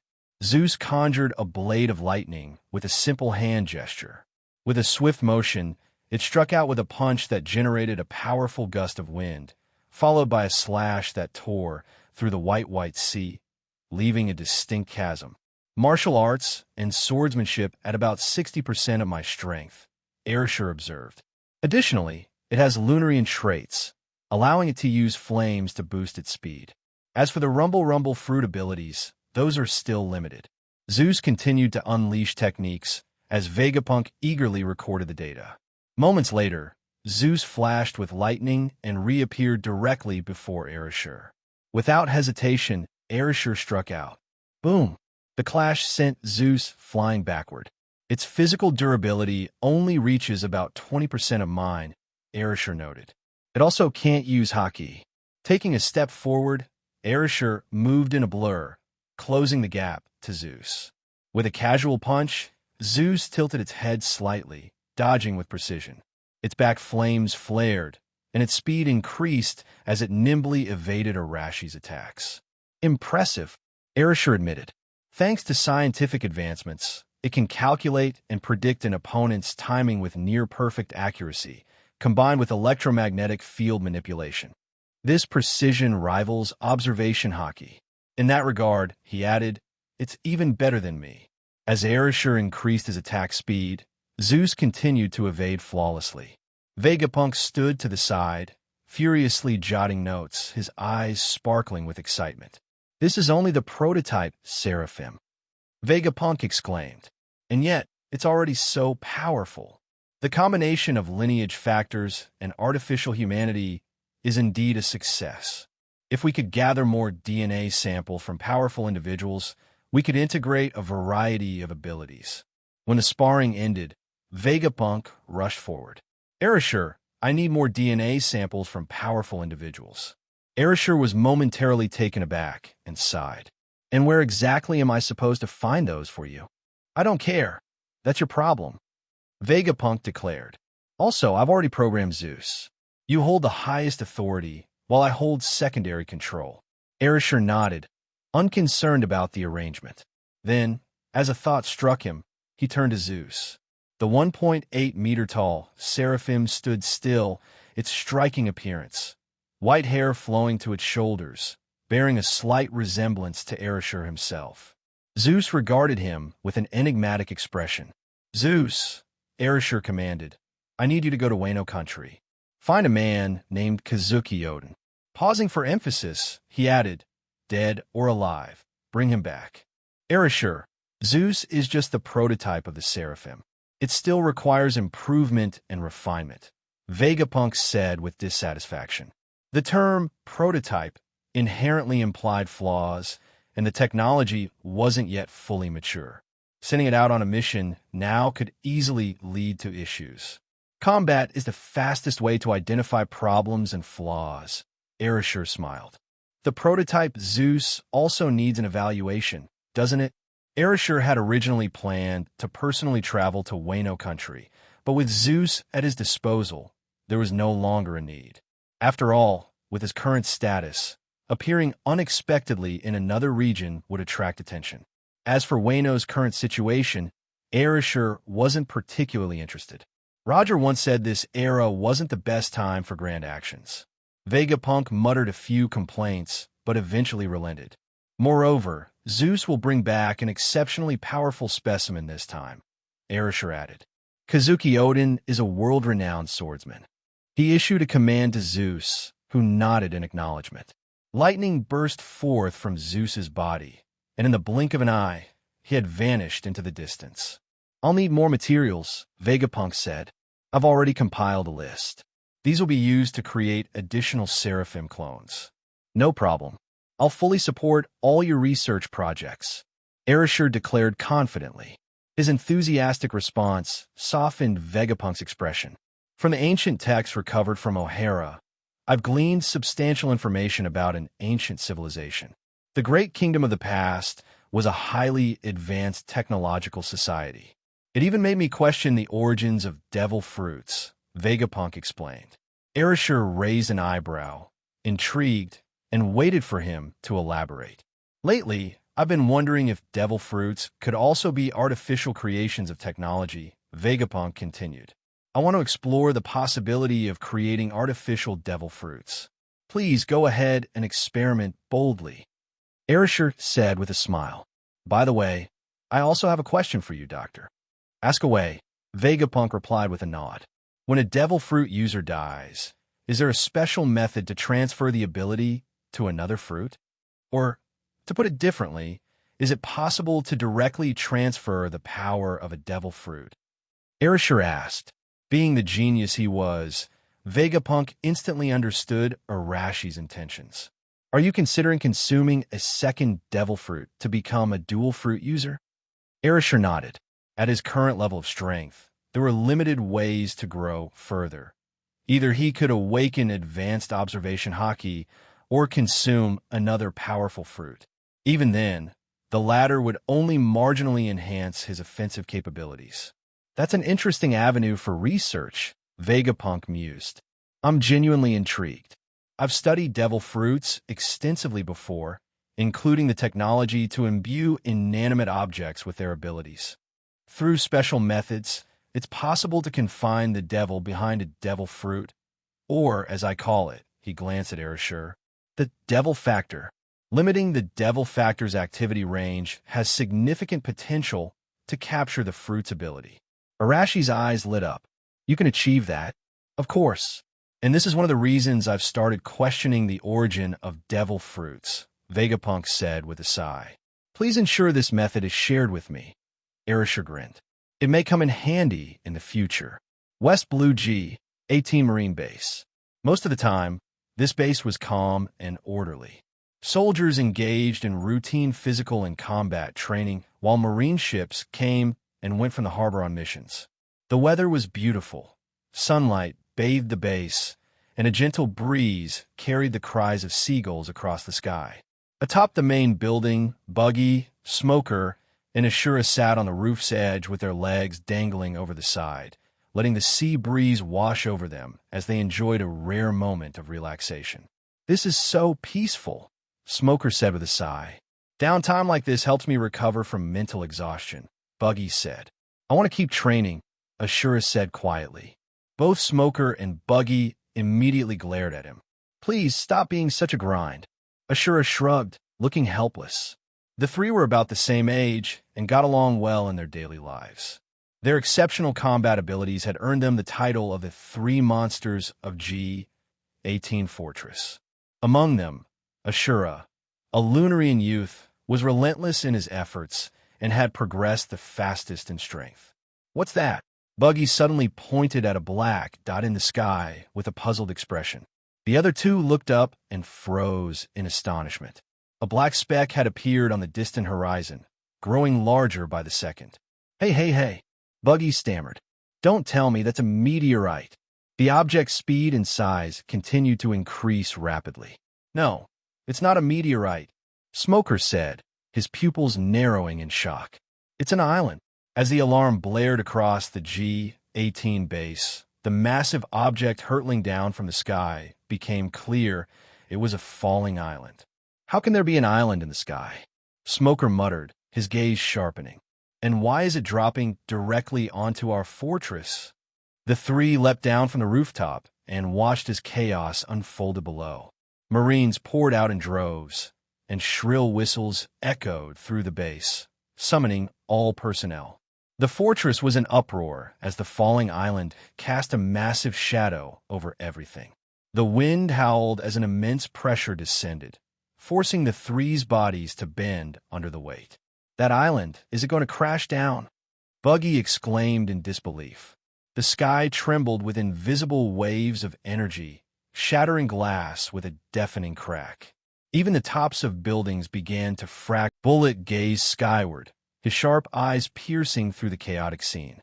Behind him, T-Bone, Ivans, Ivea, and others stood at the ready, bracing for what was to come. The air pressure grew increasingly intense, and the waters of the inner bay churned violently. The anchored warships swayed uncontrollably.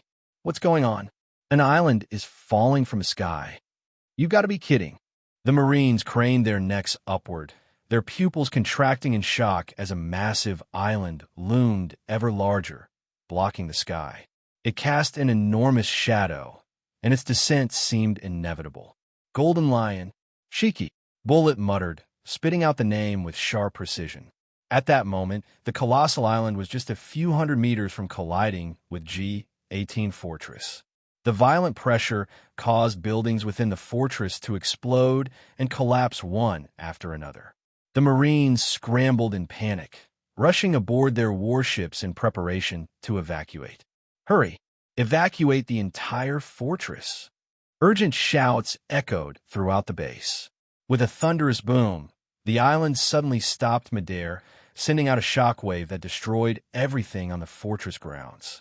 Those unable to evacuate in time were thrown into the air by the powerful gusts, crashing hard and coughing up blood. A chilling, invisible aura of terror spread throughout the base, suffocating all in its grasp. "Arashi," a deep, commanding voice rang out. Bullet's pupils constricted as he gazed at the figure descending from the island. "Shiki." Bullet's voice was taut, his suspicion confirmed. No one but the legendary Golden Lion Shiki could create such an awe-inspiring scene. The Golden Lion floated down slowly, his sharp eyes scanning the retreating Marines. Upon spotting them fleeing, he smirked coldly. Raising his right leg, he struck viciously. Lion Wave. A powerful slash ripped through the air, slicing over a dozen Marines cleanly in two. "Damn it!" Buggy, who had been organizing his troops' retreat in the distance, clenched his fists in rage as blood rushed to his eyes. Those were his men. Without hesitation, he flashed forward, charging toward Shiki. "You bastard! How dare you!" Buggy roared. He stood before the Golden Lion in a few swift steps, bent his knees, and leapt high into the air. He brought it down with a long blade in hand in a ferocious strike. Oh! Shiki raised an eyebrow, his mouth curling into a mocking grin. So, the cowardly weakling from Roger's crew joined the Marines. Huh? Shiki's right leg shot up to meet Buggy's attack head-on. Clang! The sound of metal clashing rang out as sparks flew.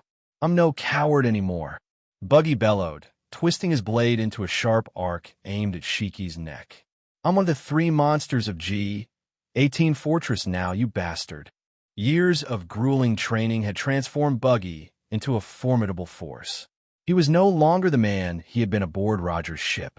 His physical prowess had reached superhuman levels, and he had even mastered Soru and Jeppo, 2 techniques of the 6 powers. Interesting, Shiki sneered, intercepting the attack with a flick of his right foot. Clang! Sparks flew once again. This time, however, Buggy's blade shattered with a resounding crack. Die, Red Nose, Shiki said coldly, his leg slicing through the air toward Buggy's neck. Buggy froze for an instant as his head flew cleanly off his shoulders. But the next moment his right hand, hanging by his side, clenched into a fist. His detached head glared downward with rage. I told you. Buggy's fist shot forward, his furious voice reverberating. I'm a monster now. The punch tore through the air instantly, landing squarely on Shiki's face. Boom! Shiki staggered slightly, his expression turning icy cold. His leg moved again, unleashing a wave of slashes with a single command. Slashing wave. Countless energy blades burst forth, cutting Buggy into dozens of neatly severed cubes. They hung suspended in the air for a moment before retreating and reassembling into his body. I'm not afraid of slashes, Buggy declared with a defiant smirk. Shiki's eyes narrowed momentarily, then relaxed as he chuckled darkly.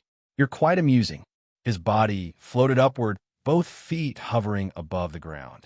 But I didn't come here to waste time with a small fry like you. Bending down sharply, he slammed both hands into the ground with a resounding smack. Boom! The entire G-18 fortress trembled violently. The earth roiled as the inner bay rose, sending waves crashing in every direction. Marines screamed in terror as the entire area was engulfed in chaos. Arashi, Shiki's voice rang out once again, echoing across the battlefield. Where are you? Boom! A deafening explosion shattered the air, followed by the wind's roaring turbulence and seawater's violent crashing. The cacophony of sounds overlapped, leaving everyone temporarily deafened, their ears ringing. The circular G-18 fortress crumbled and splintered in that instant. Its massive foundation and stone debris floated upward, rising alongside the Golden Lion into the sky. Marines stumbled and screamed in terror, desperately grabbing onto anything they could. Yet they couldn't stop themselves from tumbling along with the falling debris, plunging into the sea below. Everything was in chaos. Jahahaha! Still not showing yourself, Arashi, the Golden Lion, Shiki, laughed boisterously. Vice Admiral Arashi isn't here, shouted Buggy, his voice filled with defiance. We won't let you wreak havoc here, Golden Lion Shiki. Behind him stood Smoker and Ashura, both with grim and furious expressions. This place, G-18 Fortress, had been their home recently. In moments, Shiki had destroyed it. Amidst the chaos, numerous Marine ships swayed in the turbulent waves, scrambling to rescue their comrades from the water. Take him down, Smoker roared, his voice filled with rage. I don't care if he's the Golden Lion or Roger himself. Ashura silently drew the saber from his waist. In the next moment, the 3 of them charged forward. After running a few steps, their figures vanished. Soru. Almost simultaneously, the trio appeared around Shiki, positioning themselves at his front, back, and right flank. With perfect coordination, they struck simultaneously, their blades slicing through the air. Even one of the legendary 3 great pirates, Shiki, paused momentarily in surprise at their synchronization. Then, with a faint red glow in his eyes, Shiki's body flickered, leaving afterimages in the air. You snot-nosed brats dare to challenge me. Shiki sneered. With a sudden lift of his right foot, Shiki swung his sword. Buggy was split cleanly in two by the slash, while Smoker and Ashura blocked with their blades, only to be sent flying by the overwhelming force of the attack. Shiki snorted coldly. With both hands, he slapped the air below him. Lion's mane, ground surge. The ground beneath them heaved, rising like a tidal wave and engulfing the three Marines in an instant, leaving only their heads exposed. "Damn it," Buggy shouted, struggling against the earthen grip. His intense training under Arashi had hardened his resolve, and now, seeing his comrades fall only fueled his rage. "This isn't your time yet. Stay put and behave," Shiki said coldly. His gaze shifted as his swords, which replaced his missing legs, touched the ground. Locking onto a towering figure in the distance, Shiki's expression grew stern. "Douglas Bullet." Shiki spat the name. "So, all you remnants of the Roger Pirates have gone to serve under Arashi, huh? Where is he? I came here to settle my grudge with him." Bullet stood silently, a cold smirk on his face. His presence radiated overwhelming, killing intent, chilling the air around him. As Arashi's top-ranking officer in charge of the Marine forces, Bullet's rank had already risen to that of Rear Admiral.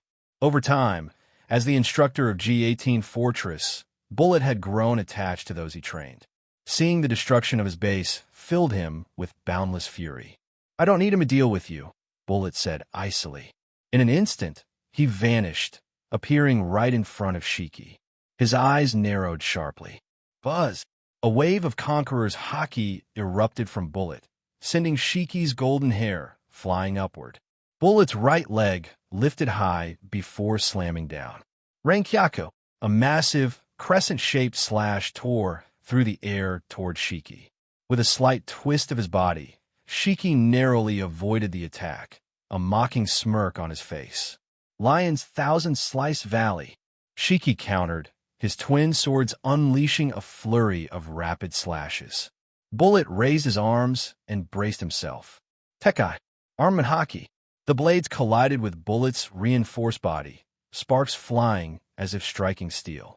While the slashes didn't cut through, their sheer force pushed Bullet back. "You're just another lackey from Roger's crew, daring to raise your fists against me," Shiki sneered. In truth, Shiki had long considered waiting, biding his time to recover his strength before taking revenge on Arashi. Yet, he knew time was not on his side. Without his legs, his power had diminished. Age would rob him of any chance at victory if he waited too long. So, after painstakingly gathering his strength and controlling a fleet of floating islands, Shiki finally made his move. Bullet didn't respond, charging forward with fists flying. Shiki deftly dodged each attack, his movements light and unrestrained. "So eager to prove yourself, huh? Too bad this era doesn't belong to you yet." Shiki taunted, his voice dripping with contempt. With a smirk, Shiki soared backward. Beneath him, the ground twisted and roared, forming a massive lion that charged at Bullet with a deafening roar. Shiki's gaze swept over the battlefield, his eyes narrowing. "I'll collect some interest first," he said coldly. Floating higher into the air, Shiki created distance between himself and the remnants of the G-18 fortress. Then, he glanced upward, his expression filled with menace as a colossal shadow loomed overhead. "Let me show you the ruthlessness of a true pirate king," Shiki declared. "Jaha!" With a roar of laughter, Shiki pulled downward with both hands. Boom! The massive floating island plummeted, hurtling toward the remains of the G-18 fortress. Bullet's head snapped upward, his pupils narrowing as the enormous shadow descended. Around him, Marines cried out in terror, abandoning the crumbling fortress and diving into the churning sea. The waves surged violently, splashing against the ruins. Ivea, trembling as she watched the overwhelming spectacle, clutched a den mushi. "So, this is the power of a legendary pirate?" she murmured, her hands shaking as she dialed a number. The den mushi connected, and a calm, gentle voice answered. "Vice Admiral." Far away on Skypea, Arashi was deep in discussion with Vegapunk, exploring the mysteries of devil fruits and lineage factor technology. To Arashi, advancements in science were the key to increasing his influence and power. They had even discussed using electricity to improve civilian lives, introducing new technologies to revolutionize daily living. Vegapunk, always inclined toward benefiting society, was delighted by the idea. At that moment, the din-din mushi in Arashi's pocket rang.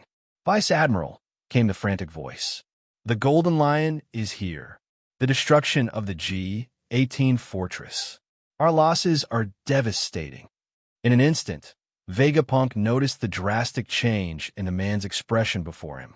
Without even bidding farewell, Arashi's body erupted with crackling lightning. A towering column of thunder shot skyward, illuminating the surroundings. Vegapunk caught a fleeting glimpse of the figure through the blinding radiance, now transformed. 5 drums adorned with tomo patterns appear behind him, surrounded by arcs of violet-blue electricity linking them together. Arashi's jet-black hair rapidly extended to his waist, sparking with electricity. His violet eyes glowed with lightning, and his once angular features softened slightly, now exuding a serene yet intense presence. A flowing ribbon of electricity coiled behind him, and a storm cloud-patterned qilin emerged across his chest, shimmering with lightning. His entire body became shrouded in blue arcs of electricity. With a flash, the thunderclap faded, and Arashi vanished from sight. "What was that?" Vegapunk muttered, trembling all over. Even from that brief moment, the immense pressure and sudden heat rise shook him to his core. Looking down, he realized that the very ground where Arashi had stood had melted into magma. "Is this the true power of a devil fruit?" Vegapunk whispered, his body trembling with both fear and excitement. His eyes gleamed with an almost fanatical curiosity. As a scientist, he had long dismissed the myths surrounding devil fruits, claims of demonic spirits inhabiting the fruit, offering their powers in exchange for the eater's soul. To him, every phenomenon begged to be scientifically explored. In the void of the sky, an electric arc raced forward at a terrifying speed, true lightning speed, approximately half the speed of light. At this moment, Arashi had truly become lightning incarnate. In the blink of an eye, he traversed the calm belt from Skypiea, appearing over the west blue. Within another fraction of a second, he halted, scanning the area through an electromagnetic field. Then, with another brilliant flash, he disappeared once more. Fast, incomprehensibly fast. He currently travels approximately 666,666,666 kilometers per hour.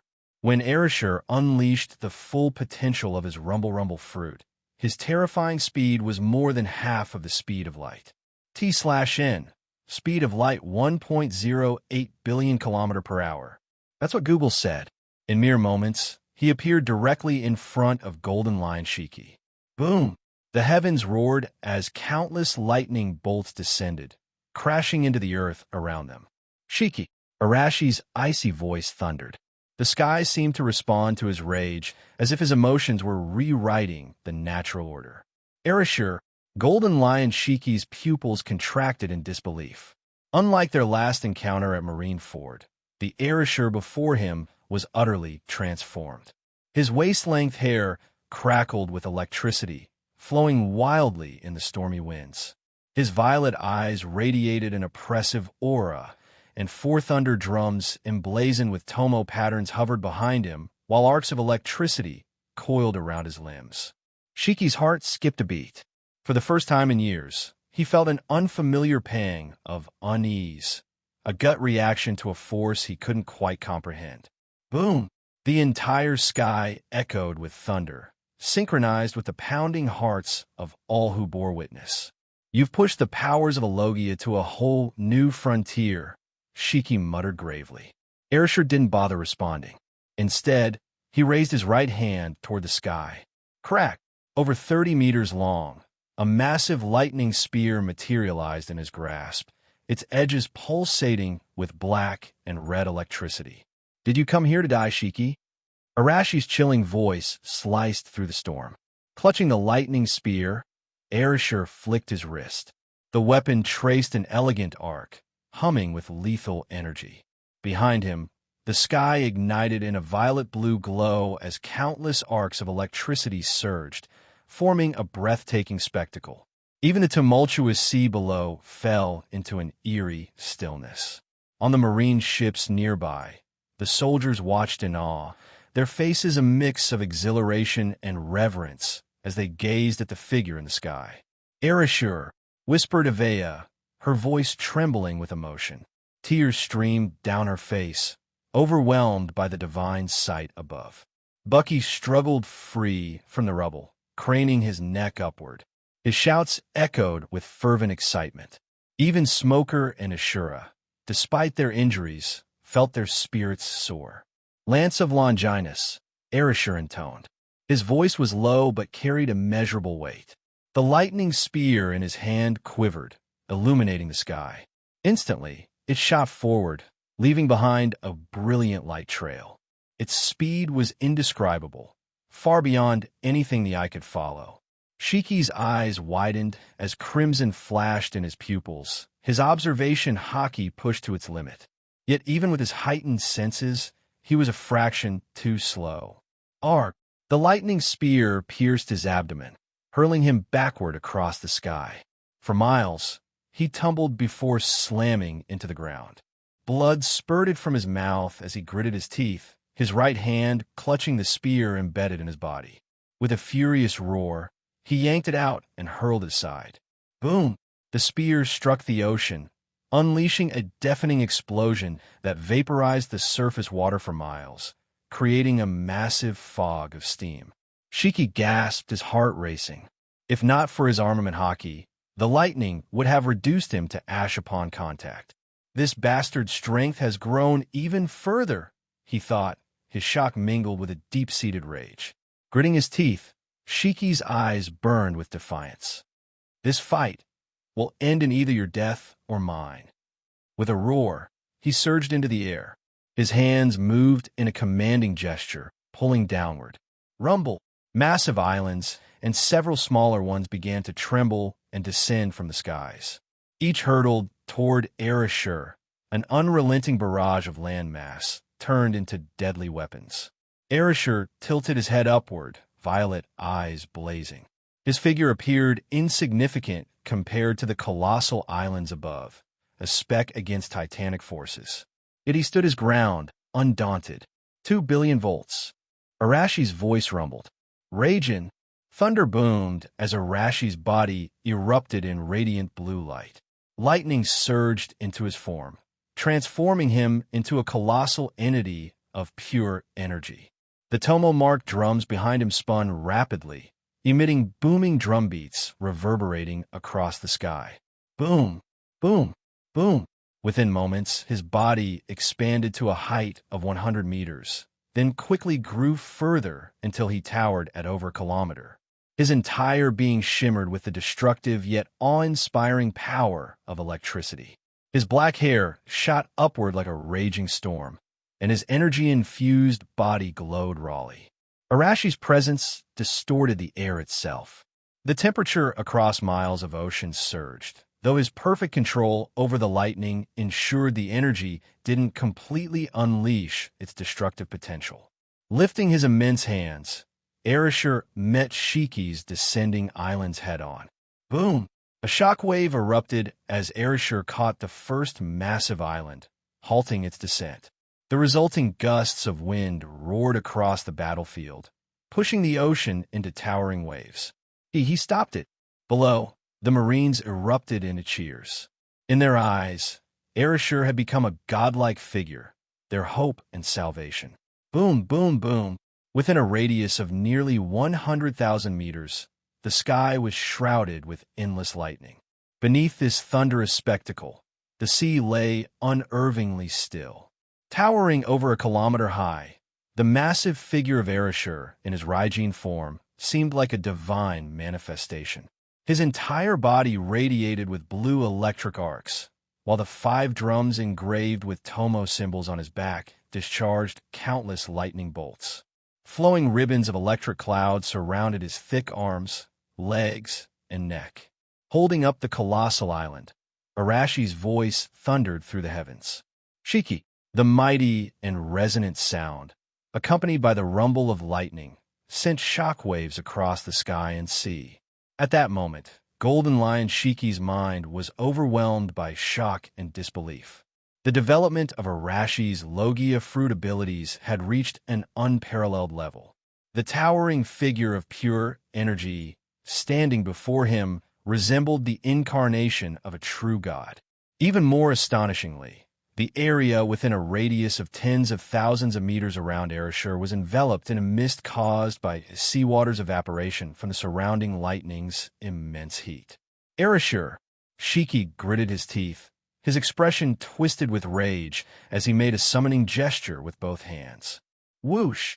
The mist in the air began to swirl and condense, forming a massive body of seawater. Boom, boom, boom! The tremors intensified as the once calm sea erupted violently. Waves soared skyward, merging into monstrous tsunamis that surged forward. At the forefront of these waves, enormous lion-shaped water constructs roared with bloodthirsty intent, each 1,000 meters tall and ferociously lifelike. Lion's Wrath, Imperial Earth Scroll. With a ferocious roar, Shiki's face contorted with madness. "Do you think I'll lose to you?" he bellowed. "I am the greatest pirate of this era. I am Golden Lion Shiki." The overwhelming surge of seawater engulfed everything in its path, sweeping away the already distant G-18 fortress and dozens of marine warships. Thunder raged overhead as dark clouds filled the skies. Die. All of you just die already. This era is far too soft. Today, I'll show you what it truly means to face a pirate's wrath. Jayahat. Shiki's golden hair flew wildly in the gale, his bloodshot eyes glinting with madness. Meanwhile, Arashi, his immense Raijin form still supporting the islands above, slowly turned his massive head. The 5 drums on his back emitted a series of deafening booms, shaking the heavens. Boom, boom, boom, boom. In a calm, yet earth-shaking tone, Arashi spoke. "Even while holding 5 islands, I can still crush you." With that, he momentarily steadied his stance, his thunderous eyes glaring with unparalleled intensity. 10 billion volts, divine judgment. In an instant, a massive lightning pillar erupted from Arashi's eyes, tearing through the incoming tsunami and shooting directly toward Shiki. Golden Lion Shiki's eyes glimmered with crimson light as he narrowly evaded the incoming blast, his movements a hair's breadth from disaster. Jayahaha! Shiki's wild laughter echoed across the storm-ridden skies. "Not since Roger's death have I felt my blood boil like this. Arashi, this is the battle that will decide life or death between us." Arashi roared, his massive body firing another torrent of lightning pillars, each ripping through the tsunami and creating gaping voids. The attacks surged toward Shiki, who darted through the sky, leaving afterimages as he narrowly avoided the deadly blasts. But with each evasion, Shiki's breathing grew heavier. His chest heaved as he clutched the scorched wound in his abdomen, wiping the blood from his mouth. His heart pounded furiously. "Let's settle this, Arashi," Shiki bellowed. Golden Lion Shiki lunged forward, his legs sweeping through the air as blades of hockey-infused slashes hurtled toward Arashi. Lion's Thousand Cuts Valley. Arashi raised his right leg, black and red, lightning coursing around it. With a mighty swing, he countered the incoming barrage. Raijin Tempest Kick. The colossal blade of lightning tore through the sky, colliding with Shiki's attack. The two forces clashed with explosive intensity, canceling each other out. With a sudden motion, Arashi lowered the islands, placing them onto the ocean's surface. The impact sent massive waves rippling across the sea. Then, clenching his right fist, Arashi hurled it forward with devastating force. Galaxy Impact. The approaching tsunami was obliterated instantly, reduced to a storm of scattered water droplets. Jaya! Shiki charged forward once more, slashing wildly with his legs. In an instant, his attacks severed Arashi's Raijin arms. However, before he could celebrate, the severed limbs reformed, crackling with electricity. TCH. Shiki clicked his tongue. A body made entirely of pure energy. Huh?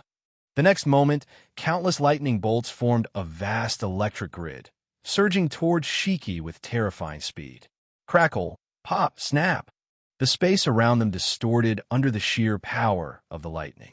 Sweat dripped from Shiki's brow as he navigated the electrified labyrinth with precise movements, his eyes glowing red with determination. This kid has taken the rumble fruit to its absolute limits. Such overwhelming power. It's like dealing with Whitebeard all over again. Shiki's heart raced as the battle raged on. He knew very well that among the three legendary pirates, his strength might be the weakest. Especially after losing his legs, his combat power had significantly declined. During his 2 years in Impel Down, Shiki had been analyzing his flaws and shortcomings from his previous battle with Arashi, carefully planning his next steps. But seeing Arashi again shattered all of his prior assumptions. This kid had grown even stronger. The power of his lightning had surged to an unimaginable level. Thunder Titans. In the distance, Arashi extended his right hand, brilliant arcs of electricity crackling between his fingers. In an instant, 3 towering titans of pure lightning materialized in the air and the sea, their bodies radiating an intense electric glow. The dense arcs of lightning shot toward Shiki, illuminating the entire sky in a blinding brilliance. At that moment, Shiki found himself facing the greatest crisis of his life, teetering on the edge of life and death with every passing second. What terrifying lightning! Each strike could level a mountain. Is a Logia devil fruit capable of such power? Shiki's heart trembled, his faith in himself shaken. After nearly a dozen breaths, the relentless barrage of lightning bolts finally ceased. But before Shiki could catch his breath, the 3 massive Thunder Titans appeared in a flash, raising their mountain-sized fists and swinging them down with unstoppable force. Shiki lifted his legs and swung his dual blades with precision. Clang, clang, clang. A series of metallic clashes echoed as Shiki was surrounded, battling the Titans in close combat. Nearby, Arashi stood calmly, the glow of his Raijin form gradually fading as he reverted to his original appearance. Purple cloud-like ribbons wrapped around his neck, limbs, and torso while the thunder drums on his back flickered faintly, emitting the sound of distant drumming. His breathing was slightly labored, but his spirit remained fervent. The fully mastered rumble fruit unleashed terrifying power, both in scale and intensity, pushing his abilities to unprecedented heights.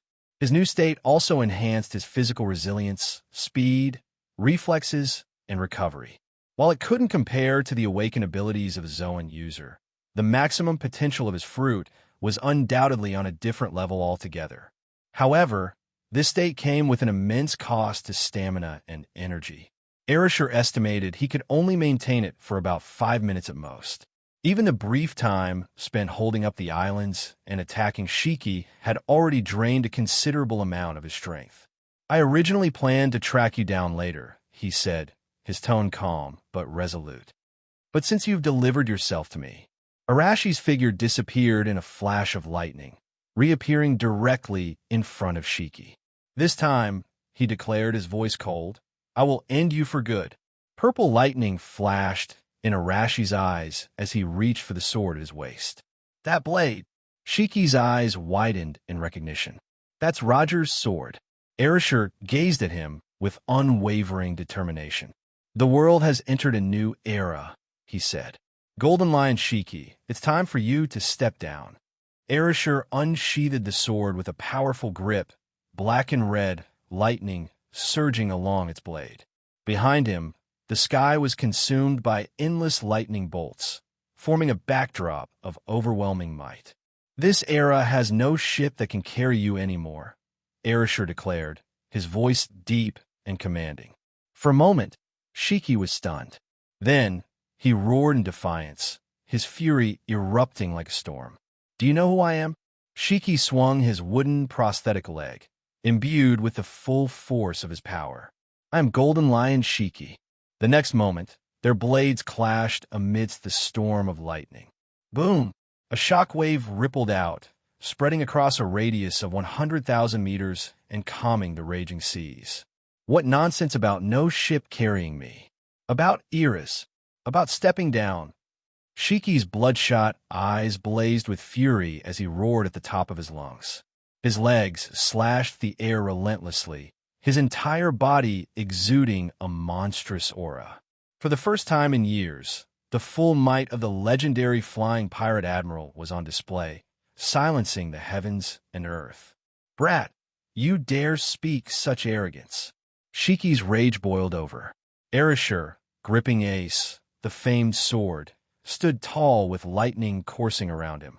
His eyes were sharp, and he swung his blade without hesitation. "Let this sword be the one to send you off. Die in this climactic battle," Arashi continued, his tone unyielding. "It's a better end than being defeated by a younger generation and tarnishing your lifetime of glory." Arashi could see through Shiki's facade. Though he seemed invincible at this moment, Shiki was already at the end of his rope, relying on a fleeting burst of strength. A lifetime of glory, huh? Shiki's expression shifted, and then he suddenly burst into laughter. "Jaya!" With his dual blades, he struck relentlessly, his golden hair flying wildly in the storm. "My life." Shiki had resolved himself. He treated this as his final battle, a fitting end to his legendary story. Roger, Whitebeard, Rocks. One name after another left his lips as his swords clashed with Arashi's. Blood sprayed from his mouth with every strike. To die by this blade. Not bad at all. Jaya! The skies turned crimson as the intense battle reached its climax. Suddenly, a voice echoed through the heavens. Divine departure. A blinding light erupted, piercing the heavens and spreading shockwaves everywhere. Then silence fell. Arashi stood motionless, his right hand slowly sheathing the blade as he looked ahead. Before him, Shiki's lifeless body remained upright, his eyes white and devoid of life. The battle was over. Golden Lion Shiki had been defeated once more. Shiki, known as the Golden Lion, was the captain of the Flying Pirates, the admiral of the Golden Lion pirate fleet, and a legendary sky pirate. He stood alongside Pirate King Joel D. Roger and Edward Whitebeard, Newgate as one of the great figures of their era. Shiki also became the first person in history to escape from Impelled Down. A true pirate, he was cruel, unhesitatingly turning against his subordinates, and wielded the power to devastate entire seas. Shiki's boldness was unparalleled. He infiltrated Marine headquarters alone after Roger's capture. He revered strength and respected opponents who were as powerful as himself. His towering ambition was matched only by his ability to act decisively in pursuit of it. Without question, he deserved his title as one of the 3 legendary pirates of his time. In the West Blue, the once turbulent sea began to calm, littered with broken wood, shattered ships, and floating debris. Thunder and lightning dissipated gradually. Arashi stood silently, pale, gazing at the unconscious figure before him. Shiki, the Golden Lion. Shiki's eyes were rolled back, his body riddled with cuts and burns, a gaping wound in his abdomen, and a charred hole above his right shoulder. His tattered clothing revealed a body scarred by countless brutal and frequent battles over his lifetime. Such a man could never have lived an ordinary life. Arashi raised his right hand slowly, murmuring under his breath, "Though this may be disrespectful to the deceased, but now is not the time for you to die." Electric arcs crackled at his fingertips before surging into Shiki's body. ZZZZT. Shiki's body convulsed violently under the stimulation of the current. Moments later, the sound of his once stilled heart began to resonate. Thump thump, thump thump. Arashi's expression remained calm. His ability to deliver an electric shock was like a tool, to bring someone back from the brink of death. Yet it was far from perfect. Even though Shiki's heart had resumed beating, his consciousness remained absent, leaving him in a half-dead state, a body functioning without its soul. In the next instant, Arashi's sensory field expanded, scanning everything within a 10,000-meter radius. His expression darkened as he processed the aftermath. Bullet, Buggy, and Smoker had survived, but the G-18 fortress was in ruins. Nearly half of the 20,000 elite soldiers stationed there had perished, with countless others injured. The fortress itself had been reduced to scattered debris. With a flicker of determination in his eyes, Arashi grabbed Shiki's body. In a flash of lightning, they vanished. Time was short. Moments later, Arashi appeared before Vegapunk, lightning crackling around him. "This is—" Vegapunk gasped, staring at the man before him. "Shiki, the Golden Lion. Is there a way to extract his devil fruit ability?" Arashi asked bluntly. "Yes," Vegapunk replied without hesitation. "But his body must be handed over to me for research. I may even be able to create a new artificial body," he added, his voice tinged with excitement. "Fine," Arashi agreed without delay. "I need the power of his float fruit. Right now, he's in a semi-dead state. I'm barely keeping his bodily functions active with my ability." Vegapunk nodded, examining Shiki's body carefully. "Bring me some fruit. Lots of it," he instructed. This task was simple for Arashi. Transforming into lightning, he quickly scoured Sky Island and returned with a basket of fruit, placing it next to Shiki. "I must inform you," Vegapunk said. "This method is based on certain devil fruit transfer principles. The process isn't guaranteed to succeed. It's also risky because I lack the time to create a device that can isolate devil fruit factors. By then, the float fruit may have already transferred elsewhere." "Do it," Arashi said firmly. Life was a gamble, and if he couldn't obtain the float fruit, so be it. After some hesitation, Vegapunk retrieved a vial from his lab and poured it over the fruit. Now we wait. Roughly half an hour later, Shiki's heart stopped beating. Arashi's sensory field expanded again, carefully observing the surroundings. But nothing seemed to happen. Did it fail? Arashi muttered, staring at the unmoving fruit. The basket of fruit lay there silently, unchanged. Vegapunk appeared unconcerned, continuing to tinker with his equipment. Suddenly, Arashi's eyes sharpened. He noticed a fluctuation in the magnetic field around Shiki's body, an erratic disturbance that seemed almost alive. The energy drifted into the air, meandering before converging toward the fruit basket. In a matter of breaths, Arashi's eyes widened in astonishment. One of the fruits began to change, its surface darkening and forming distinctive cloud-like swirls. The float fruit had successfully transferred. It worked. Arashi's face lit up with a smile. After waiting patiently for several minutes, he confirmed no further changes to the fruit. With a gesture of his hand and the aid of his electromagnetic field, the newly formed devil fruit flew directly into his palm. "Oh, so it succeeded?" Vegapunk remarked with a grin. "Your luck isn't too bad." He walked over, inspecting the fruit closely. "But if you truly intend to eat this fruit and become a dual devil fruit user," he began, pausing mid-sentence. Before Vegapunk could finish, Arashi had already opened his mouth and eaten the newly formed float fruit. "What was your suggestion?" Arashi asked, swallowing the piece of fruit. "Never mind," Vegapunk sighed, watching intently. "Now I'm more curious about what will happen to you." Throughout history, no confirmed cases existed of someone successfully consuming two devil fruits. Yet here was Arashi, a daring man bold enough to try. Moments later, Arashi's expression contorted in pain. Then, with a sudden boom, his massive, 3.3-meter-tall body, renowned for its immense strength, exploded before Vegapunk's eyes. "So it's true. Eating two devil fruits causes the body to explode," Vegapunk thought, stunned by the sight. "Wait," he exclaimed, his eyes widening. Arashi, to his astonishment, Arashi's fragmented body didn't vanish entirely. Instead, it twisted and reassembled, particle by particle, right before his eyes. Within seconds, a fully intact Arashi stood before him once more.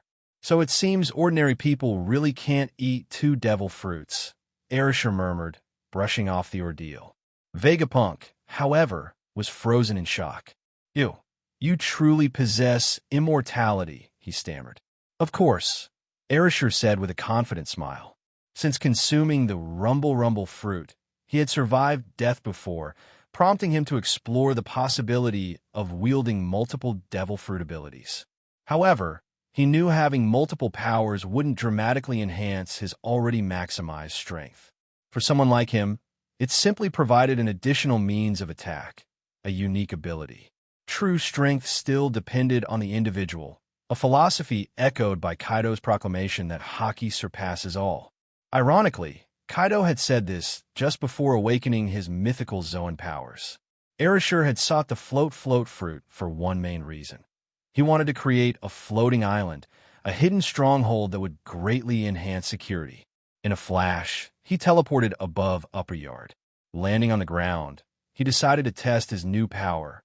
Placing both hands on the earth, an unfamiliar sensation coursed through his body. Instantly, he understood the true essence of the float fruit. Zero gravity, he whispered, a smile forming. And control. With a simple motion of his right hand, the entire island of Upper Yard trembled slightly before returning to stillness. Yet Arashi knew that the island had shifted by 1 centimeter in that brief moment, something he could now achieve effortlessly. With another flick of his fingers, the dust below spiraled upward, rapidly constructing a towering structure. Near perfect control, he mused, marveling at the fruit's potential. Later, Arashi returned to his base to bid farewell to Vegapunk. Go, Vegapunk said dismissively, waving him off. I have too much work to do now. I need to rebuild the Golden Lion as a powerful cyborg. And once Zeus returns, I have to upgrade him too. Arashi chuckled before departing. In just a few breaths, he arrived aboard a marine warship where Evea and others were stationed. The casualty report, 11,323 dead, Evea said, tears streaming down her face. The remaining survivors are all injured to varying degrees. The atmosphere was heavy as everyone lowered their heads in solemn silence. Thankfully, Bullet added, the scholars and civilians from O'Hara were evacuated a month ago on Capone Beach suggestion. They managed to avoid this disaster. Arashi nodded, exhaling deeply. He placed a reassuring hand on Avea's shoulder. The base is gone, but we'll rebuild it, he said firmly. For the fallen soldiers, ensure their families are well compensated. He turned to gaze at the distant islands ahead, his eyes filled with resolve. War was inevitable in this world where individual strength could easily obliterate the weak. Entire bases could be destroyed in a single conflict. We'll begin anew on that land, he declared. His voice carried the weight of his resolve. You who have endured this calamity must work even harder. Only then will you survive the fiercer battles of the future. The G-18 fortress suffered devastating losses and nearly complete annihilation. Looking back at the few marine ships faintly visible behind him, Arashi's heart felt heavy. After Roger's death, he had taken up his position here. Saying he had no emotional attachment would be a lie. The battle with Golden Lion Shiki had reduced the G-18 fortress to rubble. The shockwaves from the falling islands, followed by the engulfing tsunamis, had left most of the soldiers in the fortress unable to escape. This was the true terror of the world's top-tier warriors. If they unleashed their full power recklessly, they could topple islands in moments and claim the lives of thousands, if not more. After a while, the remaining dozen or so marine ships docked individually. The soldiers disembarked quickly, standing on the vast island, their faces dazed and lost. It was hard to fathom that Shiki had just used an island of this magnitude as a weapon. The G-18 fortress is gone, Arashi stated. Then we'll rebuild a new base on this island. A gentle breeze swept across, rustling the island's grass and trees as Arashi's calm voice spread through the air. He strolled through the cluster of islands, noting their potential. One thing was undeniable. Shiki had a keen eye for choosing islands. This group consisted of 5 islands, a massive central one surrounded by 4 smaller ones of varying sizes. The spaces between the islands created sheltered bays when they touched the sea, making it an ideal strategic location. The Golden Lion's assault has nearly wiped out the forces of Guillotine, Bullet said as he followed behind, his tone heavy. If Old Sand had been here, maybe we wouldn't have been so passive. Clenching his fist, he added bitterly. Arashi paused. Everyone has their tasks to handle, he said firmly. Old Sand has his mission as well. Barrett exhaled a sigh but struggled to accept the loss. Damn it, he growled. He had painstakingly built the fortress for years and trained its soldiers into elites. Yet most of them had died, not even on the battlefield, but due to such a catastrophe. It was a bitter pill to swallow. When a new base is built, we'll issue a recruitment order to the West Blue, Arashi continued after a moment. We're still too weak. Bullet fell silent. His fists clenched tightly. His clank-clank fruit was of little use against Shiki's apocalyptic assault, where islands themselves became weapons. The scale of destruction was overwhelming. I'll get stronger, Bullet swore through gritted teeth. One day, I'll stand alongside you top-tier warriors of this world. Arashi gazed ahead. The island's vibrant forests, flowing rivers, and lively animals hopping about were almost surreal in their beauty. It was undoubtedly a better location for a base. He turned to look at Ifia and the others. Elsewhere, T-Bone was moving among the soldiers, leaning down to check on their injuries with care. Meanwhile, Buggy and Smoker's faces were streaked with tears. This was likely their first encounter with such tragedy for the 2 young men. Buggy, in particular, had witnessed his subordinate being cleaved in 2 by Shiki's blade. Awaken! I must awaken my devil fruit, Buggy shouted, his voice filled with anger and grief. I swear, Smoker declared, his voice resolute. From now on, I won't let comrades die in front of me again. I'll grow stronger, stronger than anyone, stronger than Golden Lion Shiki himself. Arashi scanned the faces around him. Everyone was tense, their expressions a mixture of rage and sorrow. He knew that at this moment, a seed of determination to grow stronger had been planted in each of their hearts. Adversity, after all, forged resilience. Life is never a smooth path, Arashi sighed inwardly. War was never without sacrifice. The world itself was cruel. Peace was merely a fleeting illusion in the long flow of time, a brief reprieve from the endless cycle of conflict. Look, Marines! Someone shouted suddenly from the shore. Reinforcements are here.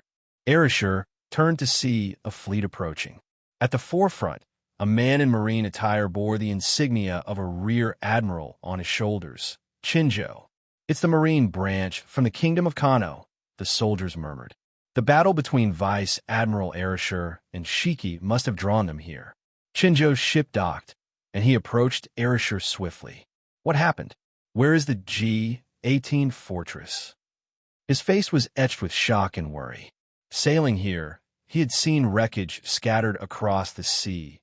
Ships, soldiers' bodies, and fragments of the fortress. It painted a grim picture.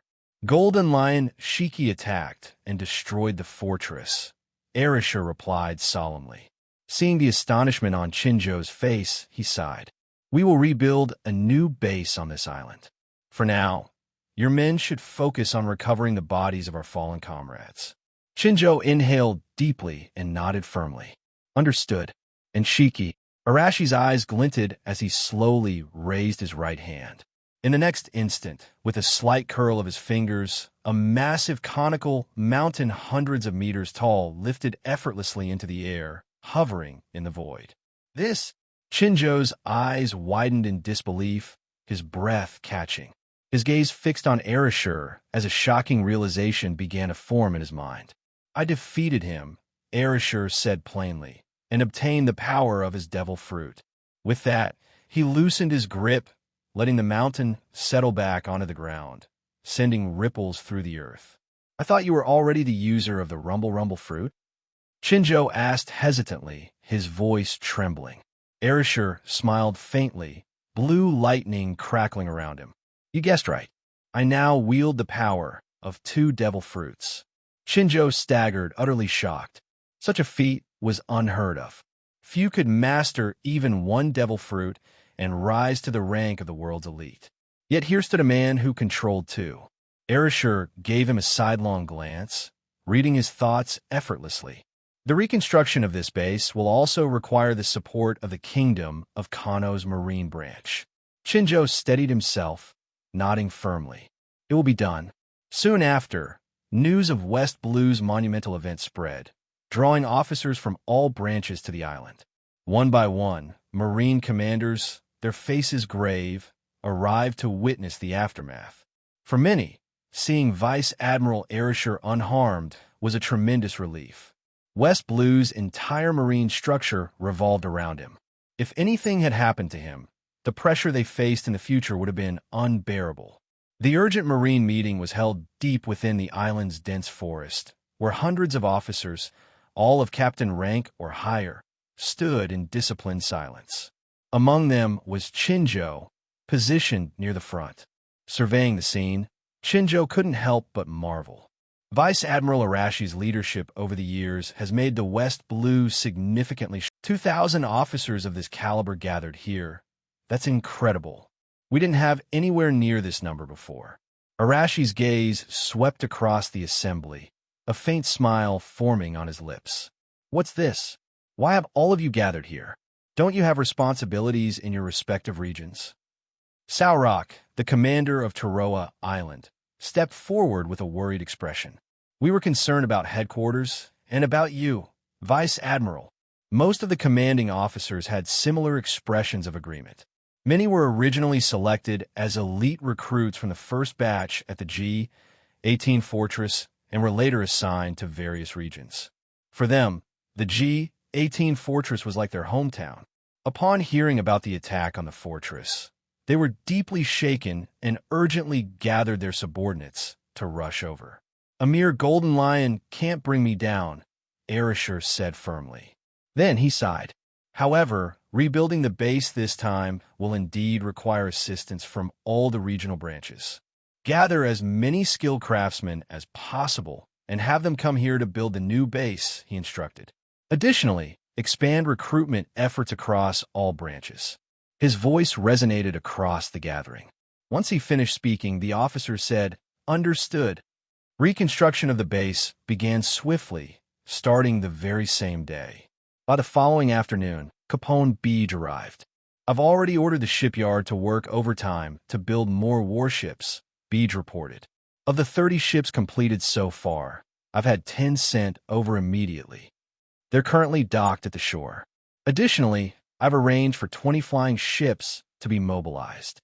Pausing briefly, Beej added, for now, our fleet of warships and flying ships should suffice. As for ammunition and firearms, I can handle that. However, after this battle, your forces have been significantly depleted. Hearing this, Arashir furrowed his brow. Continue building warships and flying ships. The more flying ships, the better, he said. Beej's expression brightened. Understood. Also, continue to keep an eye out for devil fruits, Arashir added softly. Boss, devil fruits aren't something you can just stumble upon like cabbage in a market. Even in all of the West Blue, you might not encounter one at an auction in an entire year, Beej said, sounding frustrated. There might be more in the Grand Line, but most of the powerful ones are likely already in the hands of the Marines or the world government. That's true, Arashir said with a faint smile. Just keep an eye out. I'm not asking for miracles. Relieved, Beej pressed on cautiously.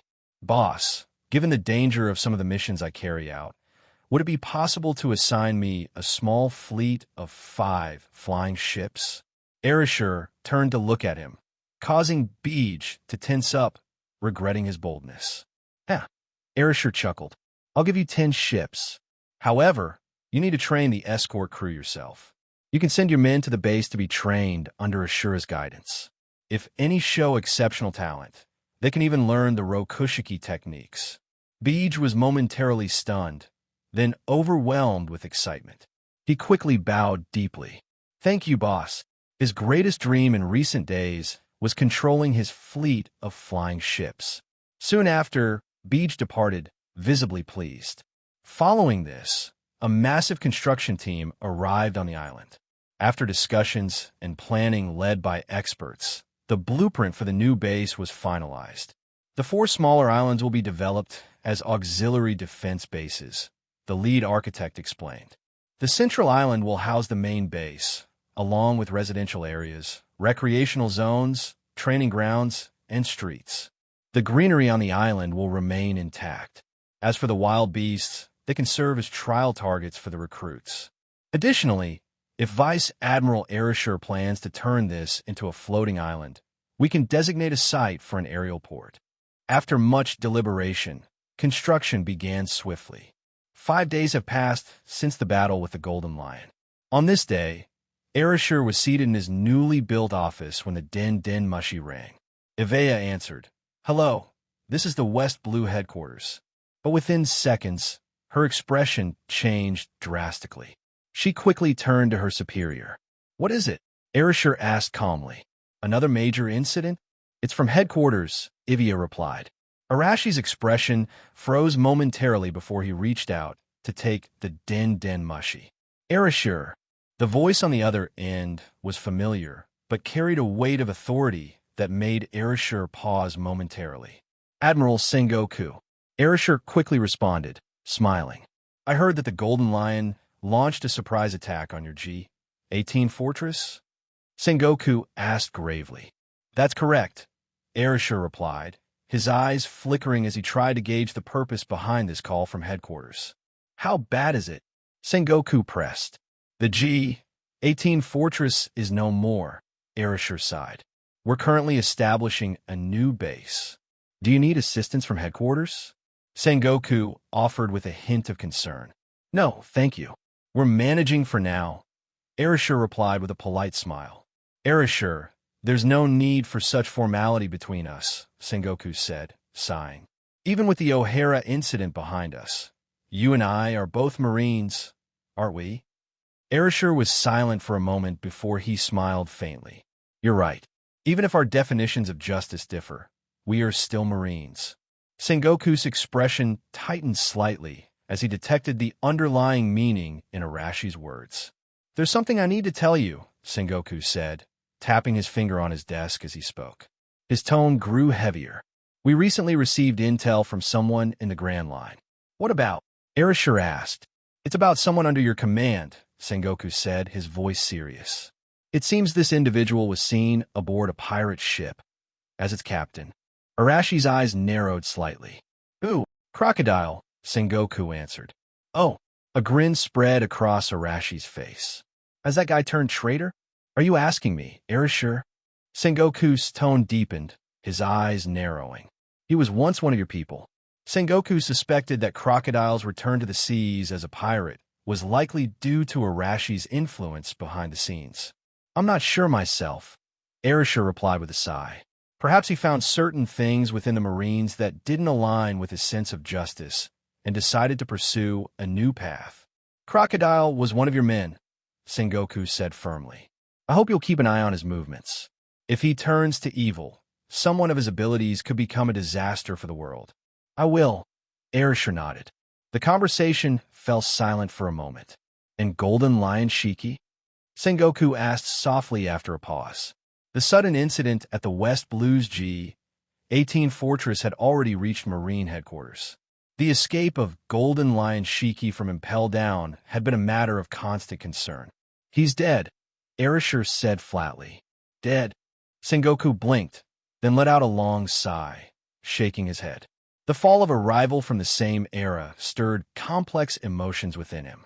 "Still, for the world, this is good news," Sengoku eventually said, steadying himself. Arashi gave a faint smile. A moment later, the Den Mushi call ended. Ivea, sitting nearby, looked over curiously, a puzzled expression on her face. "What is it?" Arashi asked, tapping his index finger on the desk as he turned to her with a smile.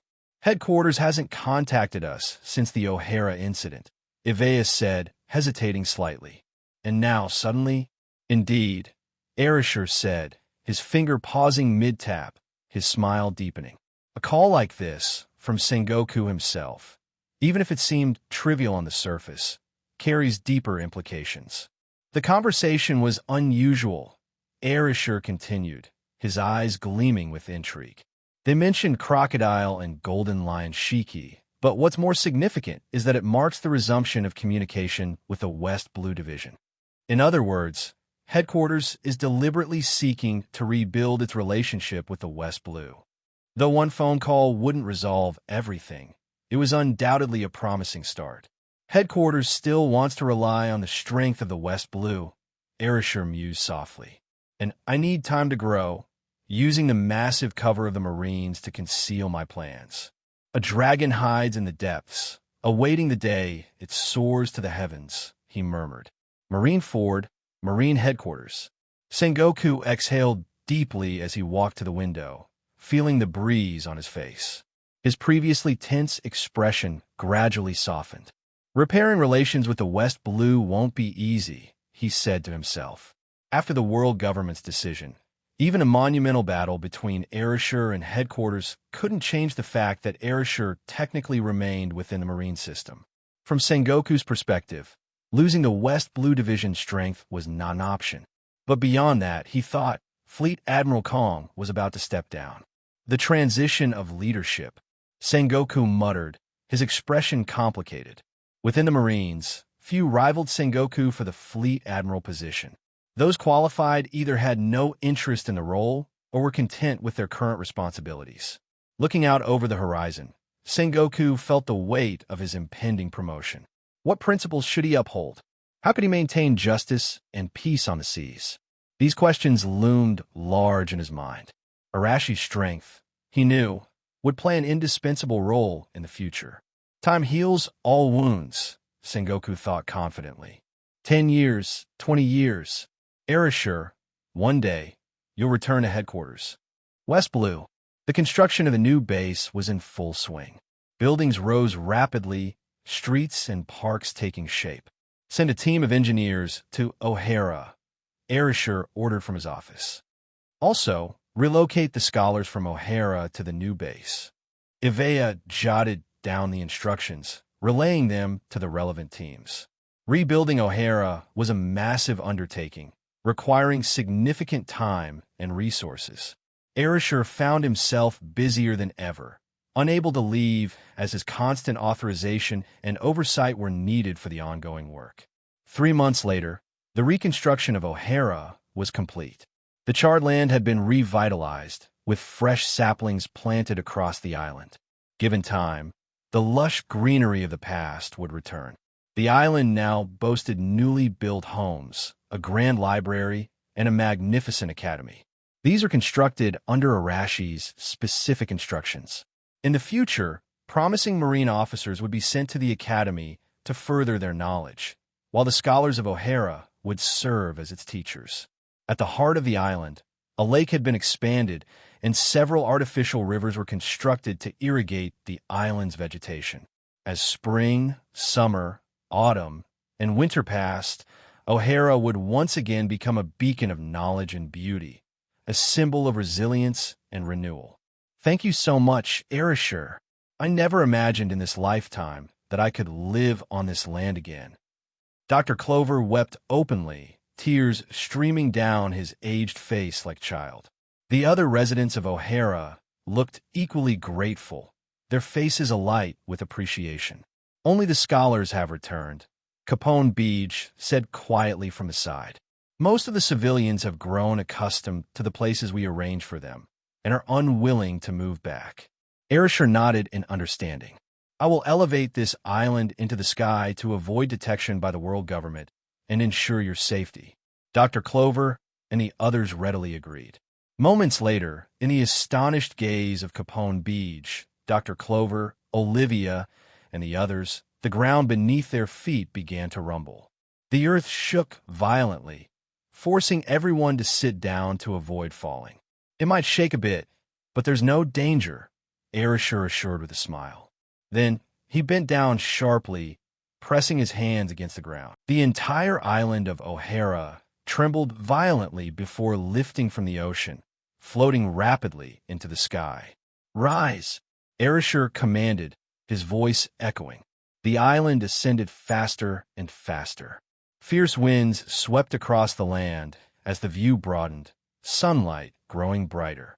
O'Hara is flying. The whole island is rising into the sky, the scholars exclaimed, watching in awe. Standing at the higher vantage points, they could see the vast expanse of the ocean below growing smaller. After a while, the ascent stopped, leaving O'Hara suspended high above the sea. 5,000 meters up, Arashi murmured, nodding in satisfaction. This altitude should be just right. After a moment of contemplation, Arashi waved his hand, and clusters of thunderclouds materialized above. These clouds can produce rain to prevent drought on O'Hara and also recharge passing ships, he explained with a faint smile.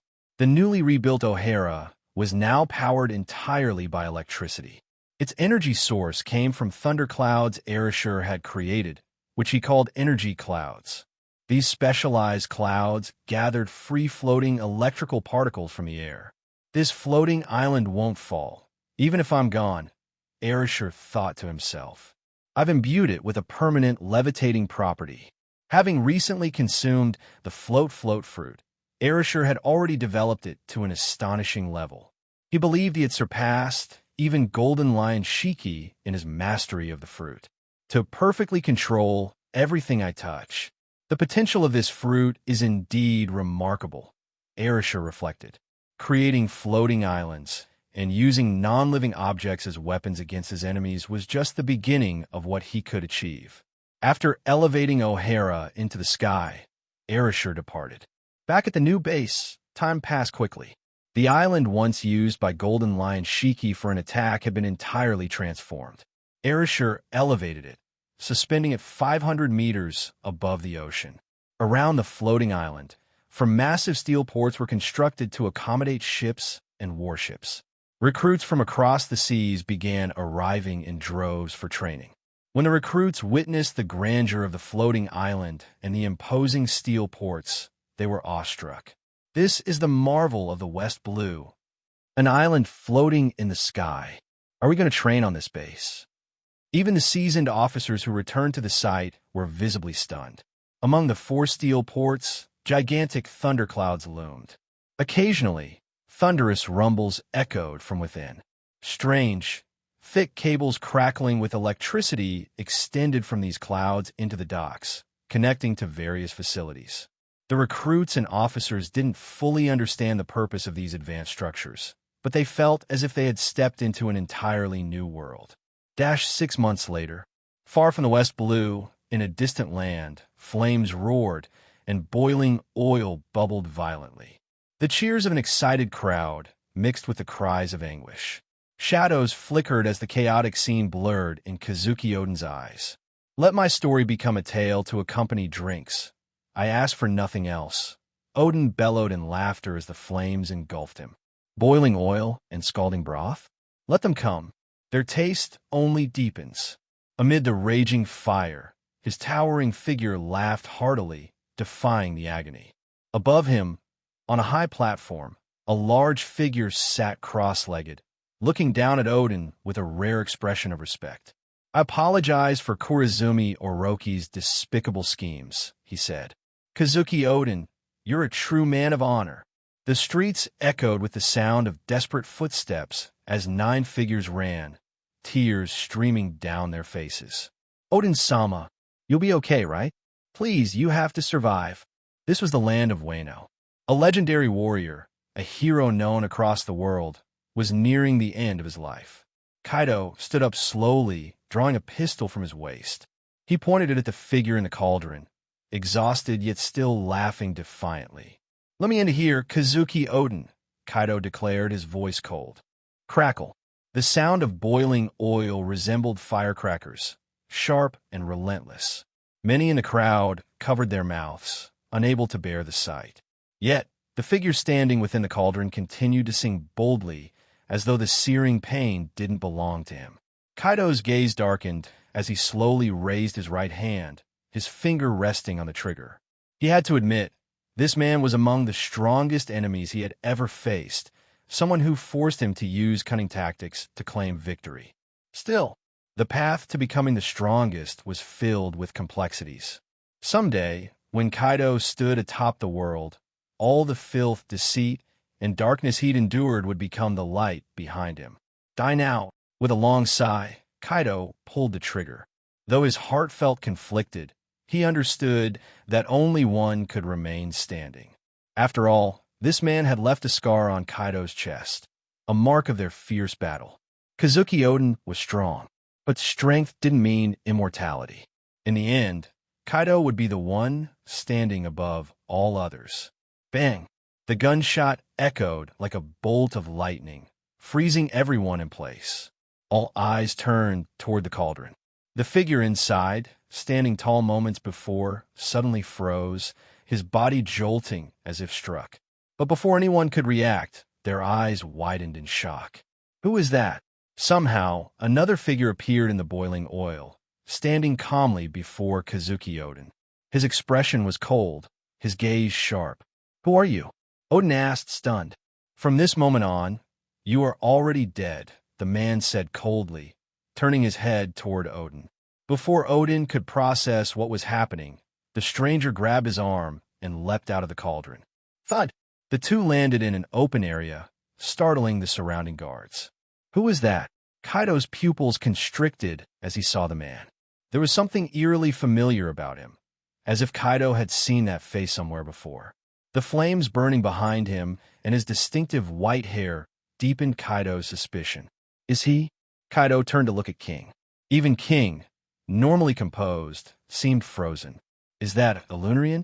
Kaido narrowed his eyes, gripping his kanabo tightly. He stepped forward, closing in on the intruder. Who are you? Kaido demanded. The stranger remained silent, his expression as cold as ice. Without answering, he pulled Oden to his feet and began to walk away. King! Kaido roared. Instantly, flames erupted behind King as he launched himself toward the intruder, attacking without hesitation. Even King wanted to know if this mysterious man was a member of his race. Clang! The stranger drew his sword in fluid motion, slashing at incredible speed. Whoosh! The slash was beyond words, a terrifying attack that cleaved the boiling cauldron in two and struck King head-on. King raised his blade to block, but the impact sent his massive frame flying, smashing through a series of buildings. Kaido narrowed his eyes as he witnessed the overwhelming power. Oden, too, was stunned by that single strike's sheer ferocity and skill. Roger, he muttered in disbelief, recognizing echoes of Joel D. Roger's swordsmanship in the attack. Come with me, the stranger said coldly, his voice leaving no room for argument. Without waiting for a response, he slashed again. This time, the strike targeted the samurai charging toward them. In an instant, the advancing warriors were cut down. The stranger turned, swinging his blade again to clear the path ahead. Entire buildings lining the street were split cleanly in half. Who is this madman? Kaido's pupils constricted further, rage igniting in his eyes. The stranger's actions were ruthless, showing no regard for innocent lives. He was like a machine of cold, relentless slaughter, contrasting Oden's righteousness and compassion. I can't go with you, Oden shouted as the stranger pulled him forward. You must come with me, the man replied coldly. It's his command. Who gave you that order? Oden yelled, struggling against the stranger's grip. The man didn't answer. His movements were impossibly fast, leaping through the streets with Oden in tow. Who sent you to rescue me? Oden demanded. I'm not here to save you, the stranger replied icily. I'm here to bring you back, alive or dead. Oden felt a chill run down his spine at the man's words. This wasn't a rescue. It was something entirely different. Who are you? Before Oden could get an answer, a shadow loomed over them. Lightning crackled through the sky as Kaido's massive form appeared, rapidly closing in. Do you think you can escape me, Kaido? It's Kaido, Oden cried out. The stranger remained expressionless, continuing to sprint forward. Despite dragging Odin's massive 3.82-meter frame, the man moved as if unburdened, his speed undiminished. No matter who you are, today you'll burn to ashes alongside Kazuki Odin. Kaido glared down from above, his eyes icy cold. This mysterious figure hadn't revealed anything since their sudden appearance, not even their name. With frustration mounting, Kaido raised his massive head, the red glow of energy pooling within his dragon's maw. Heat breath. A crimson blast erupted from Kaido's mouth, instantly cutting through several kilometers of air, heading straight for Odin and his companion. "Get out of the way," Odin shouted, but the man holding him showed no concern.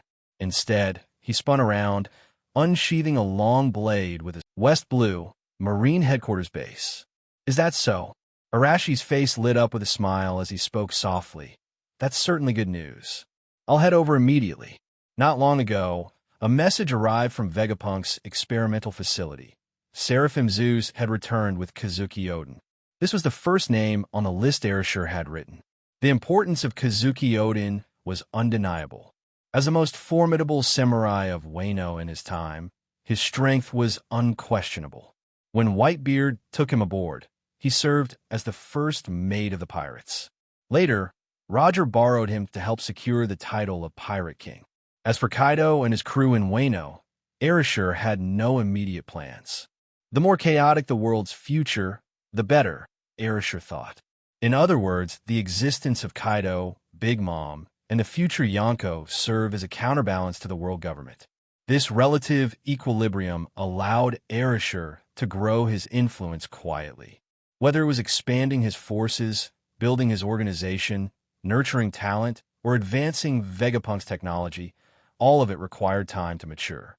However, Vegapunk also brought troubling news. Kazuki Odin was gravely injured. Half an hour later, Arashi arrived alone at the experimental facility and saw the renowned samurai of Wano. Odin's body was riddled with burns, and his withered, scarred skin resembled decaying wood. "Is he still alive?" Arashi frowned. "Barely," Vegapunk replied. "Right now, I have two options. The first is to wait for him to die, study his body, extract his lineage factor, and create a new Seraphim." Vegapunk's eyes sparkled with excitement, as if the thought had unlocked a new realm of possibilities. It amazed Vegapunk that his leader could obtain such powerful individuals in such a short time.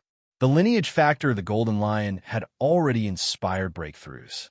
Zeus, who had recently returned, also exhibited many areas for further improvement.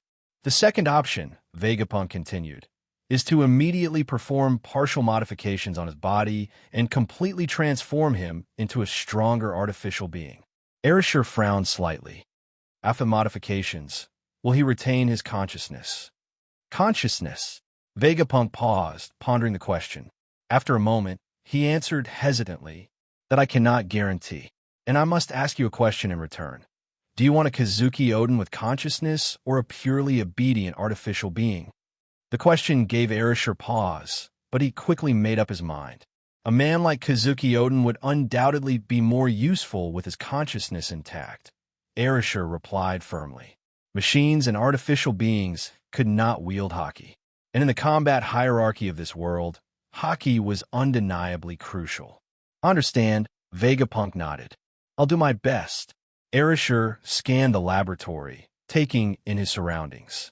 Zeus lay motionless on an operating table, his body already dissected for further modifications. Nearby, the corpse of the Golden Lion Shiki floated in a tank of formalin. In a far corner of the lab sat an unusual fruit, its surface adorned with intricate patterns. "Is that a devil fruit?" Arashi asked, surprised. "Something like that," Vegapunk replied without turning around. "But it's not mature. Eating it would be fatal." Arashi sighed in exasperation. Vegapunk's endless experiments, ranging from lineage factors to artificial devil fruits, never ceased to amaze him. "By the way," Vegapunk added, "there's something else. My experiments require certain rare materials that are hard to acquire through your current channels. I'll need to arrange exchanges with other parties." Arashi narrowed his eyes. Be careful not to expose your movements. Don't worry, Vegapunk assured him. Once my Seraphim are complete, they'll easily handle the missions. Additionally, the Scipions and Shandians you've gathered can also be of use. With my improved weapons, their combat capabilities have greatly increased. Arashi smiled faintly. He knew Vegapunk would one day create weapons capable of annihilating entire islands. After staying a while longer to review the project's progress, Arashi turned to leave. Modifying Kazuki Odin would undoubtedly be a complex process, consuming a significant amount of time and resources, even more than Bartholomew Kuma. However, once successful, it would tremendously boost Arashi's forces. Time passed swiftly, and a year slipped by. In 1505 of the sea calendar, Arashi received a joyous call from his mentor, Garp. Garp excitedly announced the birth of his grandson and reassured Arashi that Ace was being well cared for. That same year, the Marine Headquarters base in the West Blue was officially completed. The Grand West Blue base dwarfed the G-18 fortress, its imposing structure suspended 500 meters above a steel seaport. Countless warships and airships moved between the base and the surrounding islands. At present, the headquarters has 15,000 new Marine recruits, Ivea reported. Rear Admiral Bullet is rigorously training them. And what about Buggy, Smoker, and Ashura? Arashi asked. All three have mastered the Rokushiki, and their strength has grown significantly over the past year. They now rival officers of the rank of captain, Ivea replied with a smile. Excellent, Arashi nodded. He was pleased with their progress. Our recruitment efforts across the West Blue continue, but the headquarters has a capacity of 50,000 troops. There's still some way to go before reaching that goal, Ivea added. Arashi acknowledged her report with a slight nod and said no more. As time passed, the strength of the West Blue Marines grew exponentially. Elite officers emerged like bamboo shoots after rain. After the destruction of the G-18 fortress by the Golden Lion, the surviving soldiers honed their skills, producing a large number of officer-level fighters. In 1506 of the sea calendar, Arashi sent a letter of congratulations and a lavish gift to Alabasta. To celebrate the birth of my dear niece, Nefertari Vivi, the letter read, due to pressing duties, I regretfully cannot attend this joyous occasion. Please forgive me, brother. Cobra held the short letter in his hands, tears streaming down his face as he wept joyfully. Arashi's efforts to consolidate power in the West Blue had led to the region's rapid growth. That same year, the Marine headquarters in the West Blue welcomed a powerful recruit. Her name is Hina, Ivea reported excitedly. She's the user of the Cage fruit and a formidable fighter. She's the first female officer with devil fruit powers we've recruited in recent years. Arashi nodded approvingly, his gaze falling on the straight-backed female officer standing in the plaza outside his office. Designate her as a top candidate for focused training. Understood, Ivea replied enthusiastically. And what about Crocodile? Arashi narrowed his eyes and lowered his voice. A few days ago, Crocodile contacted headquarters to report on his activities, Ivea began. He's assumed the identity of a pirate and has already assembled a group of intelligence operatives. He's currently operating in the New World. Back to being a pirate, is he? Arashi chuckled softly. Chasing a dream, perhaps. He didn't dwell further on the matter. Crocodile had been sent on a mission to establish a global intelligence network, which would later become Baroque Works. This was well within his expertise and posed little difficulty for someone like him. However, it seemed that the freedom of movement had made Crocodile a bit too lax, even drawing the attention of Sengoku himself. Crocodile of the Desert, bounty 81 million berries, Arashi muttered, shaking his head with an amused smile. Still the same old bounty. Placing the bounty poster aside, he returned to his endless pile of paperwork. Managing the operations, appointments, and logistics of the entire West Blue left him with little free time. Sometimes I just want to quit, Arashi sighed. Oh well, I suppose this is good preparation for becoming the fleet admiral someday. See calendar year 1507. The seventh year of Arashi's tenure as West Blue Commander. New World. Boss, just ahead is Whitebeard's territory. A scar-faced, burly man on a pirate ship flying a skull flag spoke nervously. Whitebeard, Crocodile, exhaled a puff of smoke from his cigar, the ember glowing brightly. So what? Just hearing his name makes you tremble? Since leaving the West Blue, Crocodile had relished his newfound freedom, completing Arashi's assignments while indulging his long-dormant pirate instincts. Now, back in familiar waters, nostalgia and excitement coursed through him. That's Whitebeard, boss, the crew member stammered, his nerves on edge. And Crocodile sneered, his gaze sharp. I want to see for myself just how far I stand from a legend like him. His eyes gleamed with determination as he calculated his chances. Years under Arashi's command had honed his skills immensely. His mastery of armament hockey and devil fruit powers had reached new heights. Even if he couldn't defeat Whitebeard, Crocodile was confident he could escape unscathed. Most importantly, he wanted to measure the gap between himself and the world's strongest. The fleeting thought of challenging Arashi crossed his mind, but was quickly dismissed. That man was a monster beyond comparison. Set course ahead. Crocodile ordered sharply. Let's see just how strong this so-called legend is. The crew exchanged uneasy glances, but reluctantly complied, gritting their teeth as they steered the ship forward. 3 days later, news spread across the world. Rookie pirate Crocodile challenges Whitebeard and suffers defeat. Aboard the Moby Dick. Kurora. Whitebeard roared with laughter, sitting on the ship's railing with a fishing rod in hand. You're just a kid, and you dare challenge me? He mocked. Behind him, Marco and the other crew members chuckled as they watched the scene unfold. A bound and humiliated Crocodile hung in disgrace at the end of the fishing line. Bite down on a hook, boy, Whitebeard said with a grin. You're Crocodile, right? If you reel in a fish, I'll let you go. Otherwise, you'll meet your end at the bottom of the sea. The entire crew erupted in laughter. Crocodile's face was dark with shame. His teeth clenched around the golden hook as fury burned within him. This man's strength, this monster, was beyond anything he had imagined. Suddenly, a voice rang out from another captive tied to the deck. Crocodile is under the command of Vice Admiral Arashi, the man shouted desperately. If you dare treat him like this, Arashi won't let you get away with it, even if you're Whitebeard. The declaration silenced the ship. Whitebeard's grin froze, and a heavy tension settled over the crew. For a long moment, no one spoke. Then, Whitebeard threw his head back and laughed. Gurara, Arashi, is it?